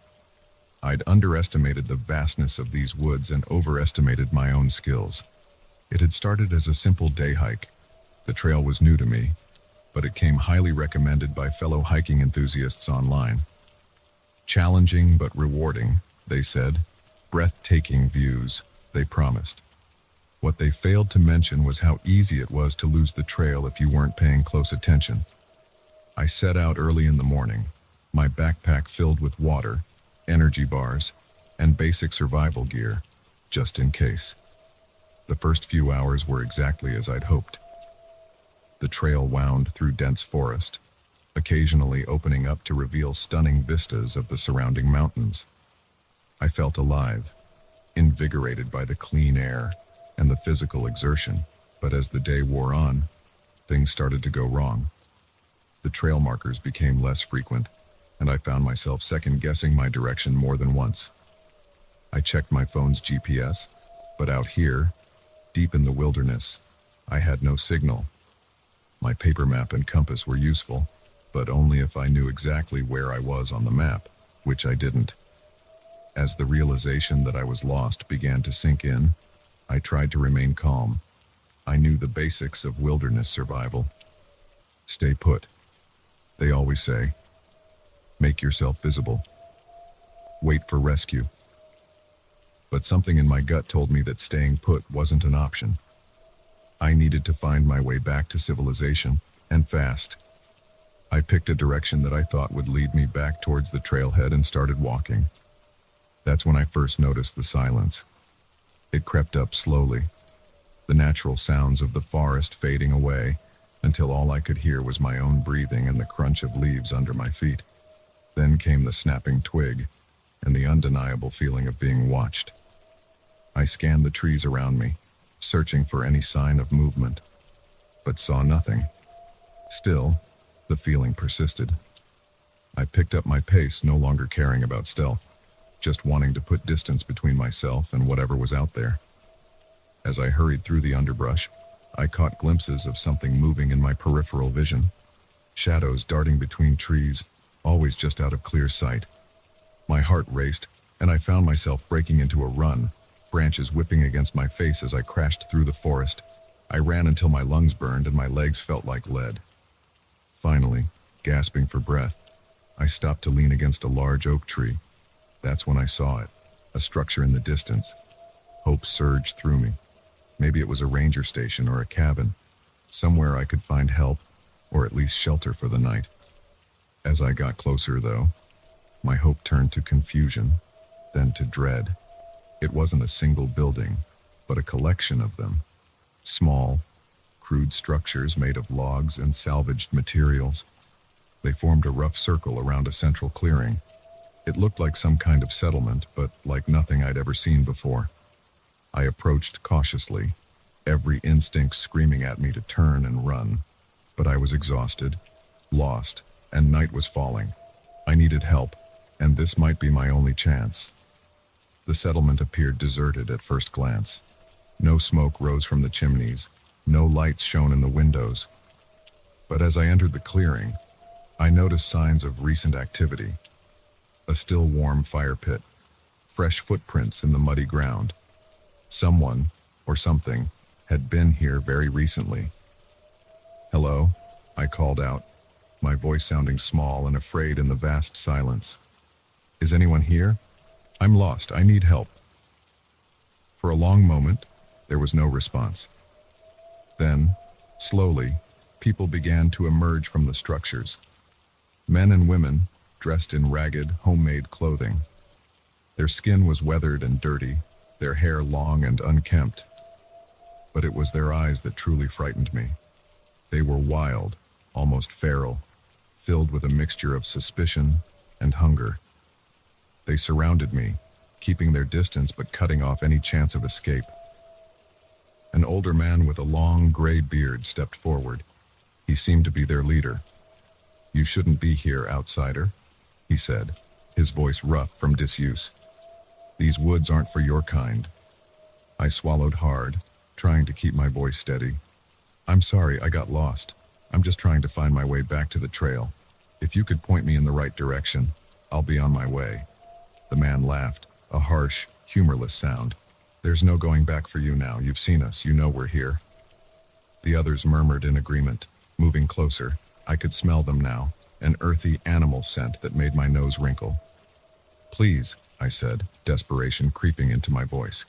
"I won't tell anyone about you. I just want to go home." The leader studied me for a long moment, his eyes boring into mine. Finally, he spoke. "We'll discuss your fate in the morning. For now, you'll stay here where we can watch you." Two burly men grabbed my arms, their grips painfully tight. They led me to one of the smaller structures, little more than a shack, and shoved me inside. The door slammed shut behind me, and I heard the sound of a heavy bar being placed across it. The shack was dark and smelled of mold and decay. As my eyes adjusted, I could make out a crude bed made of straw and animal skins. There was a small window, but it was covered with thick branches, allowing in only slivers of moonlight. I sank onto the bed, my mind reeling. Who were these people? How long had they been out here? And what did they plan to do with me? Sleep was impossible. I spent the night listening to the sounds of the settlement, muffled conversations, the crackling of fires, and sometimes, disturbingly, what sounded like animalistic howls in the distance. As the first light of dawn crept through the window, the door to my prison opened. The leader stood there, flanked by two others. "Come," he said simply. They led me to the center of the clearing, where the entire community had gathered. Dozens of eyes watched me, some curious, others hostile. The leader spoke. "We've lived in these woods for generations, hidden from the outside world. We've survived by staying isolated, protecting our way of life. And now you threaten all of that." I opened my mouth to protest, to plead my case, but he held up a hand to silence me. "We can't let you leave," he continued, "but we also can't dispose of you. It's not our way, so we offer you a choice. Stay with us, become one of us, or—" He trailed off, but his meaning was clear. The alternative wasn't really an option at all. My mind raced. Could I really stay here, cut off from everything and everyone I knew? But what choice did I have? I thought of my family, my friends. Would I ever see them again? As if reading my thoughts, the leader spoke again. "The outside world is poison, full of greed, corruption, and destruction. Here we live in harmony with nature. We take only what we need. We are free." I looked around at the faces watching me. Some were nodding in agreement with their leader's words. Others looked skeptical, even fearful. I realized that not everyone here was a willing participant in this isolated life. In that moment, I made a decision. I couldn't stay here, cut off from the world. But I also couldn't abandon these people, some of whom clearly needed help. "I understand," I said slowly, choosing my words carefully. "Your way of life is important to you, but surely there must be a middle ground, a way for you to protect your isolation while still allowing some contact with the outside world. For supplies, medical help if needed." Murmurs rippled through the crowd. The leader's eyes narrowed, but I pressed on. "I can help you. I can be a bridge between your world and mine. No one else needs to know exactly where you are, but I could bring necessities, news from outside. And in return, you could teach me your ways of living in harmony with nature." It was a long shot, but it was all I had. For a tense moment, no one spoke. Then, slowly, the leader nodded. "You speak wisely, outsider. Perhaps there is more to you than we first thought. We will consider your proposal." That was 3 months ago. I'm back in the real world now, but I make regular trips into the woods, bringing supplies and serving as a discreet liaison for the hidden community. It's not a perfect solution, and I know that someday, inevitably, their existence will be discovered. But for now, I'm doing what I can to protect their way of life while slowly, carefully, introducing them to aspects of the outside world that might benefit them. The experience has changed me profoundly. I've learned to question the values of modern society, to appreciate the simplicity of a life lived close to nature. But I've also seen the dangers of complete isolation, of cutting oneself off from the wider world. As I hike through the familiar woods, no longer lost but forever changed, I often think about how close I came to disappearing completely. And I wonder how many others, over the years, made a different choice when confronted with the hidden people of the forest.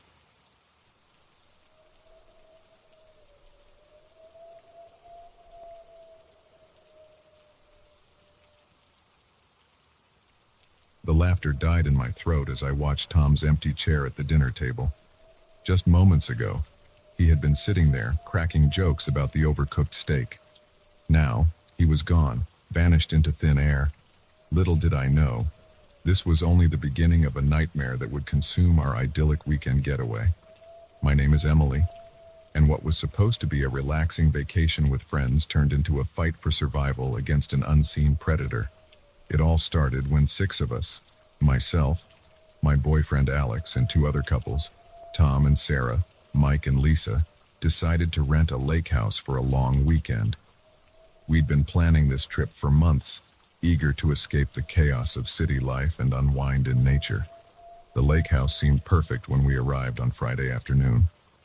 Nestled in a secluded cove, it boasted panoramic views of the water and surrounding forest. The interior was rustic yet comfortable, with enough bedrooms for each couple and a spacious living area perfect for late-night board games and drinks. That first evening was everything we'd hoped for. We grilled on the deck, sharing stories and laughter as the sun set over the lake. As night fell, we gathered around the fire pit, roasting marshmallows and enjoying the star-filled sky. It felt like we were in our own private paradise. Saturday started off just as promising. Mike and Tom went fishing early in the morning, while the rest of us enjoyed a lazy breakfast on the porch. Later, we all went for a swim in the crystal-clear lake waters. The day passed in a blur of sunshine, good food, and better company. It wasn't until dinner that everything changed. We were all seated around the large dining table, plates piled high with slightly overcooked steak, courtesy of Alex's questionable grilling skills. Tom had just finished telling a particularly corny joke, and we were all groaning good-naturedly. I turned to grab the salt shaker, and when I looked back, Tom's chair was empty.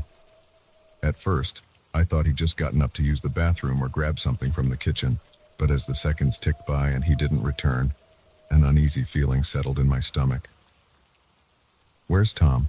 Sarah asked, voicing the question we were all thinking. We called out for him, checked every room in the house, even looked outside. There was no sign of him. It was as if he'd simply ceased to exist. The mood shifted instantly from relaxed to tense. We tried to rationalize it. Maybe he'd gone for a walk and we somehow hadn't noticed him leave. But deep down, we all knew something was terribly wrong. Tom wouldn't just disappear without a word, especially not in the middle of dinner. We decided to split up and search the surrounding area. Mike and Lisa took the path leading down to the lake, while Alex and I headed into the woods behind the house. Sarah stayed behind in case Tom came back. As Alex and I pushed through the dense underbrush, calling Tom's name, I couldn't shake the feeling that we were being watched. The forest, which had seemed so peaceful during the day, now felt oppressive and threatening. Shadows seemed to move at the corner of my vision, always disappearing when I tried to focus on them. After an hour of fruitless searching, we returned to the house, hoping the others had had better luck. But Mike and Lisa were already back, looking just as frustrated and scared as we felt. Sarah was in tears, pacing the living room. "We have to call the police," Lisa said, her voice shaking. Alex pulled out his phone, but the no service on message mocked us from the screen. We'd known cell reception was spotty out here, but now the lack of connection felt suffocating. "There's a landline in the kitchen," I remembered suddenly, but when I tried it, all I got was a dead tone. We were cut off, isolated, and one of us was missing. As the night wore on, our fear and paranoia grew. Every creak of the house settling made us jump. We huddled together in the living room, too afraid to be alone even for a moment. Around midnight, Sarah announced she needed some air and stepped out onto the porch. We heard the screen door slam shut behind her. Less than a minute later, a blood-curdling scream pierced the night. We rushed outside, but Sarah was gone. The porch was empty, the surrounding darkness impenetrable. Panic set in. Mike started yelling, demanding that whoever was out there show themselves. Lisa broke down crying. Alex tried to calm everyone, but I could see the fear in his eyes. We retreated back into the house, locking every door and window. Sleep was out of the question. We took turns keeping watch, though what exactly we were watching for, none of us could say. As the first light of dawn broke over the lake, we made a desperate plan. Mike and Alex would take the car and drive to the nearest town for help. Lisa and I would stay at the house in case Tom or Sarah returned. I watched from the window as the guys got into the car. The engine sputtered to life, and for a moment, I felt a glimmer of hope. But as they started down the long driveway, the car suddenly veered off the path and into a tree. I saw Mike and Alex slump forward, motionless. Lisa and I ran outside, screaming their names. But before we could reach the car, a strange mist seemed to engulf it. When it cleared seconds later, the car was empty. Mike and Alex had vanished, just like the others. Overwhelmed with terror, Lisa and I sprinted back to the house. We barricaded ourselves in one of the bedrooms, pushing a heavy dresser in front of the door. We sat on the bed, clutching each other and sobbing. "What's happening?" Lisa whimpered. "Who's doing this to us?" I shook my head, unable to form words. My mind was racing, trying to make sense of the impossible events of the past 24 hours. As the day wore on, we remained locked in that room, too terrified to leave even for food or water. We took turns watching the door while the other tried to rest, though real sleep was impossible. It was during one of my watches, as the sun was setting, that I heard it. A soft scratching sound coming from the other side of the door. At first, I thought I was imagining things, but then I saw the doorknob slowly turning. I shook Lisa awake, pressing a finger to my lips to keep her quiet. We watched in horror as the doorknob turned further, then stopped. For a long moment, nothing happened. Then suddenly, the dresser blocking the door began to slide across the floor as if pushed by an invisible force. Lisa and I pressed ourselves against the far wall, watching helplessly as the door swung open. But there was nothing there. No person, no monster, just an empty hallway. Then Lisa gasped, her eyes wide with terror. I followed her gaze and felt my blood turn to ice. There, reflected in the mirror on the opposite wall, was a figure. It was tall and gaunt, with limbs too long to be human. Its face, if you could call it that, was a featureless void. As we watched, paralyzed with fear, the figure raised one impossibly long arm and pointed directly at us. I felt a tugging sensation, as if hooks had latched onto my very being and were trying to pull me towards the creature. Lisa screamed, and the spell was broken. We bolted from the room, running blindly through the house and out into the night. The forest swallowed us, branches whipping at our faces as we ran. I don't know how long we ran or in what direction. All I know is that eventually, we broke through the tree line and found ourselves on a road. A car was approaching, its headlights cutting through the darkness like a beacon of hope. We flagged it down, probably looking like madwomen with our wild eyes and torn clothes. The elderly couple inside were clearly frightened by our appearance, but they took pity on us and drove us to the nearest police station. The authorities searched the lake house and surrounding area, but found no trace of our friends or the mysterious figure we'd seen. The official report chalked it up to a bizarre series of accidents and possible hallucinations brought on by stress and isolation. But Lisa and I know the truth. Something was hunting us that weekend. Something not of this world. And sometimes, late at night, I still feel that tugging sensation, as if it's still out there, waiting to finish what it started. We were 6 friends who went to that lake house. Only 2 came back, and not a day goes by that I don't wonder about the others. Are they truly gone? Or are they out there somewhere, trapped in a nightmare from which they can't escape? One thing's for certain, I'll never set foot near that lake again. Some getaways are better left as distant memories, no matter how idyllic they might seem at first glance.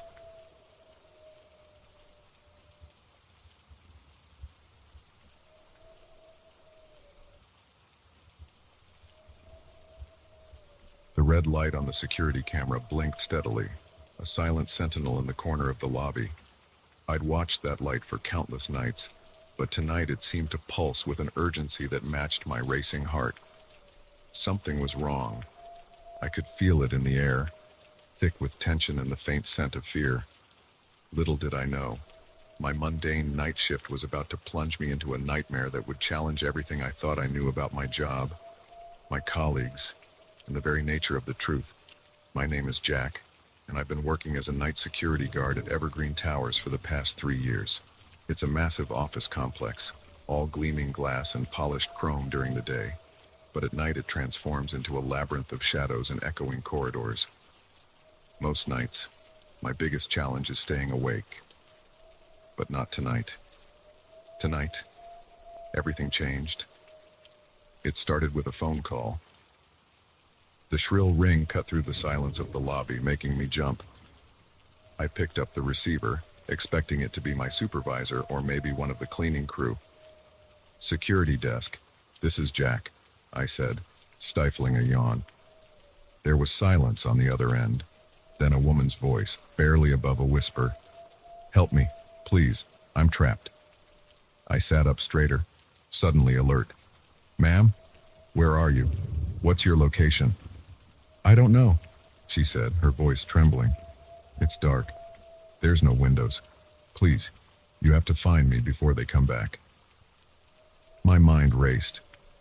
Was this a prank? Some kind of test from management? But the fear in her voice sounded all too real. "Okay, stay calm," I said, trying to keep my own voice steady. "I'm going to help you. Can you tell me anything about where you are? Any details at all?" "It's cold," she whispered, and I can hear humming, like machinery. The basement. It had to be. That's where all the building's mechanical systems were housed. But how did she get down there? And who was holding her? "I'm on my way," I told her. "Stay on the line if you can." I grabbed my flashlight and radio, then hesitated. Protocol said I should call the police, wait for backup, but something told me there wasn't time. I had to act now. The elevator ride to the basement felt like it took hours. When the doors finally opened, I was hit by a blast of cold air and the low hum of machinery. I swept my flashlight across the dimly lit corridor, its beam catching on pipes and electrical boxes. "Hello?" I called out. "Is anyone down here?" No response. I moved deeper into the basement, my footsteps echoing off the concrete walls. The further I went, the more uneasy I felt. Something was off about this whole situation, but I couldn't put my finger on what. That's when I saw it. A door I'd never noticed before, tucked away in a corner behind some old filing cabinets.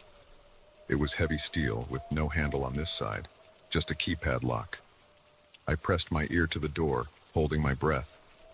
Faintly, I could hear someone crying on the other side. "Hello?" I called out. "Are you in there? I'm here to help." The crying stopped abruptly. "Please," came the woman's voice, muffled by the thick door. "Get me out of here." I examined the keypad. 4 digits. I tried the building's standard security code, 1234. Nothing. I rattled off birthdays, anniversaries, any significant dates I could think of.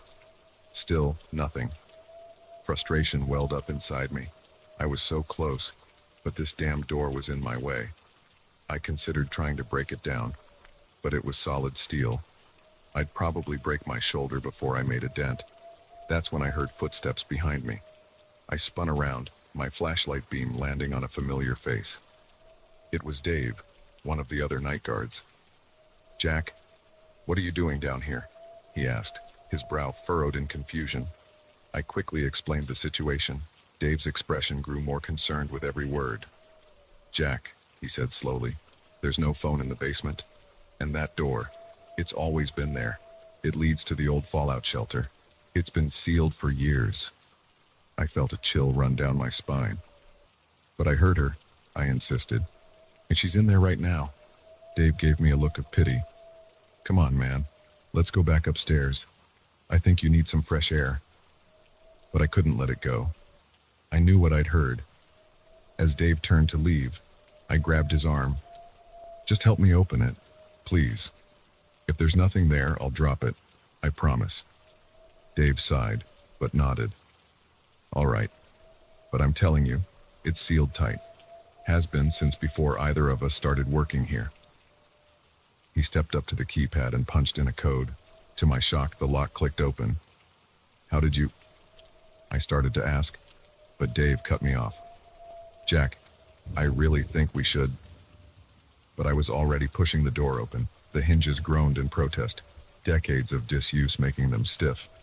As the door swung wide, my flashlight illuminated the room beyond. It was empty. No woman, no signs of anyone being held captive. Just bare concrete walls and a few pieces of old furniture covered in dust. I stood there, dumbfounded. Had I imagined the whole thing? Was I losing my mind? That's when I noticed something odd about the dust on the floor. There were footprints, fresh ones, leading further into the shelter. Dave, I said, my voice barely above a whisper. Look at this. But when I turned around, Dave was gone. In his place stood a man I'd never seen before, dressed in a crisp black suit. Before I could react, he raised his hand. There was a flash of light, and then nothing. I woke up at my desk in the lobby, the morning sun streaming through the windows. My head was pounding, and I had a vague sense that something important had happened, but I couldn't remember what. As I gathered my things to leave, my supervisor walked in. Morning, Jack, he said cheerfully. Anything to report from last night? I opened my mouth to speak, then hesitated. Flashes of memory danced at the edge of my consciousness. A phone call, a dark basement, a sealed door. But it all felt hazy, like a half-remembered dream. No, I finally said, all quiet. He nodded, satisfied, and walked away. But as I headed for the exit, I caught sight of something that made my blood run cold. There, on the security camera feed, was an image of the basement, and in the corner, barely visible, was a door I'd never noticed before. Over the next few weeks, I tried to investigate further, but every time I got close to uncovering something, I'd find myself back at my desk, hours of time missing from my memory. My colleagues acted like nothing was amiss, but sometimes I'd catch them watching me with wary eyes. I know now that Evergreen Towers is more than just an office building.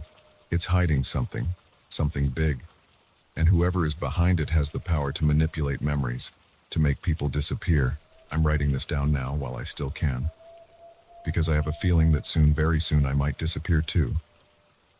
If you're reading this, please, don't ignore it like I ignored that woman's pleas for help. Something is happening here, something terrifying, and I fear it's only the beginning. Remember the blinking red light, remember the sealed door, and whatever you do, don't trust anyone at Evergreen Towers, not even yourself.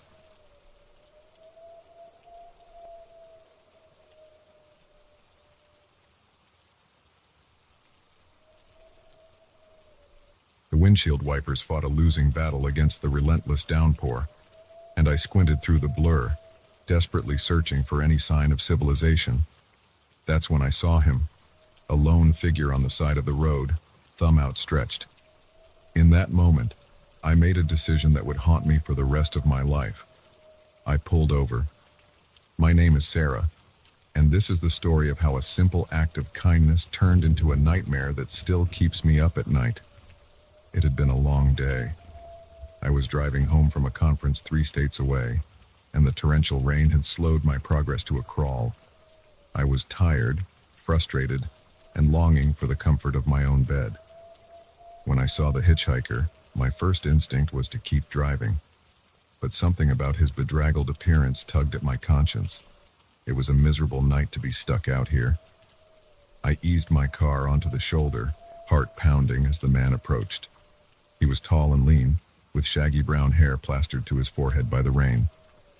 As he opened the passenger door, I caught a whiff of wet dog and something else, something vaguely chemical. "Thanks for stopping," he said, flashing a smile that didn't quite reach his eyes. I was beginning to think I'd be out here all night. "No problem," I replied, trying to keep my voice steady. "Where are you headed?" "Just up the road a ways," he said vaguely. "And I'll let you know when to drop me off." As I pulled back onto the highway, I snuck glances at my mysterious passenger.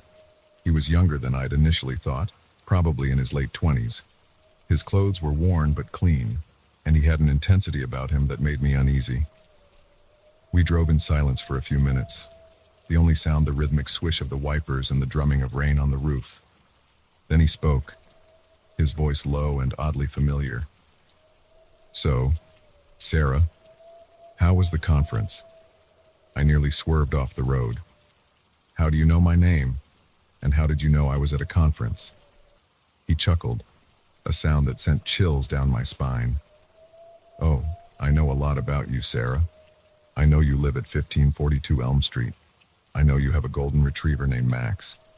And I know you really shouldn't pick up strangers on nights like this." My mind raced. How could he possibly know these things? I'd never seen this man before in my life, had I? "Who are you?" I demanded, my voice shaking. He turned to face me, and in that moment, I saw something in his eyes that made my blood run cold.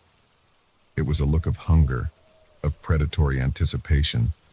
"Don't you recognize me, Sarah? I'm hurt. After all, we've met before. Many times, in fact. You just don't remember." Images flashed through my mind, glimpses of this man in places he shouldn't have been. At the grocery store, outside my office, walking Max in the park. How had I not noticed before? "What do you want from me?" I asked, fighting to keep my voice steady. "It's not about what I want, Sarah. It's about what you want. Deep down, in places you don't like to admit exist. You're bored, aren't you? Tired of your safe, predictable life. That's why you picked me up tonight. You were hoping for a little excitement, a little danger." His words hit uncomfortably close to home. I had been feeling restless lately, dissatisfied with the routine of my life. But this was madness. "You're wrong," I said, more forcefully than I felt. "I picked you up because it was raining and I felt sorry for you. That's all." He laughed again, a sound that seemed to fill the car. "Oh, Sarah, always the good Samaritan, always trying to do the right thing. But we both know that's not the whole truth, is it?"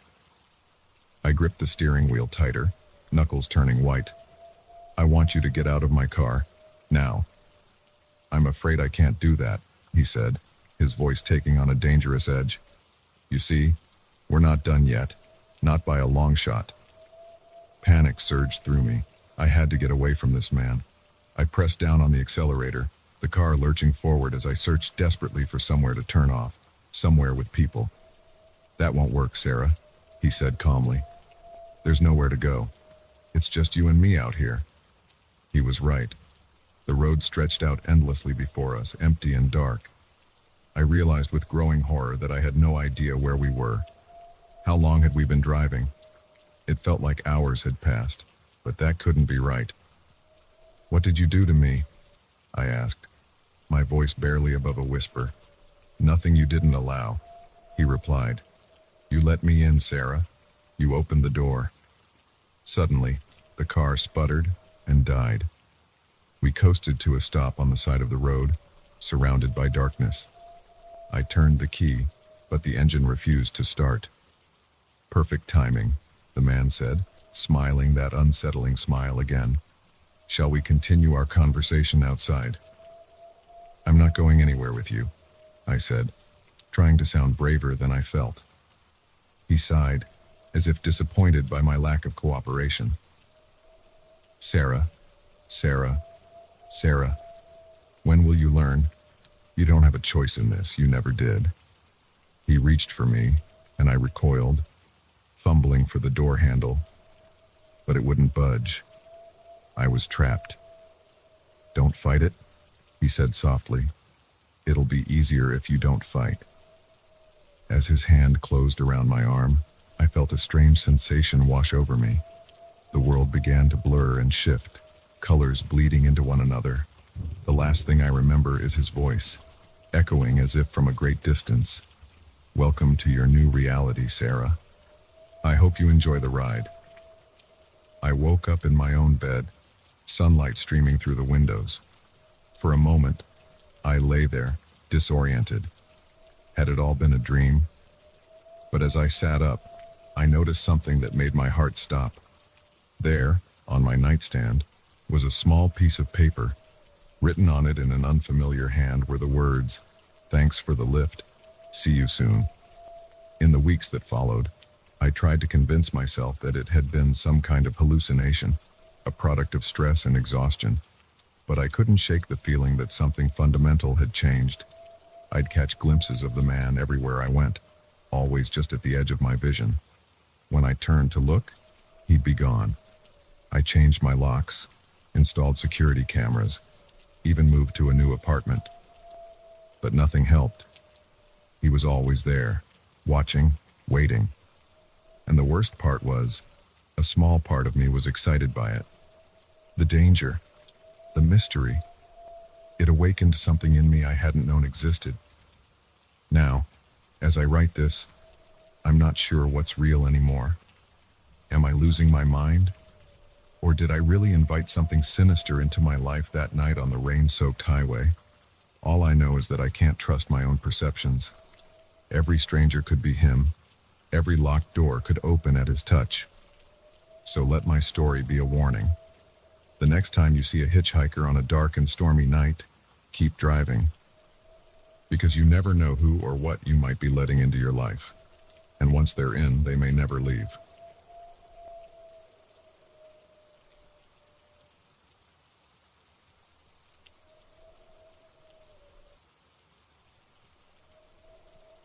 The engine sputtered and died, leaving me stranded in the middle of nowhere. As I coasted to a stop on the dusty shoulder, the realization hit me. I was alone, miles from civilization, with a useless hunk of metal and no cell service. Little did I know, my car trouble was about to become the least of my worries. My name is Mike, and I'm about to tell you how a simple road trip turned into a fight for survival against an evil I never knew existed. It was supposed to be a straightforward drive. I was heading to my sister's wedding, cutting through backcountry roads to save time. The scenery was beautiful, rolling hills, dense forests, and quaint farmhouses dotting the landscape. But as the sun began to set, casting long shadows across the road, the charm of the countryside gave way to an eerie silence. I'd been driving for hours when my car started acting up. The check engine light flashed on, and the vehicle began to lurch and stutter. I managed to pull over just as it gave out completely. Popping the hood, I stared at the engine, hoping for some obvious problem I could fix. But mechanics had never been my strong suit, and the maze of wires and metal might as well have been alien technology. Sighing, I pulled out my phone. No signal, of course. I was going to have to find help the old-fashioned way. In the distance, I could see the faint glow of lights, a farmhouse maybe half a mile down the road. It wasn't ideal, but it was my best shot at finding a phone or at least getting directions to the nearest town. As I walked, the silence pressed in around me. There were no sounds of crickets or night birds, just the crunch of gravel under my feet and my own breathing. The farmhouse grew closer, and I could make out more details. It was an old place, weathered wood siding, and a sagging porch roof. But there were lights on inside, and an old pickup truck parked out front. Someone was home. I approached the front door, rehearsing my plea for help in my head. But before I could knock, I heard voices from inside. They were muffled, but there was an urgency to them that made me pause. "We can't keep doing this," a woman's voice said, sounding strained. "Someone's gonna find out." "Ain't nobody gonna find out," a man replied gruffly. "We're careful. Always have been. But what if—" The woman's voice cut off abruptly as I accidentally kicked an empty can on the porch. The voices inside went silent. I held my breath, suddenly aware that I was eavesdropping on something I probably shouldn't have heard. The door swung open, revealing a tall, broad-shouldered man with a weathered face and cold eyes. He looked me up and down, his expression unreadable. "Can I help you?" he asked, his tone making it clear that he'd rather not. I swallowed hard, pasting on my most apologetic smile. "I'm really sorry to bother you, but my car broke down about half a mile back. I was hoping I could use your phone to call for a tow." The man stared at me for a long moment, then glanced over his shoulder at someone I couldn't see. When he turned back to me, there was a glint in his eye that sent a shiver down my spine. "Course," he said, his voice suddenly friendly. "Can't leave you stranded out here. Come on in." Every instinct I had was screaming at me to run, but I didn't have much choice. I needed help, and this was my only option. I stepped inside, the floorboards creaking ominously under my feet. The interior of the farmhouse was dimly lit and cluttered. The air was thick with the smell of something I couldn't quite place, sweet and cloying, with an undertone of decay. A woman stood in the kitchen doorway, wiping her hands on a dish rag. She gave me a tight smile that didn't reach her eyes. "Phone's in the kitchen," the man said, gesturing for me to follow him. As we passed the woman, I noticed her knuckles were white where she gripped the dish rag. Her eyes met mine for a moment, and I saw something there that looked a lot like fear. The kitchen was large and old-fashioned, with a massive wood-burning stove dominating one wall. But what caught my attention was the cellar door. It was heavy and reinforced, with multiple locks on the outside. Who puts locks on the outside of a cellar door? The man pointed to an ancient rotary phone on the wall. "There you go. You know the number for a tow?"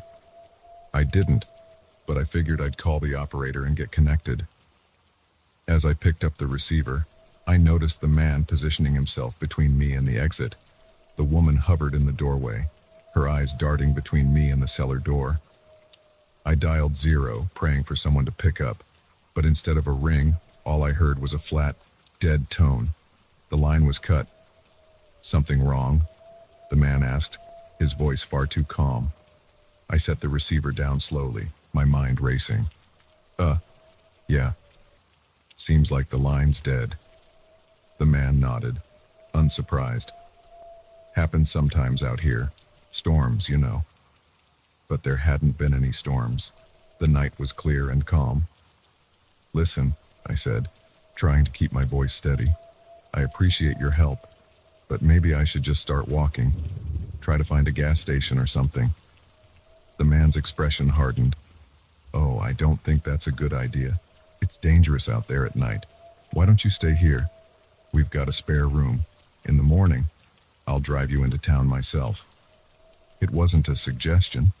The way he said it, the way he was blocking the door, made it clear that leaving wasn't an option. "That's very kind of you," I said, desperately trying to think of a way out of this situation. "But I really should get going.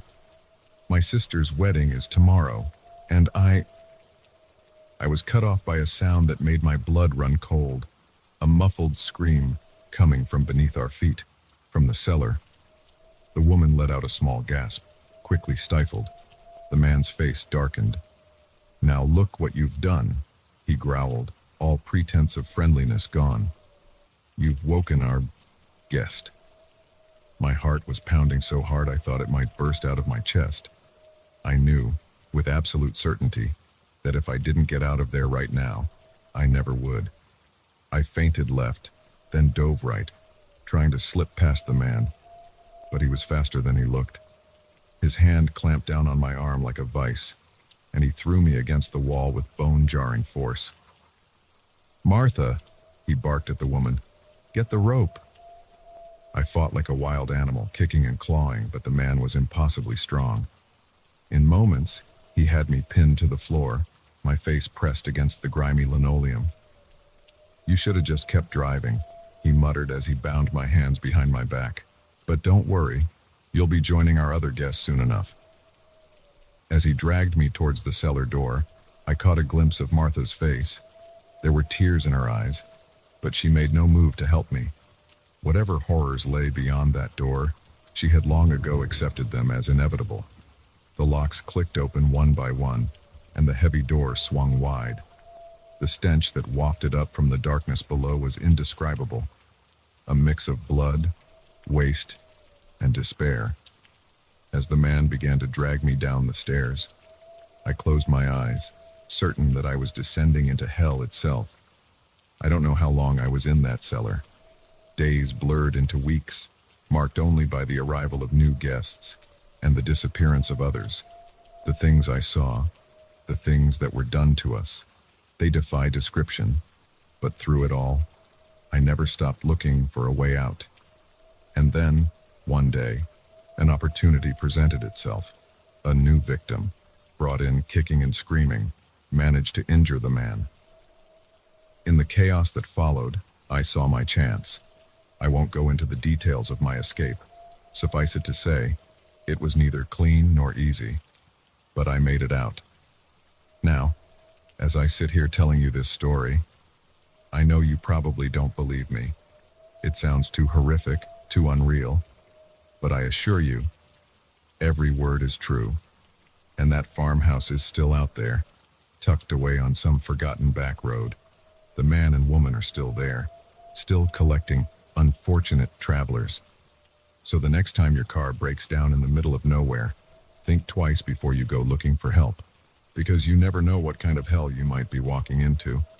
And once you're in, getting out might cost you everything.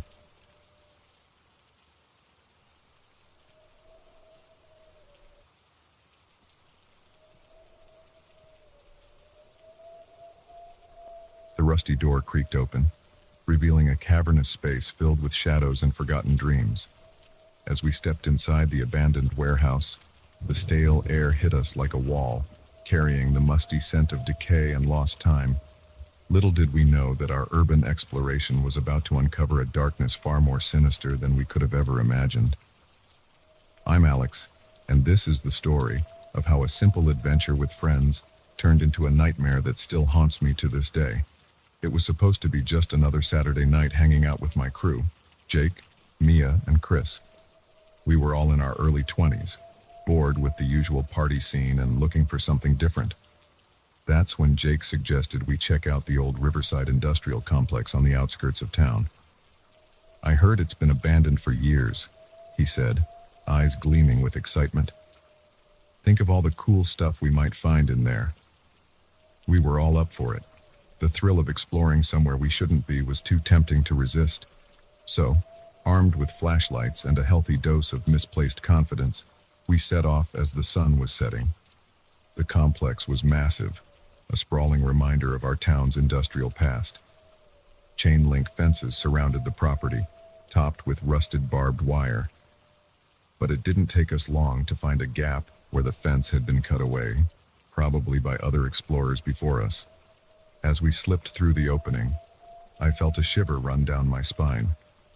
The buildings loomed over us, their broken windows like empty eye sockets staring down at us. For a moment, I hesitated. "Guys, are we sure about this?"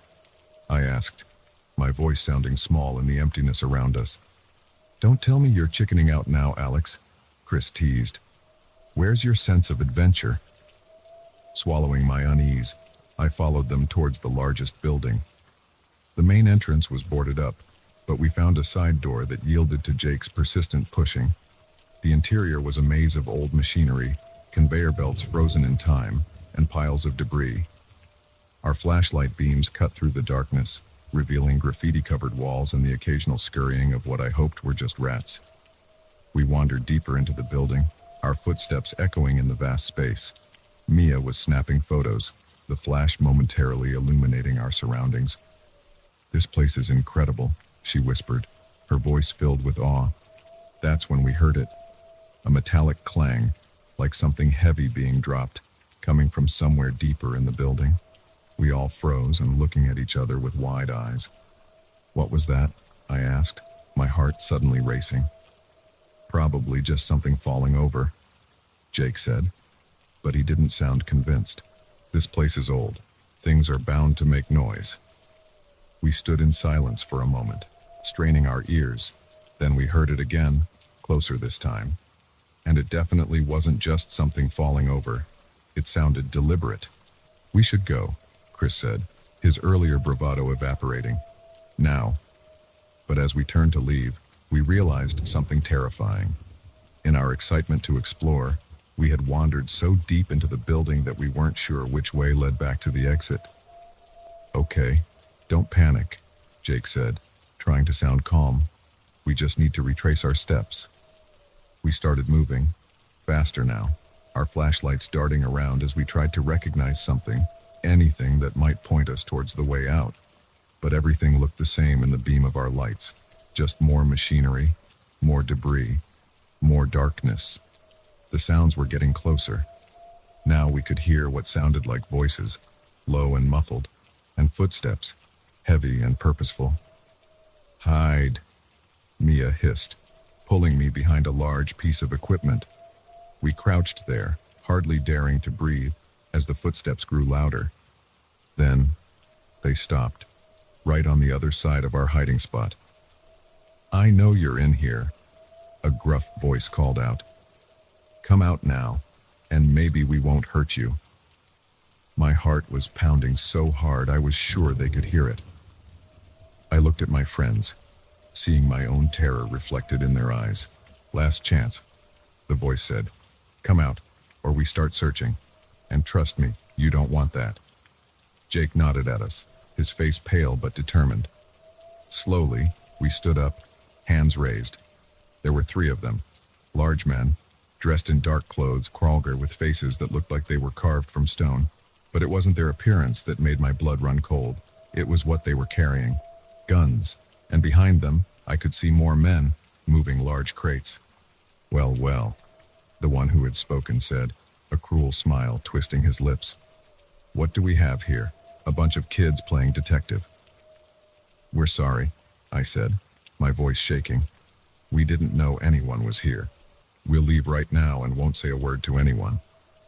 The man laughed, a sound devoid of any real humor. "Oh, I don't think so. You see, you've stumbled into something much bigger than you can imagine, and we can't just let you walk away." That's when I realized the true gravity of our situation. We hadn't just wandered into an abandoned building. We had stumbled upon some kind of criminal operation, and these men had no intention of letting us go. What happened next is still a blur in my mind. I remember running, the sound of shouts and gunshots behind us. I remember the panic, the desperate search for an exit, any exit. Somehow, we got separated. I found myself alone, lost in the labyrinth of the warehouse and with the sounds of pursuit echoing all around me. I ducked into what looked like an old office, my lungs burning as I tried to catch my breath. That's when I saw it. A window, small but big enough to squeeze through. And beyond it, the night sky. Freedom. With shaking hands, I managed to force the window open. It let out a loud creak, and I froze, sure that I had given away my position. But the footsteps I heard were moving away, not towards me. I was halfway out the window when I heard Mia's scream. It was distant, but unmistakable. For a moment, I hesitated. Could I really leave my friends behind? But then I heard more shouts, closer now, and my survival instinct took over. I tumbled out of the window, hitting the ground hard. Ignoring the pain, I scrambled to my feet and ran. I ran until my legs gave out, until I reached the populated part of town, until I finally felt safe enough to stop. The police didn't believe me at first. It sounded too fantastical, too much like a plot from a movie. But when my friends didn't turn up, when their families reported them missing, they had to take it seriously. They searched the warehouse complex, but found nothing. No evidence of any criminal activity, no sign of my friends. It was as if that night had never happened. But I know what I saw. I know what we stumbled into, and I know that somewhere out there, Jake and Mia and Chris are either dead or wishing they were. I don't go out much anymore. I can't shake the feeling that I'm being watched, that those men are out there waiting to silence me for good. Every noise makes me jump. Every shadow could be a threat. Sometimes, I wish I had never made it out of that warehouse. The guilt of leaving my friends behind eats at me every day. But then I remember the terror of that night, the cold determination in those men's eyes. And I know that my survival wasn't just luck. It was a responsibility. So I'm telling this story, hoping that someone will believe me, that someone will help me find out what really happened in that warehouse. Because I can't shake the feeling that what we discovered that night was just the tip of something much larger and much more dangerous. And somewhere out there, in the abandoned places we think are empty, evil is still lurking, waiting for its next unsuspecting victims.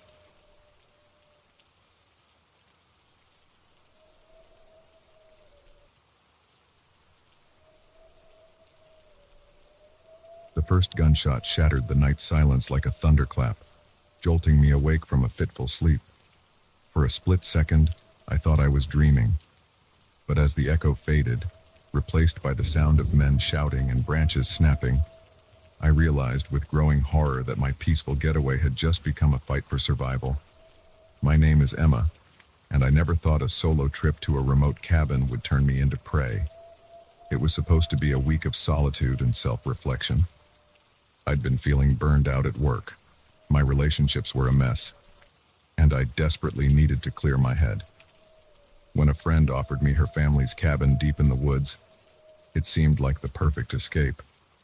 The first few days were blissful. I hiked, read books by the fireplace, and enjoyed the simple pleasure of being disconnected from the world. No cell service, no Wi-Fi, just me and the great outdoors. But on the fourth night, everything changed. The gunshot had come from somewhere to the east, maybe half a mile away. Close enough to hear clearly, far enough to give me hope that whatever was happening might pass me by. I slipped out of bed, my bare feet silent on the cold wooden floor, and peered out the window. The moon was full, casting an eerie, silvery light over the forest. At first, I saw nothing but trees and shadows. Then, a flash of movement caught my eye, a figure darting between the trees, heading in my direction.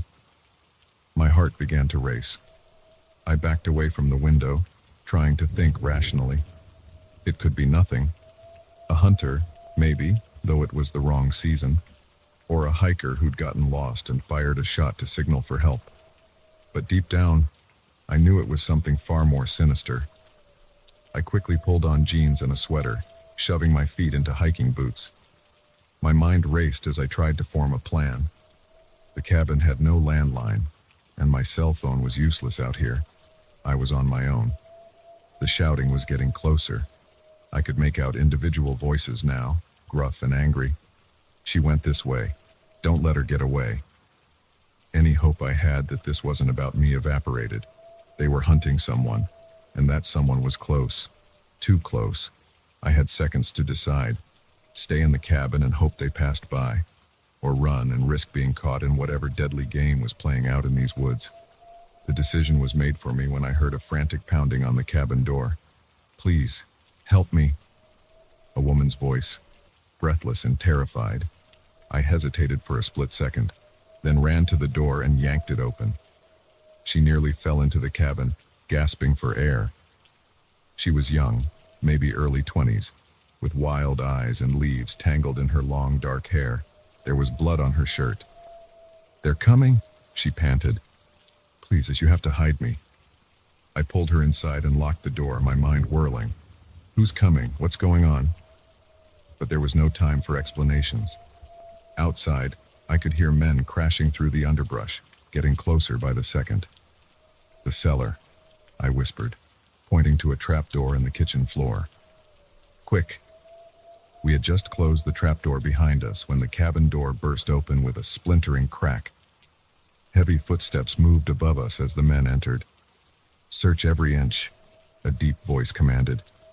She couldn't have gotten far.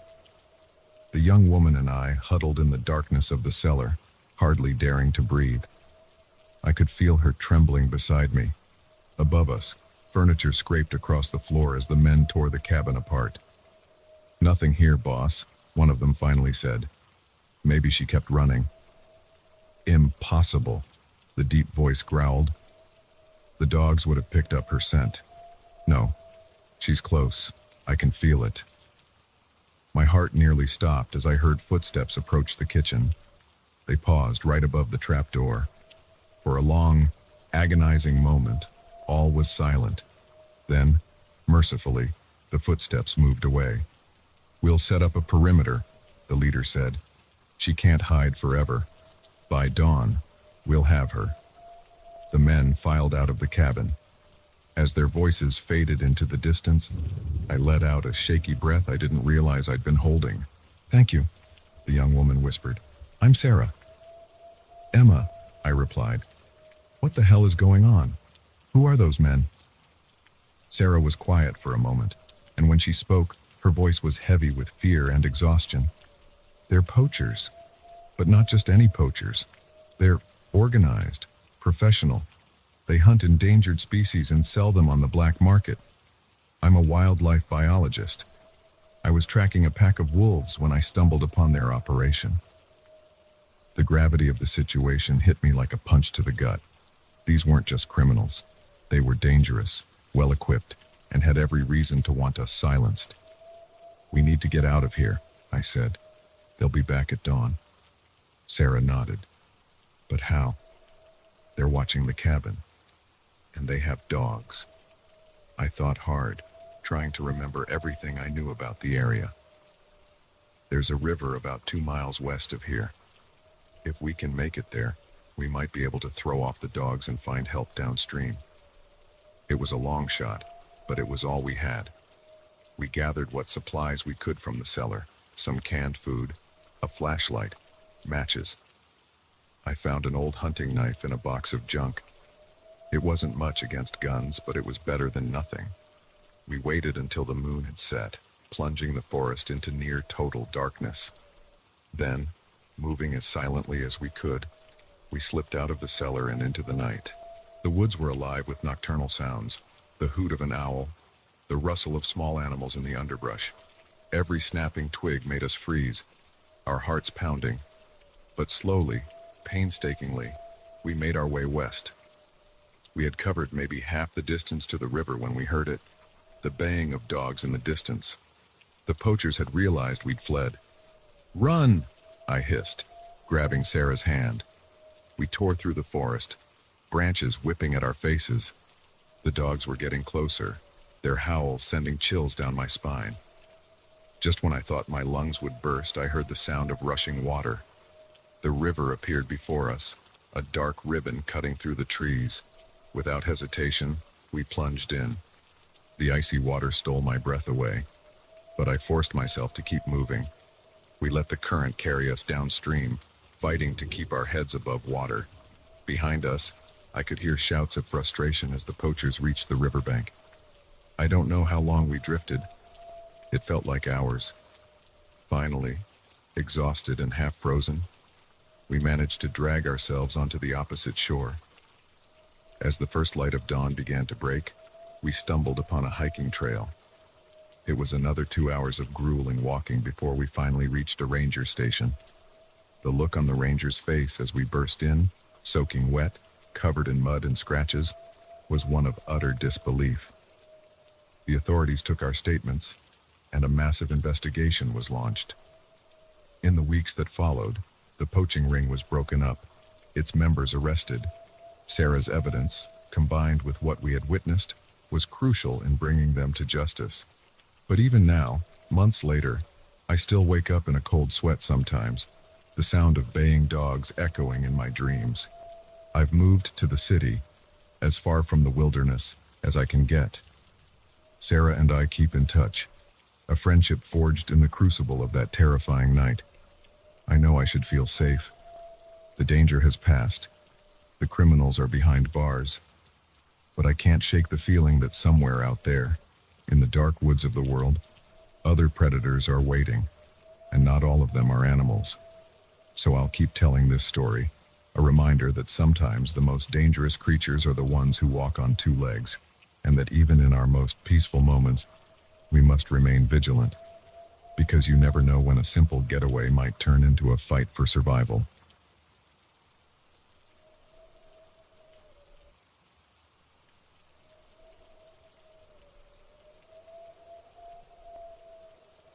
The old floorboards creaked beneath our feet as we tiptoed through the darkened hallway, our hearts pounding in unison with each careful step. It was supposed to be a romantic getaway, a chance for Mark and I to reconnect away from the chaos of city life. But as we heard the heavy footsteps ascending the stairs, I realized with a sickening dread that our quaint countryside inn had become a trap, and we were the prey. My name is Emily, and this is the story of how our dream vacation turned into a nightmare that would haunt us forever. It had all started so perfectly. Mark and I had been drifting apart lately, both of us consumed by our demanding careers and the daily grind of urban living. When we found an ad for a charming bed and breakfast nestled in the rolling hills of the countryside, it seemed like the perfect opportunity to rekindle our relationship. The Willow Creek Inn looked like something out of a fairy tale as we drove up the winding driveway. A beautiful Victorian-era house, surrounded by lush gardens and ancient willow trees. The innkeeper, a kindly old woman named Mrs. Abernathy, greeted us with warm smiles and freshly baked cookies. "You two are in for a treat," she said, her eyes twinkling. "We don't get many visitors this time of year. You'll have the whole place to yourselves." As she led us to our room, I couldn't help but feel a sense of excitement. This was exactly what we needed: peace, quiet, and time alone together. The first day was blissful. We explored the grounds, had a picnic by a babbling brook, and spent the evening cuddled up in front of a crackling fireplace. For the first time in months, I felt the tension melting away from my shoulders. Mark seemed more relaxed too, his smile coming easier, his laugh more frequent. It wasn't until our second night that things began to feel off. We had just finished a romantic dinner in the inn's dining room when we heard a car pull up outside. Curious, we peeked out the window to see a sleek black SUV parking next to our modest sedan. 3 men got out, all wearing dark suits despite the late hour. "Probably just some businessmen," Mark said, but I could hear the uncertainty in his voice. We retreated to our room, trying to shake off the uneasy feeling. But as we lay in bed, I couldn't help but notice how quiet the inn had become. The usual creaks and settling noises of the old house were absent, replaced by an eerie silence. It was just past midnight when we heard it, hushed voices and footsteps in the hallway outside our room. Mark sat up, pressing a finger to his lips. We listened, hardly daring to breathe, as the voices grew closer. "Are you sure they're in this one?" a gruff voice asked. "Positive," another replied. Mrs. Abernathy confirmed it before we took care of her. A chill ran down my spine. Mrs. Abernathy. What had they done to her? Mark was already out of bed, pulling on his jeans and motioning for me to do the same. We had just finished dressing when the doorknob began to turn. In a moment of panic-driven inspiration, Mark wedged a chair under the doorknob. It wouldn't hold for long, but it might buy us some time. "Hey!" the voice on the other side shouted as the door refused to open. "They're awake. Break it down." The door shuddered as someone threw their weight against it. Mark grabbed my hand and pulled me towards the window. We were on the second floor, but there was a small balcony that ran along the side of the house. As we climbed out onto the balcony, I heard the door splinter behind us. Heavy footsteps entered the room. "They're on the balcony!" someone yelled. We ran, our bare feet slapping against the cold wood. I could hear shouts and the sound of breaking glass as our pursuers gave chase. At the end of the balcony, Mark boosted me onto the sloping roof of the inn's sunroom. He scrambled up after me, and we carefully made our way across the slick shingles. "There!" a voice called from below. A flashlight beam cut through the darkness, illuminating us. The sharp crack of a gunshot split the night. I felt something whistle past my ear, and a small chunk of roofing material exploded near my foot. "Oh, God," I whimpered. "They're shooting at us." Mark's face was grim in the moonlight. "We need to get to the car. It's our only chance." We reached the edge of the roof. Below us, I could see our car, tantalizingly close. But between us and freedom were our armed pursuers. "On 3, Mark whispered, gripping my hand tightly. 1, 2, 3. We jumped, landing hard on the soft earth of one of Mrs. Abernathy's flower beds. Pain shot through my ankle, but adrenaline kept me moving. We sprinted for the car, zigzagging as more shots rang out behind us. I fumbled with the keys, my hands shaking so badly I could barely get them into the ignition. The engine roared to life just as one of the men reached us. He slammed his fist against the driver's side window, spiderweb cracks appearing in the glass. Mark threw the car into reverse, peeling away from the inn in a spray of gravel. In the rearview mirror, I could see the men running for their SUV. "Who are they?" I gasped, my heart still racing. "What do they want with us?" Mark shook his head, his knuckles white on the steering wheel. "I don't know, but we need to get to the police. Now." We sped through the winding country roads, the headlights of the SUV visible in our rearview mirror. Every time they got close, Mark would take a sharp turn or speed up, somehow managing to keep us just out of reach. As we crested a hill, I saw the welcoming lights of a small town in the distance. Hope surged through me. We were almost safe. But then, without warning, our car began to sputter and slow. "No, no, no," Mark muttered, frantically pressing the gas pedal. "Not now." The car rolled to a stop, steam billowing from under the hood. Behind us, I could see the SUV's headlights growing larger. "Run!" Mark shouted, already out of the car and pulling me with him. We dashed into a nearby field, the tall grass whipping at our legs as we ran. I could hear car doors slamming, voices shouting. The beam of a flashlight swept across the field. My lungs were burning, my legs felt like lead, but the sound of pursuit kept me going. We reached the edge of the field, where it bordered a dense forest. "In here," Mark panted, pulling me into the trees. We pushed through the underbrush, branches scratching at our faces and arms. Behind us, I could hear the men crashing through the forest, getting closer with each passing second. Just when I thought we couldn't go on, I saw a glimmer of light ahead. As we burst through the tree line, I realized we were on the outskirts of the town we'd seen earlier. "There."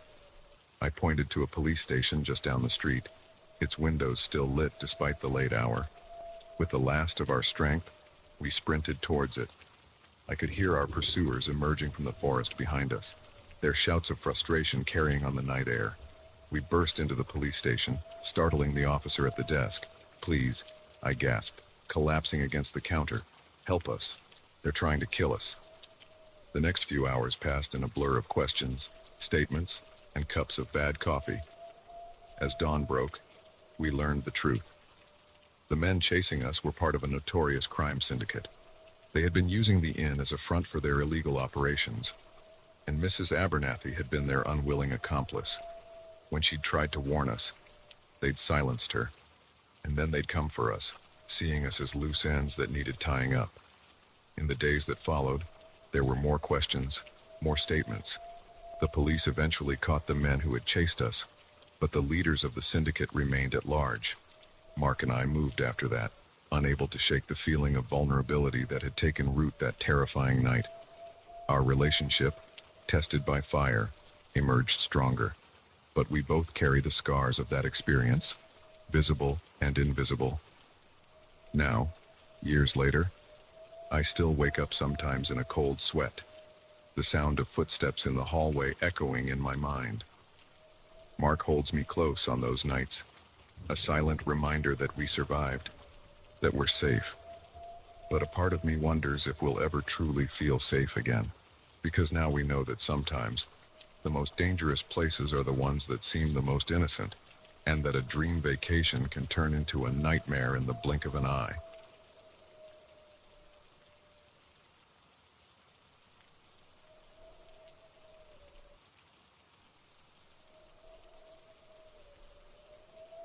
The click of the lock echoed through the room like a gunshot, freezing Mark and me in place. We exchanged glances, our eyes wide with panic. This wasn't how our romantic getaway was supposed to end.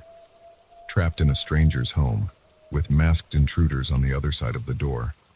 But as the handle began to turn, I realized our quiet countryside retreat had just become a fight for survival.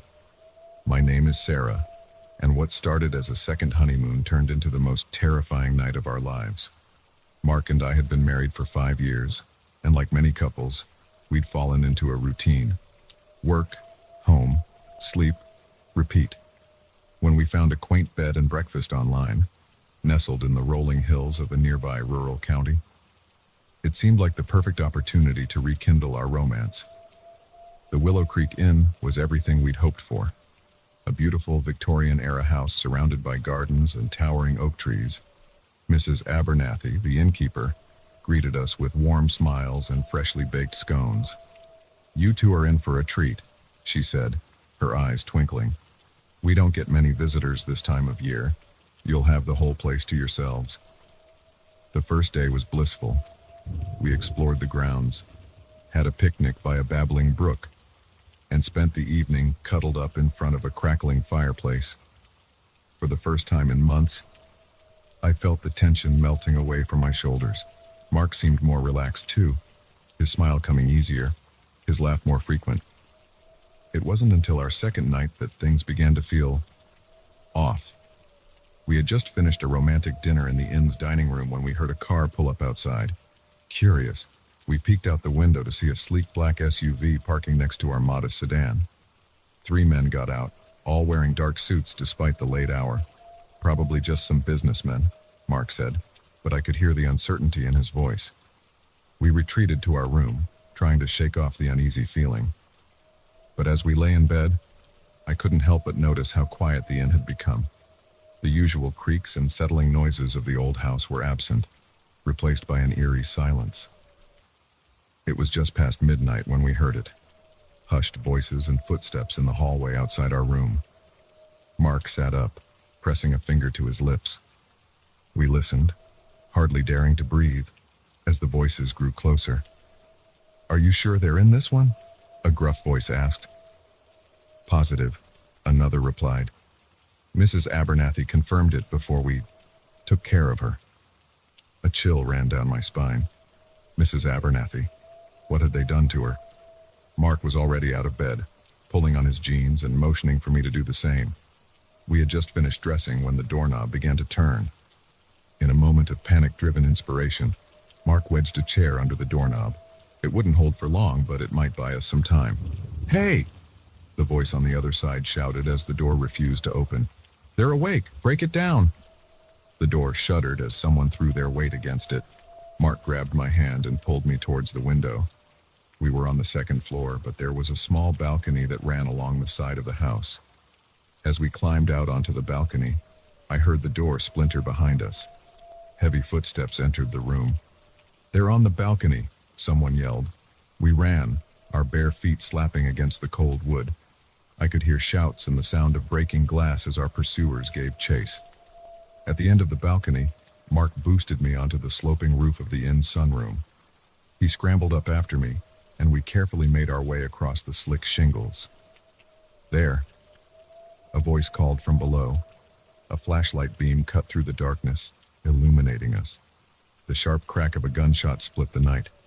I felt something whistle past my ear, and a small chunk of roofing material exploded near my foot. "Oh, God," I whimpered. "They're shooting at us."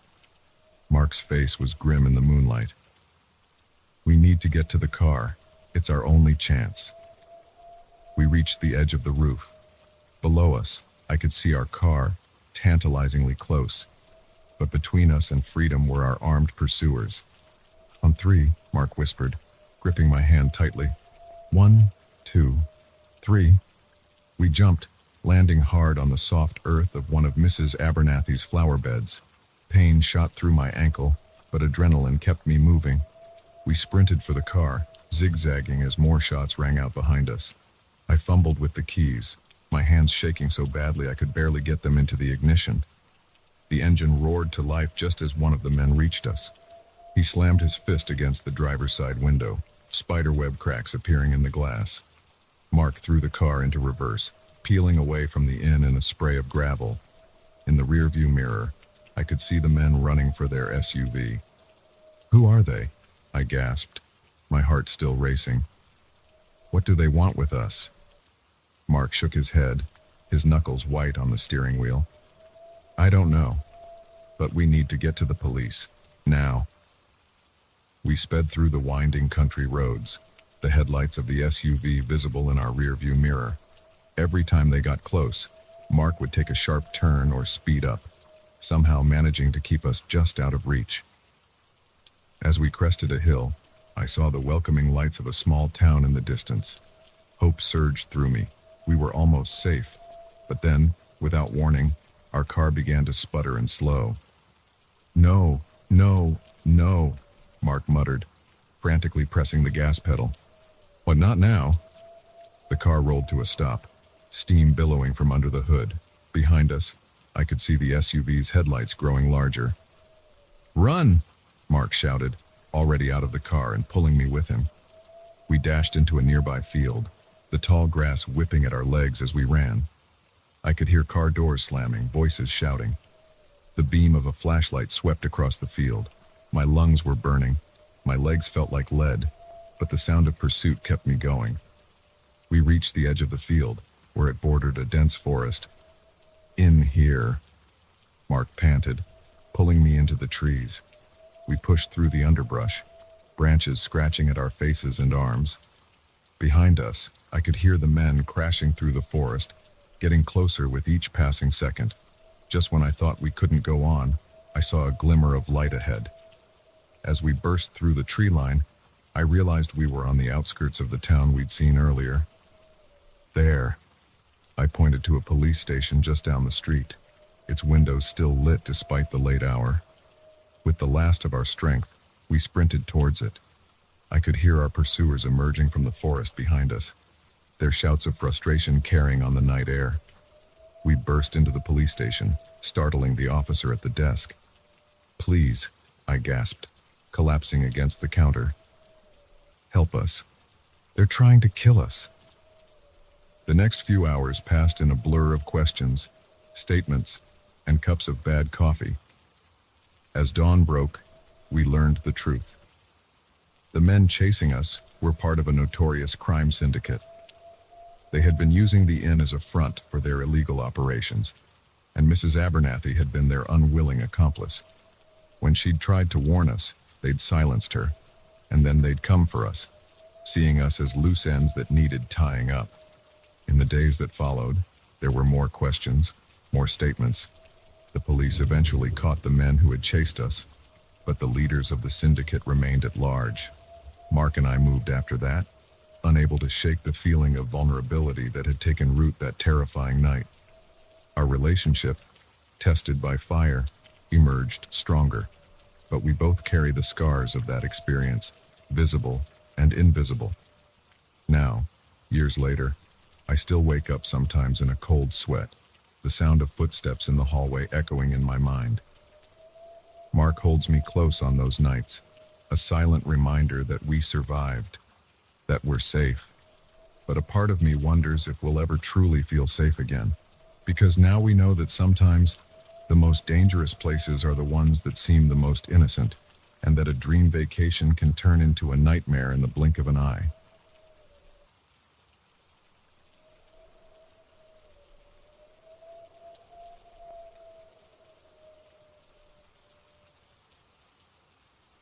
The last customer stumbled out into the night, leaving behind the stale scent of beer and broken dreams.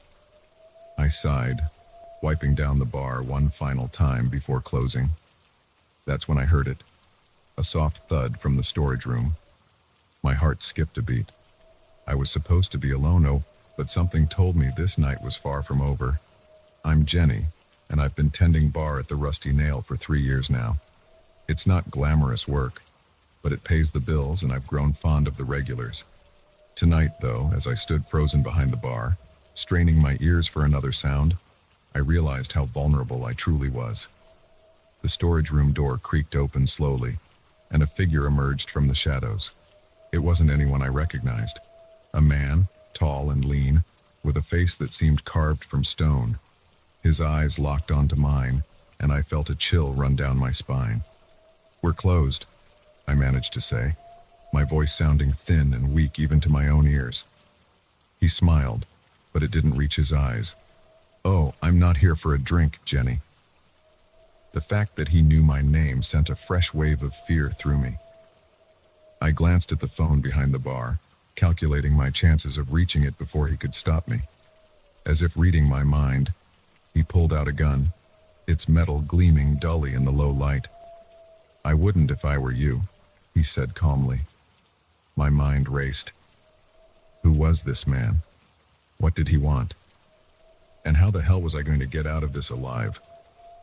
"Look," I said, trying to keep my voice steady, "if this is a robbery, take whatever you want. There's cash in the register and—" He cut me off with a laugh. "This isn't about money, Jenny. This is about information. Information that I believe you have." I stared at him, bewildered. "I don't know what you're talking about. I'm just a bartender." He moved closer, his eyes never leaving mine. "Oh, I think you know more than you're letting on. You see, we've been watching this place for a while now. We know about the little side business your boss has been running, and we know that you're not just a simple bartender." My blood ran cold. It was true that I'd noticed some strange things happening at the bar lately. My boss, Mike, had been having a lot of private meetings in his office. There had been an increase in unfamiliar faces coming in, people who didn't seem like our usual clientele. But I'd chalked it up to Mike trying to drum up more business. "I really don't know anything," I insisted. "Whatever Mike's involved in, he hasn't told me about it." The man's expression hardened. "I don't believe you. And I'm not leaving until I get what I came for." He gestured with the gun towards the office door. "Let's continue this conversation somewhere more private, shall we?" I had no choice but to comply. As we walked towards the office, my mind raced, trying to piece together what little I knew. Mike had been acting strange lately, jumpy and secretive. There had been hushed phone conversations, mysterious packages delivered after hours. But I'd never imagined it was anything like this. Once in the office, the man forced me to sit in Mike's chair. He loomed over me, the gun never wavering. "Now," he said, "let's start with the shipments. When are they coming in?" I shook my head, genuinely confused. "I don't know anything about any shipments, I swear." His eyes narrowed. Wrong answer. Without warning, he backhanded me across the face. The force of the blow sent me sprawling out of the chair. I tasted blood in my mouth as I struggled to sit up. "Let's try this again," he growled. "The shipments. When and where?" Tears stung my eyes, partly from pain, partly from fear. "Please," I begged. "I really don't know what you're talking about. Mike doesn't tell me anything about the business side of things." He studied me for a long moment, then sighed. "Perhaps you need some motivation to jog your memory." He reached into his pocket and pulled out a phone. After dialing a number, he spoke quietly into it. "Bring him in." My heart sank. Who else had they captured? Minutes later, the office door opened again. 2 more men entered, dragging a battered and bloodied figure between them. It took me a moment to recognize him through the bruises and swelling, but when I did, I gasped. "Mike!" My boss lifted his head, his one good eye focusing on me. "Jenny," he croaked. "I'm so sorry." The first man, clearly the leader, smiled coldly. "Now then, Jenny, let's see if your memory improves with some company." What followed was a nightmare of questions, threats, and violence. They demanded information about shipments, contacts, drop-off points, none of which I knew anything about. Every time I couldn't answer, they hurt Mike. His cries of pain tore at my heart, but I truly had no information to give them. As the night wore on, I began to piece together bits of the puzzle. It seemed Mike had gotten involved with a rival gang, using the bar as a front for drug trafficking. The men interrogating us were from another organization, looking to take over the territory. Just when I thought things couldn't get any worse, we heard sirens in the distance. The leader's head snapped up, his eyes narrowing. "Seems like our time is up," he said. "One last chance, Jenny. Tell us what we want to know, or we finish this right now." I looked at Mike, slumped in the corner, barely conscious, then back at the man with the gun, his finger tightening on the trigger. In that moment, something inside me snapped. Maybe it was the adrenaline, or maybe just blind luck, but I saw an opportunity and I took it.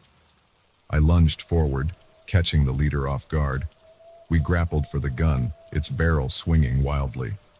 The other two men shouted, moving to help their boss. But in the chaos, Mike managed to summon the last of his strength. He tackled one of the men, sending them both crashing into the other. The gun went off, the sound deafening in the small office. I felt a searing pain in my side, but I didn't let go. We crashed into Mike's desk, sending papers and a heavy paperweight flying. I managed to grab the paperweight and brought it down hard on the leader's head. He crumpled to the floor, the gun clattering away. I snatched it up, my hands shaking as I pointed it at the other two men. "Don't move," I gasped, trying to ignore the warm wetness spreading across my shirt. Just then, the office door burst open. Police officers flooded in, shouting orders. I dropped the gun, relief washing over me as the adrenaline faded and the pain intensified. The next few hours were a blur of ambulances, hospital rooms, and police questioning. It turned out one of our regulars, a off-duty cop who'd left just before closing, had noticed something off and called it in. Mike survived, though he faced a long recovery and even longer jail time. As for me, the bullet had grazed my side, painful, but not life-threatening. In the weeks that followed, as I healed and gave statements and tried to make sense of everything, I couldn't shake the feeling of how close I'd come to death. How quickly an ordinary night had turned into a fight for survival. I don't work at the Rusty Nail anymore. These days, I'm much more careful about where I work and who I trust. But sometimes, late at night, I still hear the echo of that gunshot, still feel the weight of that gun in my hands. And I wonder how many other secrets are hiding behind the everyday facades we take for granted. One thing's for certain. I'll never look at a quiet night at the bar the same way again.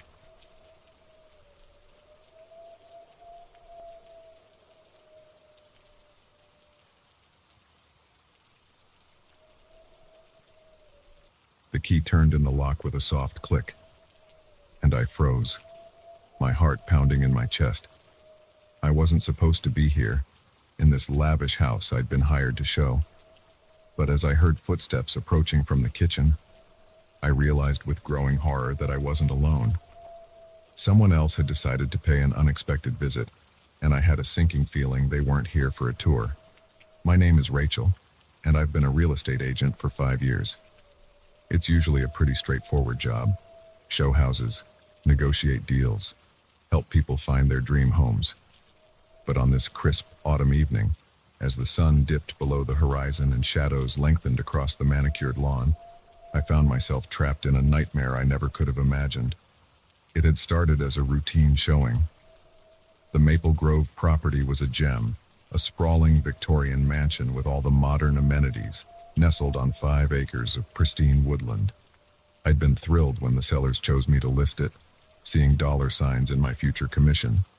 The prospective buyers, a well-dressed couple in their 50s, had seemed genuinely interested during our afternoon tour. They'd asked all the right questions, admired the crown molding, and even discussed where they might put their grand piano in the spacious living room. As we wrapped up, the wife had suddenly remembered she'd left her scarf in the master bedroom. "Oh, don't worry about it," I'd said with a smile. "I'll grab it when I do my final walkthrough. You can pick it up at the office tomorrow." They'd thanked me and left, and I'd locked up, planning to return later that evening to retrieve the scarf and double-check that all the lights were off. It was a service I often provided for high-end listings, just to ensure everything was perfect for the next showing. Now, as I stood frozen in the entryway, I cursed my dedication to customer service. The scarf lay forgotten on a nearby table. I'd found it almost immediately upon entering, but before I could grab it and leave, I'd heard the unmistakable sound of a key in the lock. My first thought was that the owners had returned unexpectedly, but as I heard low voices and the sound of heavy objects being moved, I knew this was something else entirely. I crept towards the kitchen, my heart racing. Through the partially open door, I could see two men I didn't recognize. They were dressed in dark clothing, and one was carrying what looked like a crowbar. "Check upstairs," the taller one grunted. "I'll start down here. Remember, we're looking for the safe. It's got to be here somewhere." Burglars. I was witnessing a break-in. My mind raced, trying to remember if I'd armed the security system when I entered. I didn't think I had.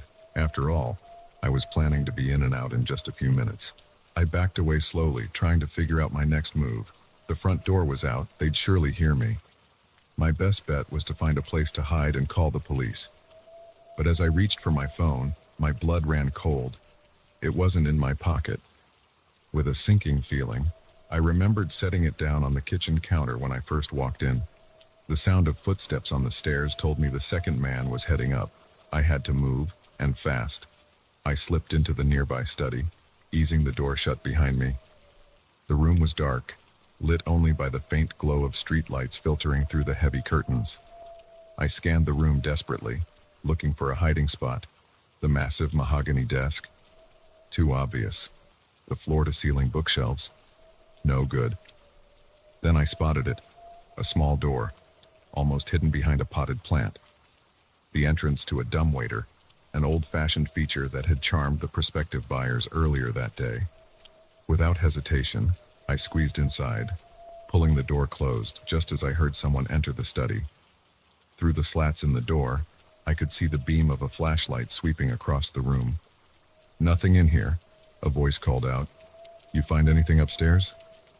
"Nah," came the reply. "But keep looking. That safe's got to be somewhere." I held my breath as the man in the study moved around, opening drawers and tapping on walls. Every second felt like an eternity. What if they found me? What would they do? Just when I thought I couldn't take the tension anymore, I heard a shout from upstairs. "Hey, I think I found something." The man in the study rushed out, and I let out a shaky breath. But my relief was short-lived.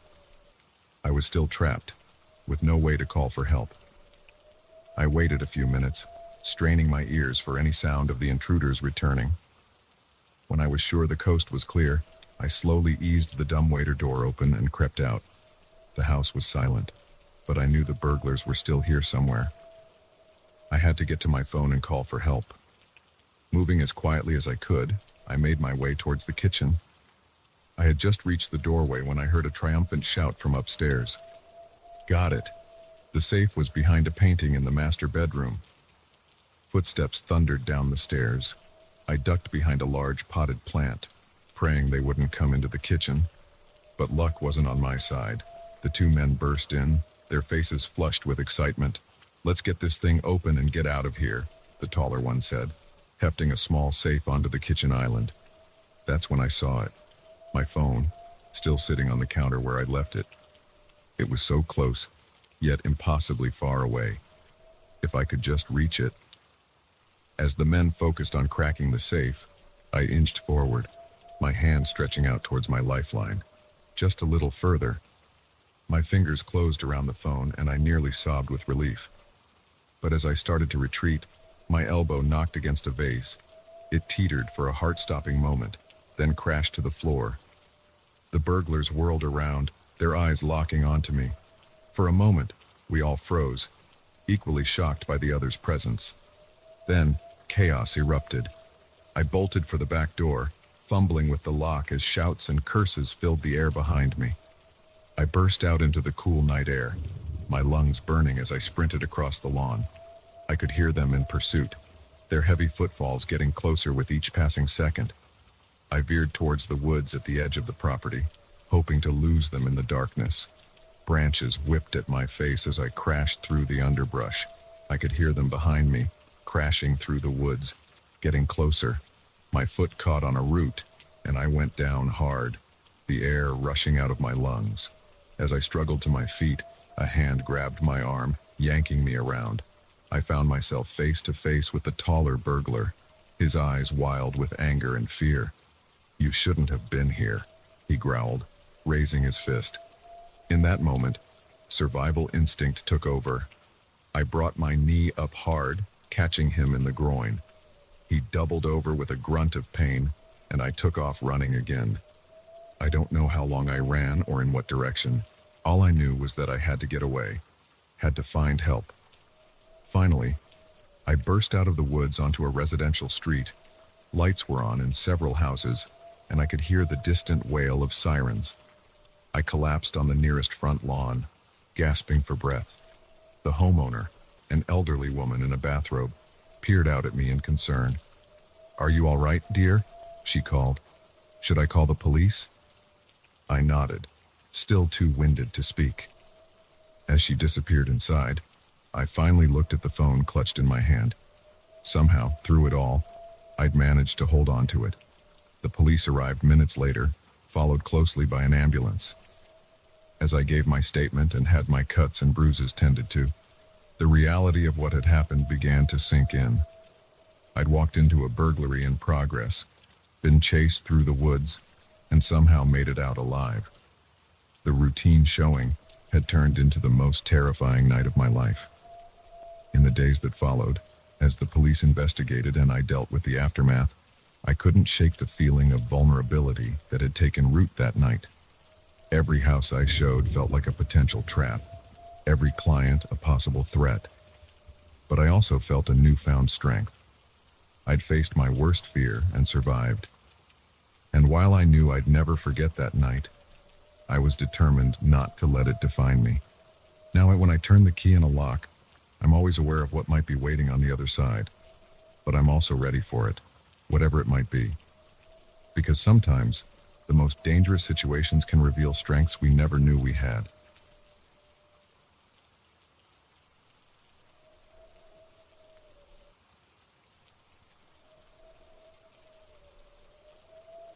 The soft hum of machinery was the only sound in the dimly lit corridor as I made my final rounds.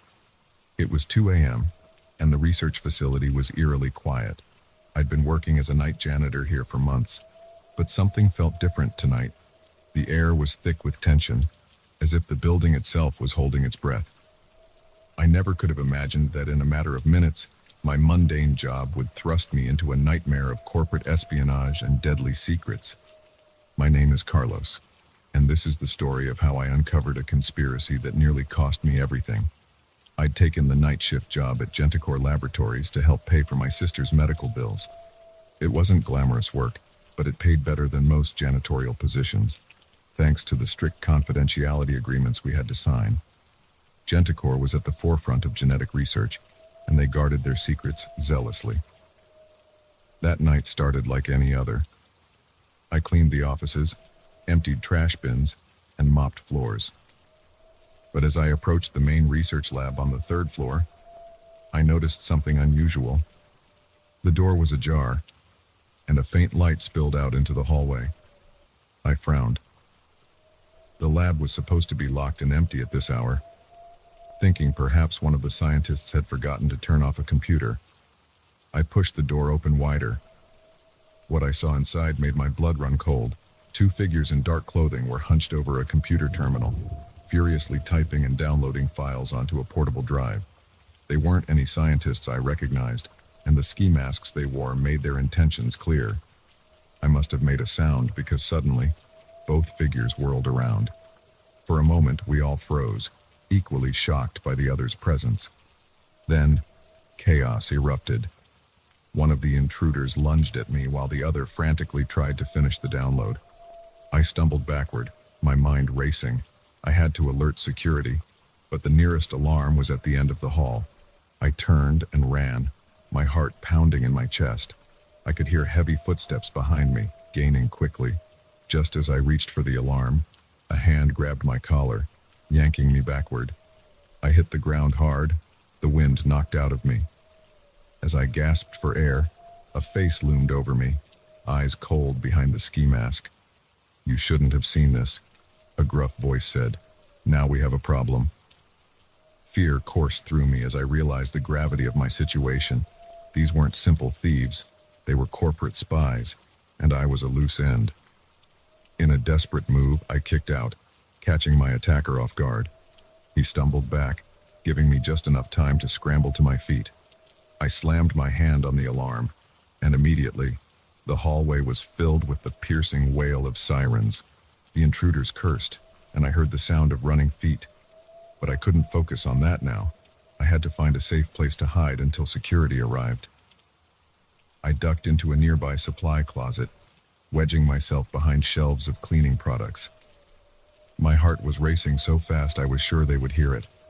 Minutes passed like hours as I waited, straining to hear any sound over the blaring alarm. Finally, I heard shouts and the sound of security guards running down the hall. I let out a shaky breath, thinking the danger had passed. I couldn't have been more wrong. As I stepped out of the closet, a hand clamped over my mouth, and I was dragged backward into an empty office. I found myself face to face with one of the intruders. "Listen carefully," he hissed. "You're going to tell security you saw someone running away. You didn't get a good look, understand?" I nodded, too terrified to do anything else. "Good. Because if you say anything else, we know where you live. We know about your sister. Don't test us." He shoved me out of the office just as security rounded the corner. I gave them the story the intruder had fed me, my voice shaking.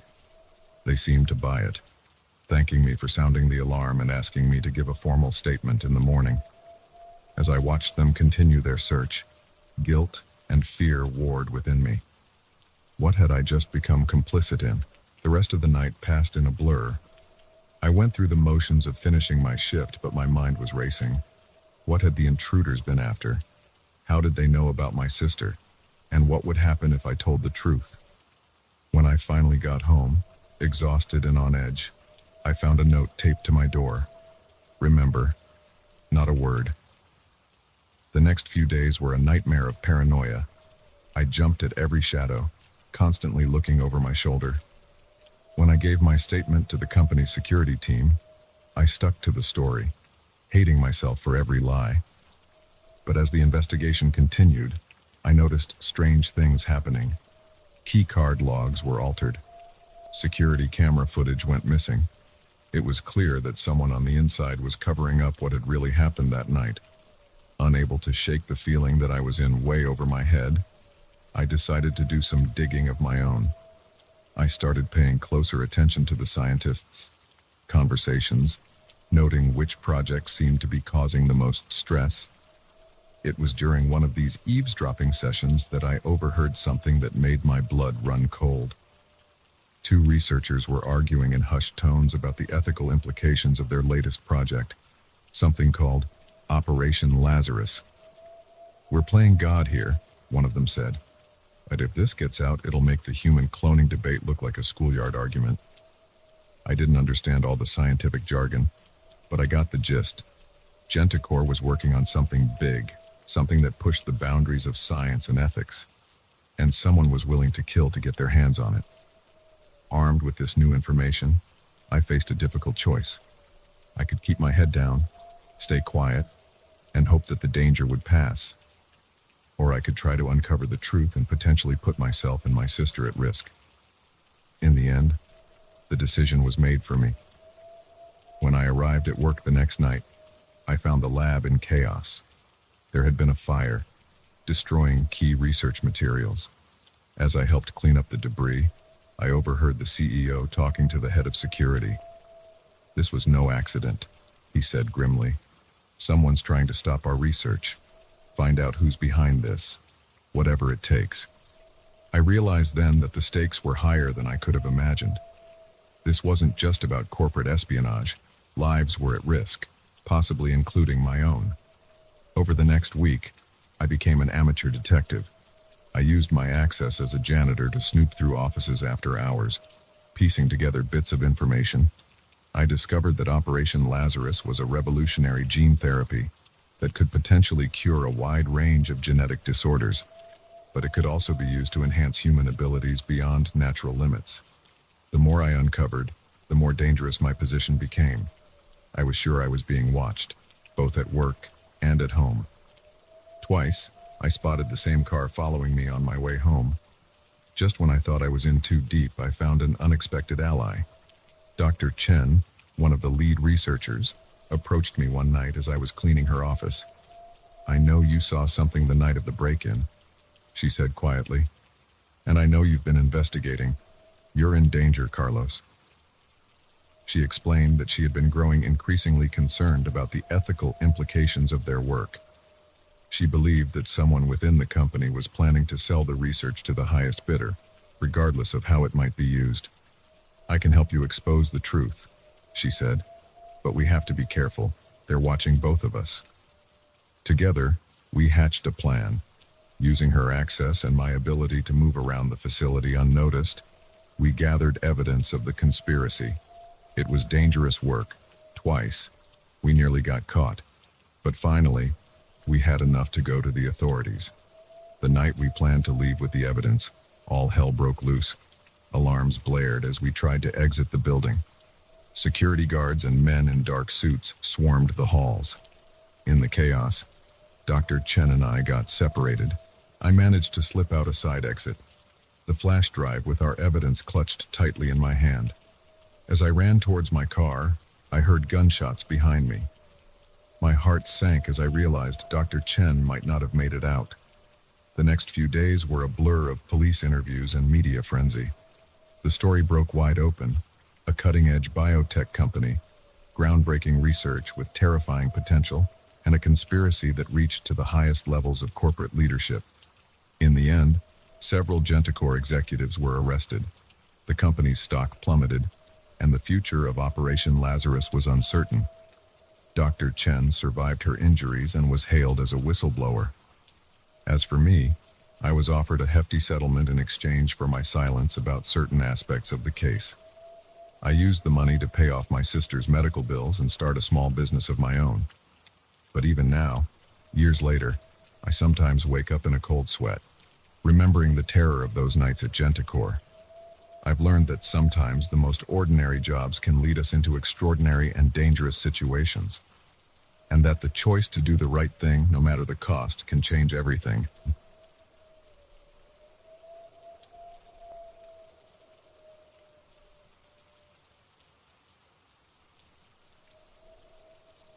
The antique mirror in the hallway caught my eye, reflecting a shadow that shouldn't have been there. I blinked, and it was gone. But as I turned back to the pile of mail I'd been sorting, a chill ran down my spine. I was supposed to be alone in this sprawling mansion, but a creeping sensation told me otherwise. Little did I know, my comfortable job as a house sitter was about to plunge me into a terrifying game of cat and mouse with an intruder I couldn't see. My name is Olivia, and I've been house sitting for the wealthy and elite for the past 5 years. It's a cushy gig, living in luxurious homes, caring for pampered pets, and generally enjoying the lifestyle of the rich and famous, while their actual owners are away on extended vacations or business trips. The Thornton estate was my most impressive assignment yet, a 10,000 square foot Victorian mansion set on 20 acres of manicured grounds. The Thorntons, a reclusive tech billionaire and his socialite wife, had left for a 3-month world tour. They'd given me a thorough tour of the house before they left, pointing out the state-of-the-art security system, the army of groundskeepers and cleaners who would be coming and going, and the extensive list of daily tasks to keep their home running smoothly. For the first 2 weeks, everything was perfect. I spent my days lounging by the pool, exploring the vast library, and taking long walks in the immaculately landscaped gardens. But then, little things started to feel off. It began with small inconsistencies. A book I was sure I'd left on the coffee table would be back on the shelf. The temperature in rooms would change inexplicably. Once, I could have sworn I heard footsteps upstairs when I was in the kitchen, but when I went to check, all the rooms were empty. I tried to rationalize it. Old houses settle. My memory was playing tricks on me. The advanced climate control system was just doing its job, but the feeling of being watched persisted, growing stronger with each passing day. Then came the night of the mirror incident. I'd been sorting through the day's mail when I saw that shadow, there and gone in an instant. It was the first time I couldn't explain away the oddities with logic. Someone, or something, was in the house with me.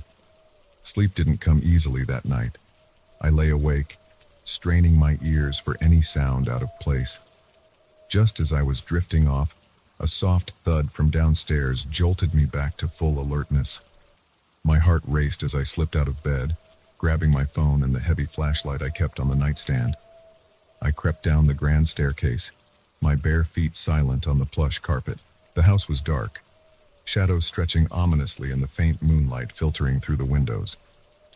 As I reached the bottom of the stairs, I heard it again, a soft scraping sound coming from Mr. Thornton's study. With trembling hands, I dialed 911 on my phone, my thumb hovering over the call button. I approached the study door, which stood slightly ajar. Gathering my courage, I pushed it open wider, shining my flashlight into the room. The beam cut through the darkness, illuminating nothing. The study was empty, everything in its place. I let out a shaky breath, feeling foolish. Maybe I had imagined it all. That's when I saw the desk drawer. It was open just a crack, but I knew for certain it had been closed earlier. My blood ran cold as I realized someone had been in here, searching for something. I backed out of the study, my eyes darting around wildly. The intruder could still be in the house. I needed to get out, to call for help. But as I turned to run, I collided with something solid, something that shouldn't have been there. A hand clamped over my mouth, stifling my scream. Not a sound. A low voice growled in my ear. "Or this gets very unpleasant for you." Terror coursed through me as I was marched back into the study. My captor pushed me into a chair, finally releasing his grip. In the dim light, I could make out a man dressed all in black, his face obscured by a ski mask. "Where is it?" he demanded. I stared at him, confused and terrified. "Where's what?" "Don't play dumb," he snarled. "The safe? Where's Thornton's safe?" My mind raced. I knew there was a safe in the house. The Thorntons had mentioned it during the tour, but they hadn't told me where it was located. "I don't know," I said, my voice shaking. "They didn't tell me." The man's eyes narrowed behind his mask. "You expect me to believe that? You've been living here for weeks. You must have seen them access it." I shook my head vehemently. "I swear, I don't know. They keep their valuables in a safety deposit box. The safe could be anywhere in this huge house." He studied me for a long moment, then seemed to deflate slightly. "Damn it," he muttered. "All right, here's how this is going to go. You're going to help me search this place, room by room.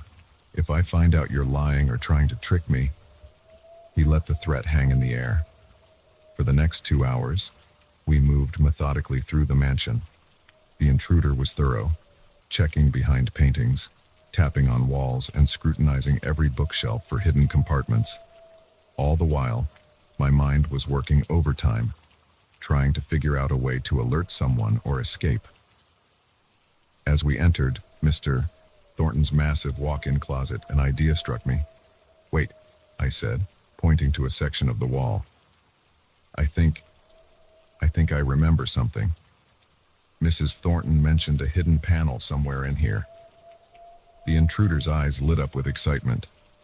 As he moved to examine the wall, I subtly pressed a small button on my watch, a panic button connected to the house's security system. I prayed it would work silently, alerting the authorities without tipping off my captor. "There's nothing here," he growled after a few minutes of searching. He turned back to me, anger flashing in his eyes. "You're stalling." I backed away, hands raised. "No, I swear. I thought I remembered." He lunged forward, grabbing my arm roughly. "No more games. You're going to show me where that safe is, or..." He was cut off by the sudden blare of alarms. Red lights began flashing throughout the house, and a computerized voice announced, "Security breach detected. Authorities have been notified. All exits are now sealed." The intruder cursed, shoving me aside as he ran for the door, but true to the announcement, it wouldn't budge. We were locked in. What followed was a terrifying game of hide and seek. The intruder, realizing he was trapped, became desperate. He searched frantically for a way out, all the while hunting for me. I managed to slip away in the chaos, hiding in a secret passage I'd discovered during my explorations of the house. From my hiding spot, I could hear him raging, tearing the place apart in his desperation.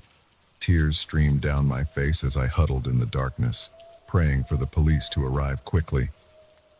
After what felt like an eternity, I heard new voices, authoritative shouts, and the sound of breaking glass.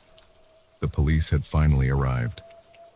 When it was all over, I emerged shaken but unharmed. The intruder was arrested, and I learned he was part of a sophisticated ring of thieves targeting wealthy homes. The Thorntons, it turned out, had a collection of priceless artifacts hidden in a safe I never knew existed. In the days that followed, as I gave statements to the police and tried to process what had happened, I couldn't shake the feeling of violation. The home that had been my sanctuary had become a place of terror. The Thorntons, upon hearing what happened, offered me a generous bonus and glowing recommendations. But I knew my days of house sitting were over. The experience had shown me how vulnerable we can be, even in the most secure environments. Now, years later, I still sometimes wake up in the night. Sure, I've heard a floorboard creak or seen a shadow move. The fear never fully goes away, but I've learned to trust my instincts, to be aware of my surroundings, and to never take safety for granted. Because sometimes, the most dangerous threats are the ones we invite into our homes without even realizing it. And in the end, our greatest defense is our own awareness and quick thinking.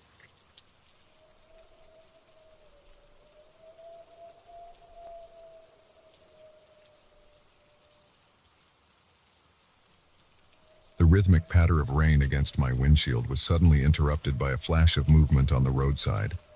A figure, hunched and desperate, thumb outstretched. I hesitated for a split second before pulling over, my instinct to help overriding the nagging voice of caution in the back of my mind. As the stranger climbed into my car, I had no idea that this simple act of kindness would lead me down a dark and terrifying path. My name is Jack, and I've always prided myself on being a good Samaritan. Growing up in a small town, helping others was second nature. But on this stormy night, as I drove home from a late shift at the hospital where I worked as a nurse, my compassion would be tested in ways I never imagined. The man who slid into my passenger seat was soaked to the bone, his clothes clinging to a lean frame. He had a scruffy beard and deep-set eyes that darted around nervously before settling on me. "Thanks for stopping," he said, his voice gruff but grateful. Not many people would have in this weather. I smiled, trying to put him at ease.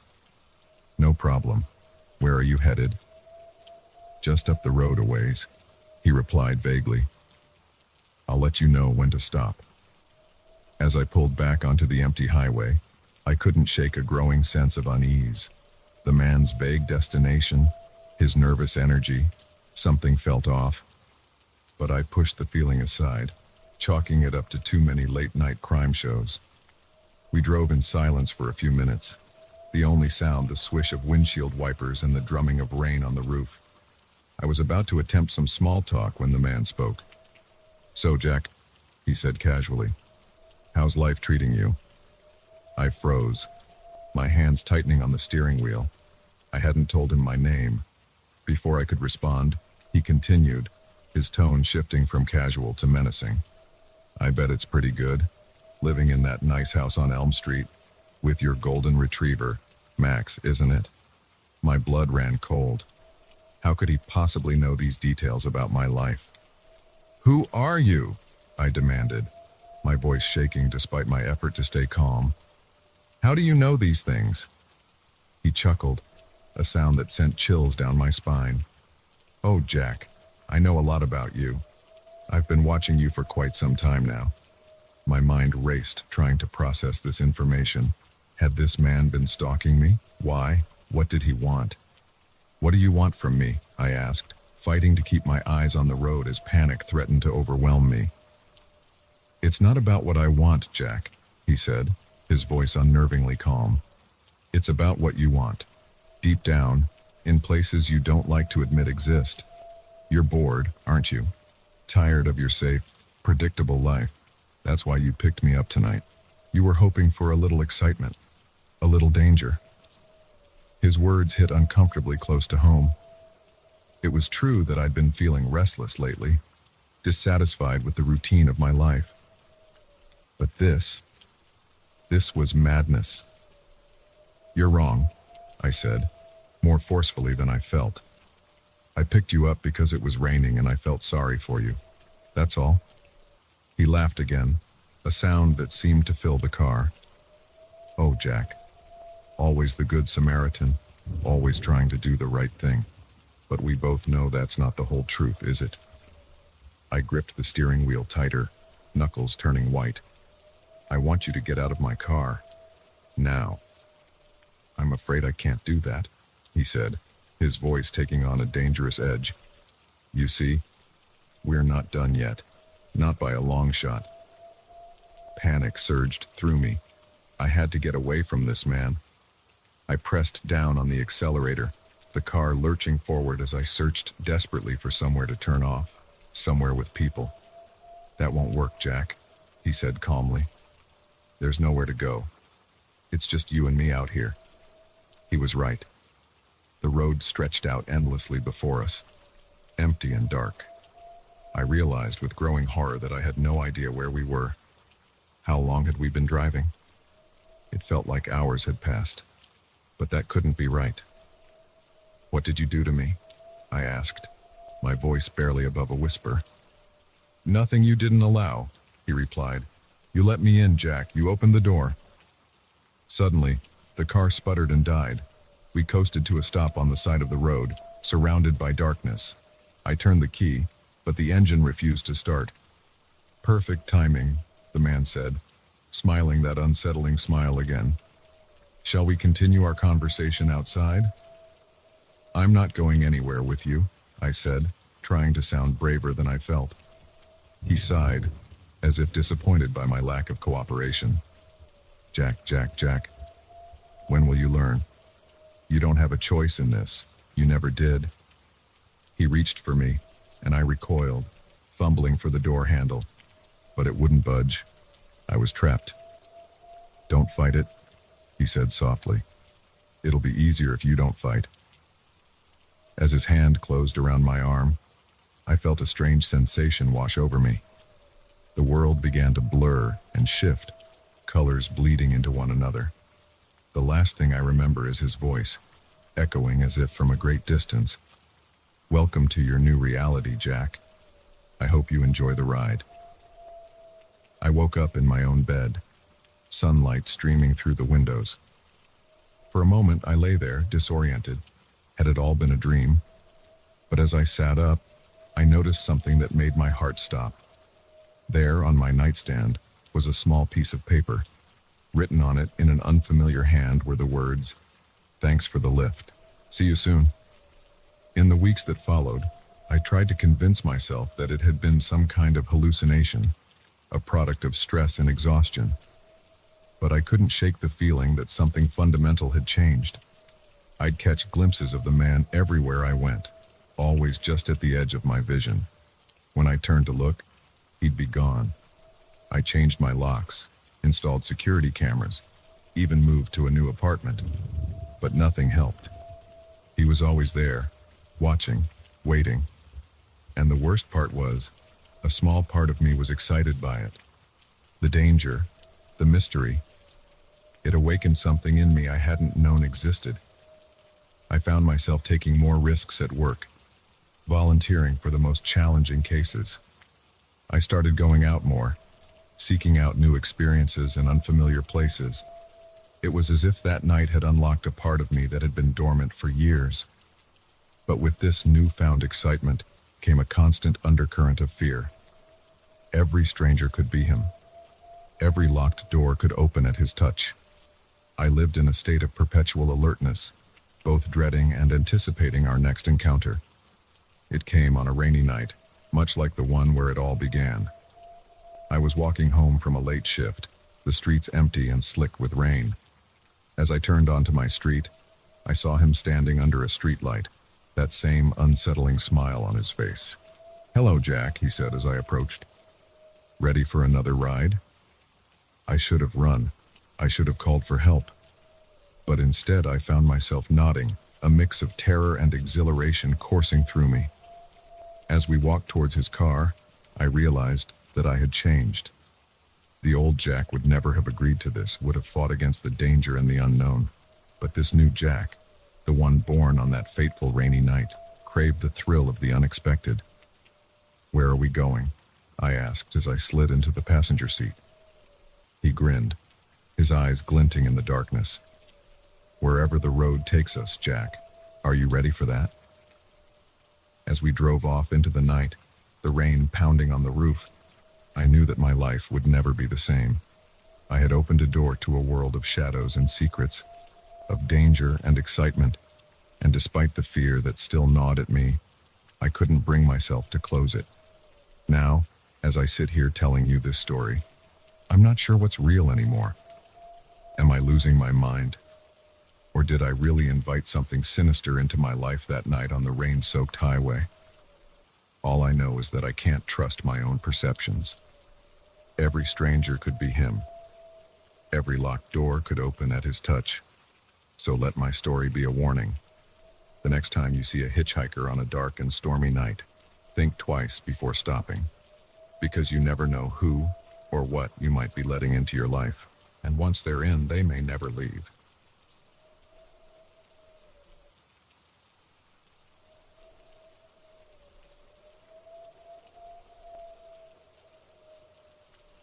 The faint click of a camera shutter made me freeze, my hand halfway to the light switch.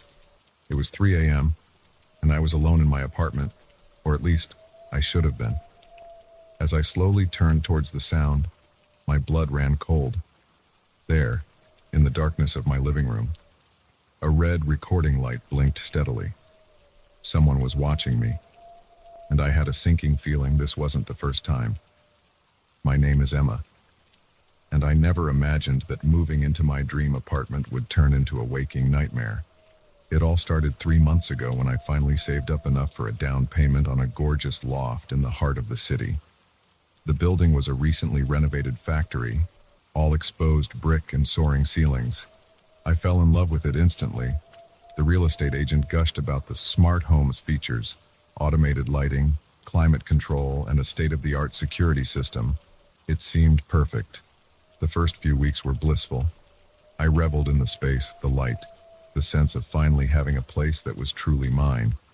But then, little things started to feel off. It began with small inconsistencies. I'd come home to find lights on that I was sure I'd turned off. The thermostat would be set to temperatures I didn't remember changing. Once, I woke up in the middle of the night to find my TV on, playing a show I'd never seen before. I chalked it up to forgetfulness, to the quirks of a new place. But the feeling of unease grew. I started to feel like I was being watched, even when I was alone. I'd catch movement out of the corner of my eye, only to turn and find nothing there. Then came the night I heard the camera shutter. I stood frozen, staring at the blinking red light in my living room. My mind raced. How long had it been there? What else was hidden in my apartment? With shaking hands, I turned on the lights and began to search. In the next hour, I found 3 more cameras, one in my bedroom, one in the bathroom, and another in the kitchen. They were small, expertly hidden. If I hadn't been looking for them, I never would have noticed. I felt violated, exposed. Who was watching me, and why? My first instinct was to call the police. But as I reached for my phone, a thought stopped me cold. What if they were in on it? What if this was bigger than just my apartment? I needed to think, to plan. I couldn't stay here, not with those cameras watching my every move. But I couldn't let whoever was behind this know that I'd discovered their surveillance. I grabbed a bag and started packing, trying to act as normal as possible. Clothes, toiletries, my laptop, anything I might need for a few days away. I called a friend, keeping my voice casual as I asked if I could crash at her place for a bit. "I just need a change of scenery," I said, hoping my voice didn't betray my panic. As I left my apartment, I noticed my neighbors for the first time. Had they always watched me this intently? The elderly couple across the hall, the young professional next door. Their gazes seemed to follow me as I walked to the elevator. I spent the next few days at my friend's place, paranoid and jumpy. I couldn't shake the feeling that I was still being watched. I scoured the internet for information on hidden cameras, on stalking, on surveillance technology. The more I read, the more terrified I became. It wasn't just my apartment. People all over the city were reporting strange occurrences, unexplained noises, feelings of being watched, electronics behaving erratically. Most were brushed off as paranoia or technical glitches, but I knew better. I needed to know more. Under the guise of picking up more clothes, I returned to my apartment. This time, I came prepared. I had borrowed a signal detector from a tech-savvy coworker, claiming I suspected my ex of planting bugs in my car. The moment I stepped into my apartment, the detector went crazy. It wasn't just cameras. The place was riddled with listening devices too. But the signals weren't just coming from inside my apartment. They were coming from everywhere in the building. Heart pounding, I followed the signals. They led me to a locked door in the basement, one I'd never noticed before. The sign read, "Maintenance authorized personnel only." But the signal detector told a different story. Whatever was behind that door was the source of the surveillance. I knew I should leave, call the authorities, do something sensible. But the need to know, to understand what was happening, overrode my common sense. Using the lock-picking skills I'd learned from countless YouTube videos over the past few days, I managed to open the door. What I found inside made my blood run cold. The room was filled with monitors, each displaying feeds from different apartments in the building. I saw my neighbors going about their daily lives, unaware they were being watched. And there, on one screen, was my empty apartment. But it wasn't just our building. There were feeds from all over the city. Offices, restaurants, parks. Everywhere people gathered. Hidden cameras were watching. As I stood there, trying to process what I was seeing, I heard a noise behind me. I turned to find my neighbor, the young professional from next door, standing in the doorway. But he didn't look surprised to see me there. He looked expectant. "We've been waiting for you to figure it out, Emma," he said, his voice eerily calm. "You're more observant than most. That's why we chose you." "Chose me?" I stammered. "For what?" He smiled, but it didn't reach his eyes. "To join us, of course. We've been watching you, evaluating you. You've passed the test." As he spoke, more people filed into the room. I recognized them all. My neighbors, the real estate agent who'd sold me the apartment, even the barista from my favorite coffee shop. They formed a circle around me, their eyes gleaming with an unsettling intensity. "What is this?" I demanded, trying to keep the fear out of my voice. "Some kind of cult." The man who'd been my neighbor laughed. "Oh, Emma, this is so much bigger than that. We're the Watchers. We see everything, know everything. And now, you're one of us." My mind reeled. This couldn't be happening. It was too bizarre, too terrifying to be real. But as I looked at the screens, at the hundreds of lives being monitored and recorded, I knew it was all too real. "And if I refuse?" I asked, already knowing the answer. His smile turned cold. "That's not an option, Emma. You know too much now. You're either with us or, well, let's just say we have ways of dealing with threats to our operation." I felt trapped, cornered. But a part of me, a part I wasn't proud of, was intrigued. The power they held, the knowledge, it was seductive. What would I have to do? I heard myself asking, hardly believing the words coming out of my mouth. The group seemed to relax slightly. "For now, just return to your life. Act normal. We'll be in touch with your first assignment soon." As I left the basement, my head spinning, I knew my life would never be the same. I had uncovered a conspiracy beyond my wildest imagination, and now I was a part of it. The next few weeks were a blur. I went through the motions of my daily life, hyper-aware of the cameras watching my every move. But now, I was watching too. I began to notice things I'd overlooked before, the carefully placed cameras in public spaces, the way certain people always seem to be observing others. My first assignment came in a plain envelope slipped under my door. It contained a name, an address, and instructions to plant a camera in a specific location. My hands shook as I read it, the reality of what I'd become crashing down on me. I stood at a crossroads. I could go through with it, become one of them, always watching, never truly living. Or I could fight back, expose them, risk everything. As I sit here now, writing this down, I still haven't decided what to do. But I know one thing for certain. Nothing is as it seems. The world is full of eyes, always watching, always recording. And once you become aware of it, you can never go back to blissful ignorance.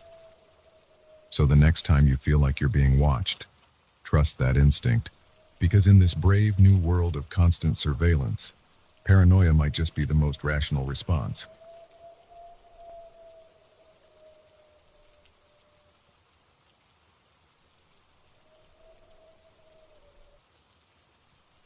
The crunch of leaves under my boots echoed through the forest, a stark contrast to the eerie silence that had fallen over the woods. I'd been a park ranger for 15 years, but something about this patrol felt different.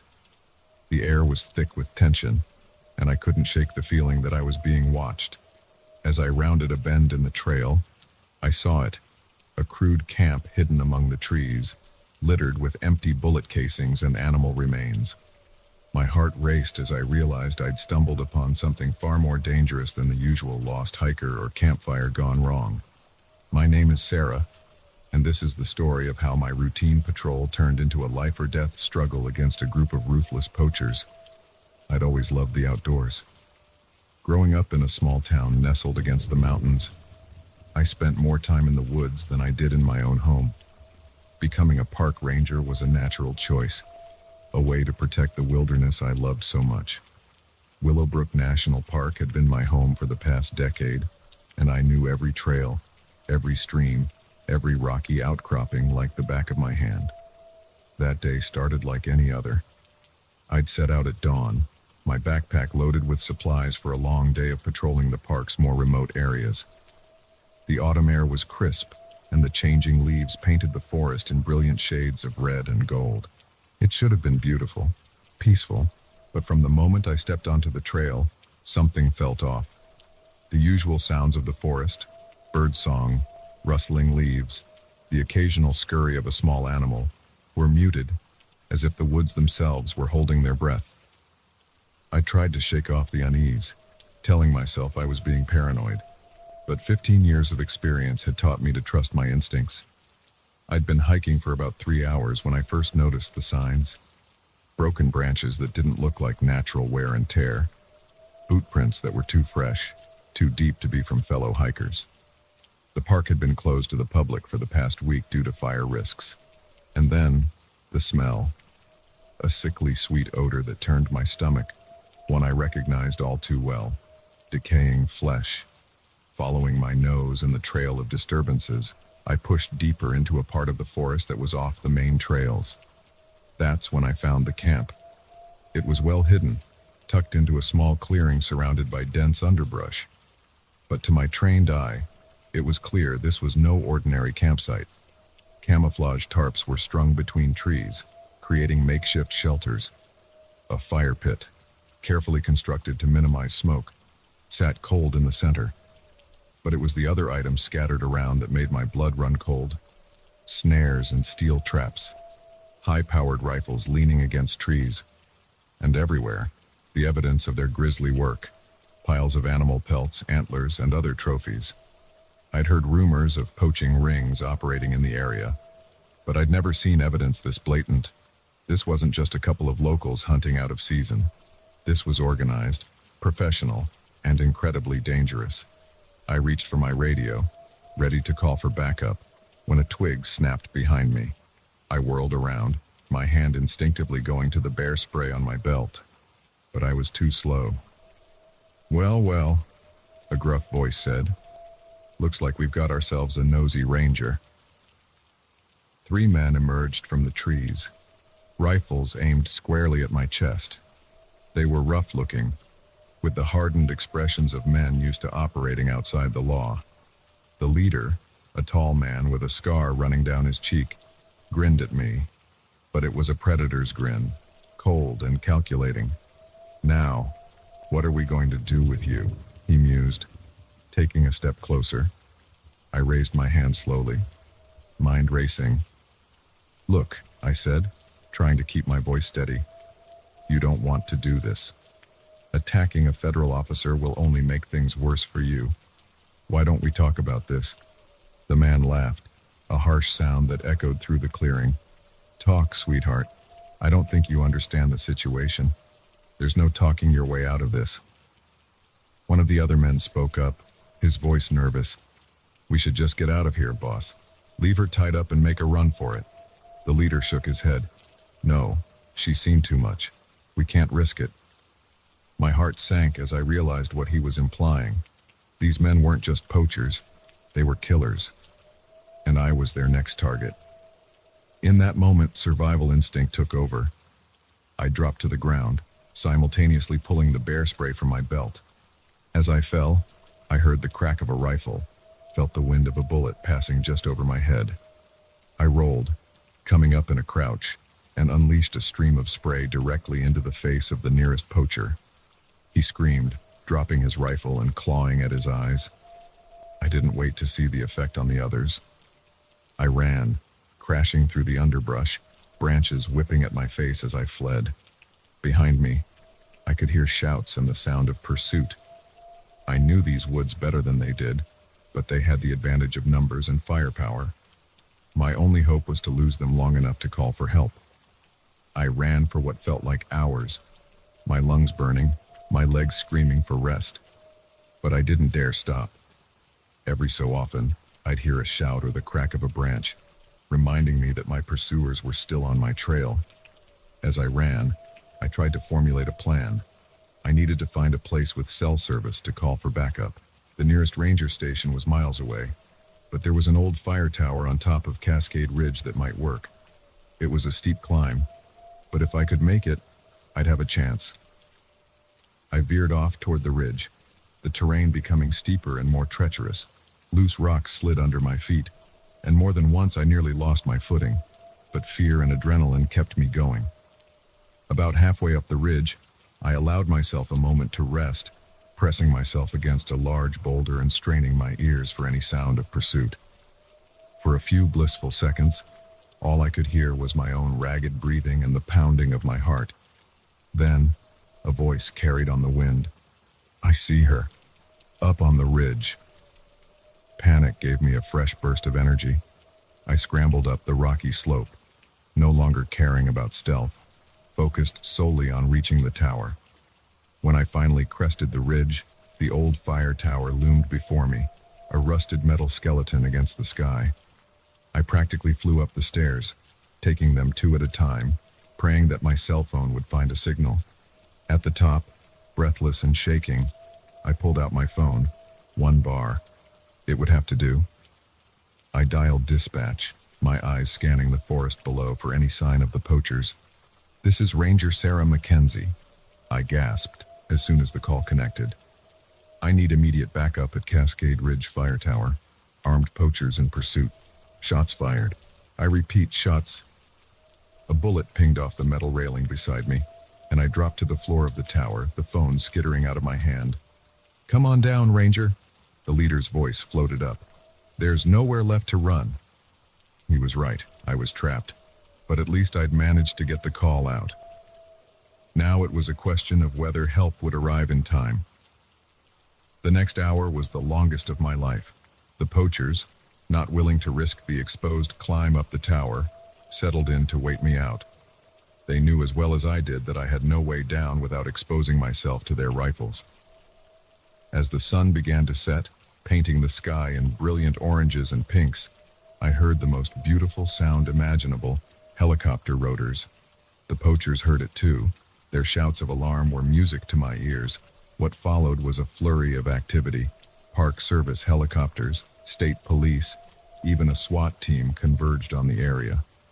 The poachers, realizing they were outgunned and outnumbered, surrendered without further violence. As I was helped down from the tower, shaky but alive, I felt a mix of relief, exhaustion, and pride. I'd faced the darkest side of humanity and survived. More than that, I'd helped bring down a major poaching operation, one that had been terrorizing the park for months. In the days and weeks that followed, as I gave statements and testified in court, I often thought about that day in the woods, about how quickly a routine patrol had turned into a fight for survival, about the thin line between civilization and savagery, and how easy it is to cross. I still work as a ranger. The forest is still my home, still the place where I feel most alive. But now, when I walk the trails, I carry with me the knowledge of what lurks in the shadows. I'm more cautious, more alert, and I have a newfound appreciation for the quiet days, the uneventful patrols, because I know now, more than ever, that in the wilderness, everything can change in an instant, and sometimes, the most dangerous predators are the ones that walk on two legs.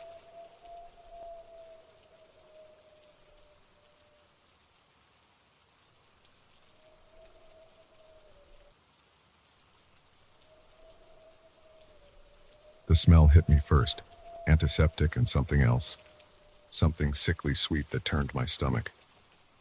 As I made my rounds through the dimly lit corridors of St. Mary's Hospital, a chill ran down my spine. Something was off tonight. The air felt heavy, charged with an energy I couldn't explain. Little did I know, my overnight shift was about to plunge me into a nightmare that would challenge everything I thought I knew about medicine, ethics, and the thin line between life and death. My name is Dr. Emily Chen, and I've been a night shift nurse at St. Mary's for the past 3 years. I thought I'd seen it all. Gruesome injuries, miraculous recoveries, and everything in between. But nothing could have prepared me for what I uncovered that fateful night. It started innocently enough. I was doing my usual rounds, checking on patients, administering medications, and updating charts. The hospital was quiet, as it often is in the early hours of the morning. Most patients were asleep, and the skeleton crew of night staff moved about with the hushed efficiency of those accustomed to working while the rest of the world slumbers. I had just finished checking on Mrs. Gonzalez in room 305 when I noticed something strange. The door to room 307 was closed, which was odd. We usually kept doors open for easy monitoring unless a patient specifically requested privacy. I didn't remember any such request for this room. As I approached, I heard muffled voices from inside. One was low and urgent, the other barely audible. My hand hesitated on the doorknob. Something told me I shouldn't interrupt, that I should walk away and pretend I hadn't heard anything. But my duty as a nurse overrode my instincts. I knocked softly and pushed the door open. "Everything okay in here?" I asked, trying to keep my voice casual. The scene that greeted me was bizarre. Dr. Reeves, one of our most respected surgeons, was standing over the patient's bed. But instead of examining the elderly man who had been admitted for routine observation, he was holding a syringe filled with a strange, iridescent liquid. Dr. Reeves whirled around, his face a mask of shock and anger. "Nurse Chen, what are you doing here?" I struggled to find words, my eyes darting between the doctor and the syringe. I heard voices. I was just checking. "Everything is fine," Dr. Reeves snapped, quickly hiding the syringe behind his back. "Mr. Peterson here was just feeling a bit restless. I'm taking care of it." But Mr. Peterson didn't look restless. In fact, he looked terrified, his eyes wide and pleading. As I watched, he opened his mouth as if to speak, but no sound came out. "Doctor," I said slowly, "what's in that syringe?" Dr. Reeves' expression hardened. "That's none of your concern, Nurse Chen. I suggest you leave now and forget what you've seen, for your own good." The threat in his voice was unmistakable. Every instinct told me to run, to pretend this had never happened. But I couldn't abandon Mr. Peterson. Whatever was happening here was wrong, deeply wrong. "I'm sorry, doctor, but I can't do that," I said, surprised by the steadiness in my voice. "I need you to put down that syringe and step away from the patient." For a moment, I thought he might comply. Then, faster than I could react, he lunged forward, shoving me aside. I stumbled, catching myself on the edge of the bed. By the time I regained my balance, Dr. Reeves was gone, the door swinging shut behind him. I turned to Mr. Peterson, my heart racing. "Are you all right? What happened?" But Mr. Peterson couldn't answer. His eyes rolled back in his head, and he began to convulse violently. Alarms blared as his vitals spiked erratically. I sprang into action, calling a code blue and starting CPR. The next few minutes were a blur of activity as the crash team arrived. We worked frantically to stabilize Mr. Peterson, but it was no use. At 3:47 a.m., he was pronounced dead. As the team cleared out, leaving me to clean up and prepare the body, my mind was reeling. What had I just witnessed? What was in that syringe? And why would Dr. Reeves, a man with an impeccable reputation, be involved in something so clearly unethical? I knew I should report what I'd seen immediately. But to whom? If a respected surgeon like Dr. Reeves was involved, who else might be implicated? Who could I trust? Over the next few days, I grappled with what to do. I started paying closer attention to the goings-on in the hospital, especially during the night shift. And what I saw disturbed me deeply. There were other instances of doctors and nurses entering rooms they shouldn't, of hushed conversations that stopped abruptly when I approached. More alarmingly, I noticed a pattern of patients, mostly elderly or terminal cases, dying unexpectedly during the night. I started digging, carefully at first, then with increasing urgency. I reviewed charts, cross-referenced death certificates, even snuck into the hospital's records room after hours. What I uncovered was staggering. Over the past year, the mortality rate for certain types of patients had skyrocketed at St. Mary's, but instead of raising red flags, these deaths were being quietly swept under the rug. Death certificates were falsified, records altered. But why? What could possibly motivate medical professionals to essentially murder their patients? The answer came to me in a moment of horrified realization. The organ transplant list. St. Mary's had recently been celebrated for its remarkably short wait times for organ transplants. They were saving lives at an unprecedented rate, but at what cost? I felt sick as the pieces fell into place. They were harvesting organs from patients deemed less valuable, the elderly, the terminally ill, to save those they deemed more worthy of life. Playing God in the most horrific way imaginable, I knew I had to act to expose this atrocity, but I also knew that doing so would put my life in danger. These people had already proven they were willing to kill to keep their secret. I spent a week gathering evidence, making copies of records, even managing to sneak a sample of the mysterious substance from the hospital's pharmacy. I put everything on a flash drive and mailed copies to myself and trusted friends, with instructions to take it to the authorities if anything happened to me. Then, on a night much like the one where this all began, I confronted Dr. Reeves. I caught him alone in his office, working late. When I told him what I knew, the color drained from his face. "You don't understand," he pleaded. "We're saving lives. For every life we end, we save 3 or 4 others. Young people, people with families, with futures. It's not your decision to make," I said, my voice shaking with anger and disgust. "You took an oath to do no harm. You're murderers, all of you." I told him I was going to the police and that it was over. I thought I saw resignation in his eyes. I should have known better. As I turned to leave, I felt a sharp pain in my neck. Dr. Reeves had moved with surprising speed, jabbing me with a syringe. As my vision began to blur, I saw genuine regret on his face.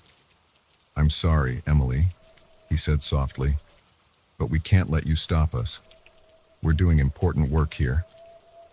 I woke up 3 days later in a hospital bed, not at St. Mary's. but at a facility 2 towns over. The official story was that I'd had an allergic reaction to something at work and had been rushed to the nearest available hospital. But I knew the truth.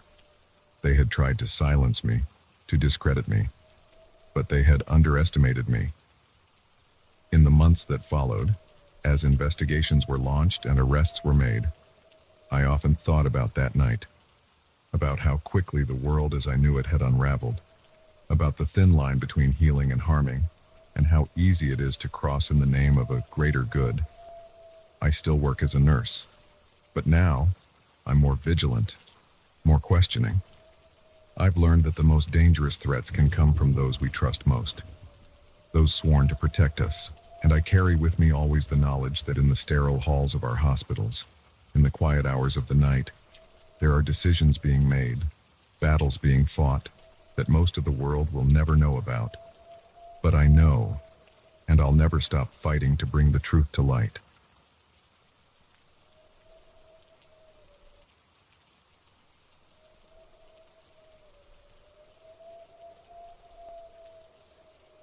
The steady rhythm of my footfalls on the pavement was suddenly broken by the sharp crack of a twig behind me.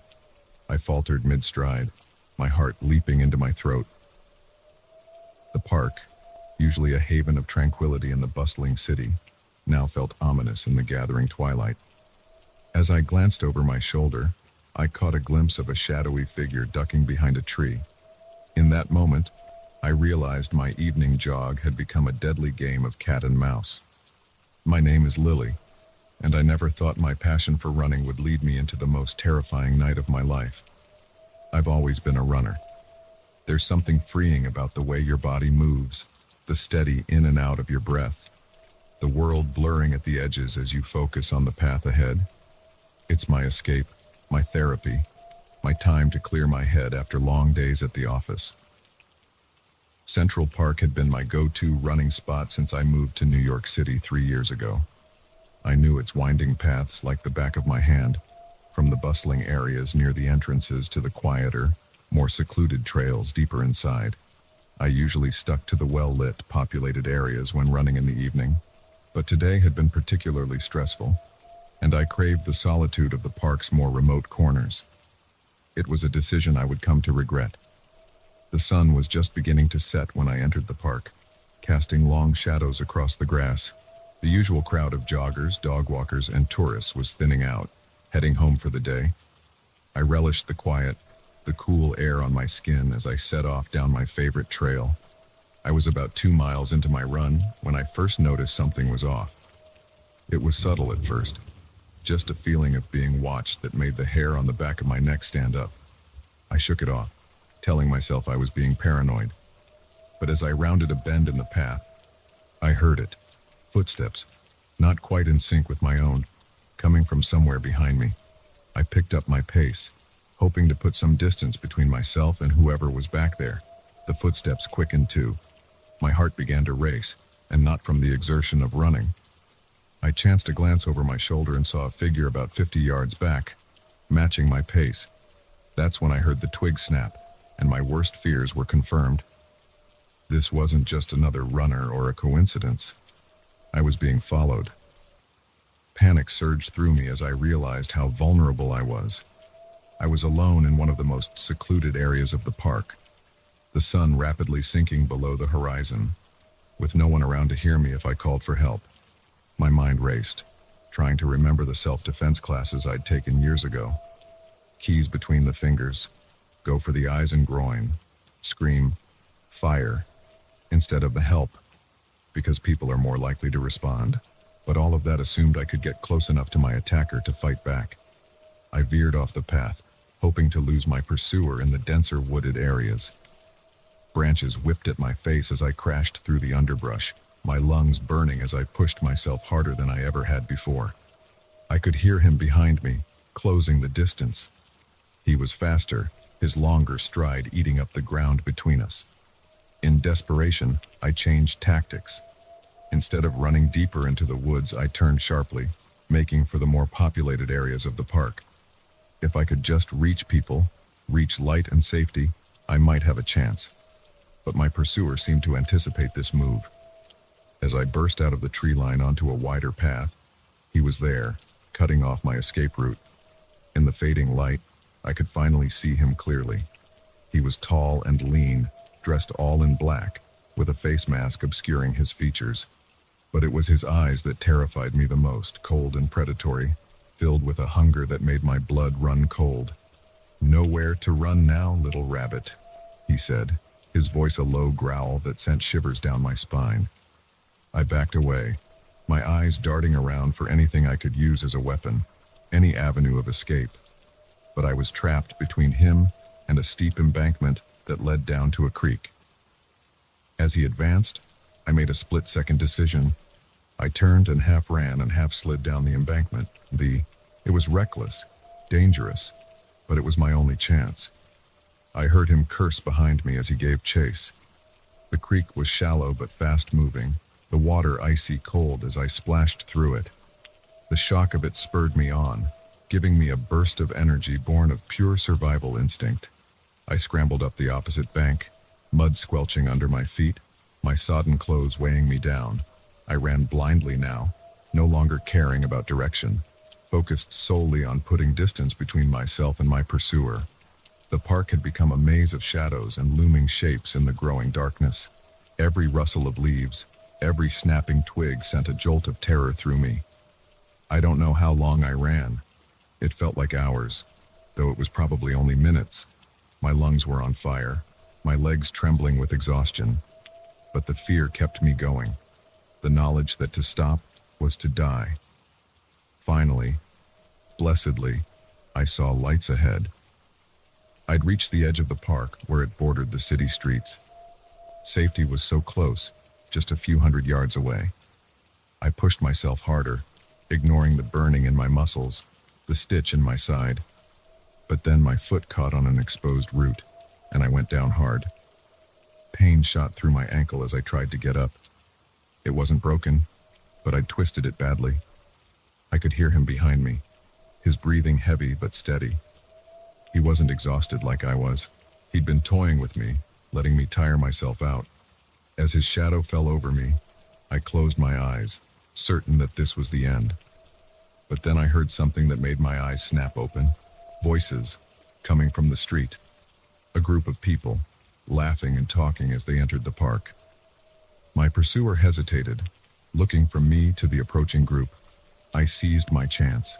Summoning every ounce of strength I had left, I screamed. It was a primal sound, raw and desperate, filled with all the terror and pain of the last hour. The voices stopped. Then I heard shouts of alarm and the sound of running feet. My attacker cursed, then turned and melted into the shadows of the park. What followed was a blur of police sirens, paramedics, and questions I was too shaken to answer coherently. I was taken to the hospital, treated for exhaustion, dehydration, and my sprained ankle. The police took my statement, promised to increase patrols in the park, but warned me that without a clear description of my attacker, there wasn't much they could do. In the days and weeks that followed, as I dealt with the trauma of that night, I struggled to return to my normal life. The city that I had once loved now felt menacing. Every shadow held a potential threat. Every stranger a possible attacker. I couldn't bring myself to go running, especially not in the park, but slowly, with the help of therapy and a supportive network of friends and family, I began to reclaim my life. I took self-defense classes, not just a few sessions, but intensive training. I bought a personal alarm and pepper spray, and eventually, I started running again, though never alone and never in secluded areas. The man who chased me that night was never caught. Sometimes I still see him in my nightmares, a dark figure always just a few steps behind me. But I refuse to let the fear he instilled in me rule my life. I'm a survivor, not a victim. Now, when I run, I carry with me the knowledge that the world can be a dangerous place, especially for women. But I also carry my strength, my resilience, and the determination to never let fear win. Because sometimes, the most important race we run is the one for our lives, and I intend to keep winning.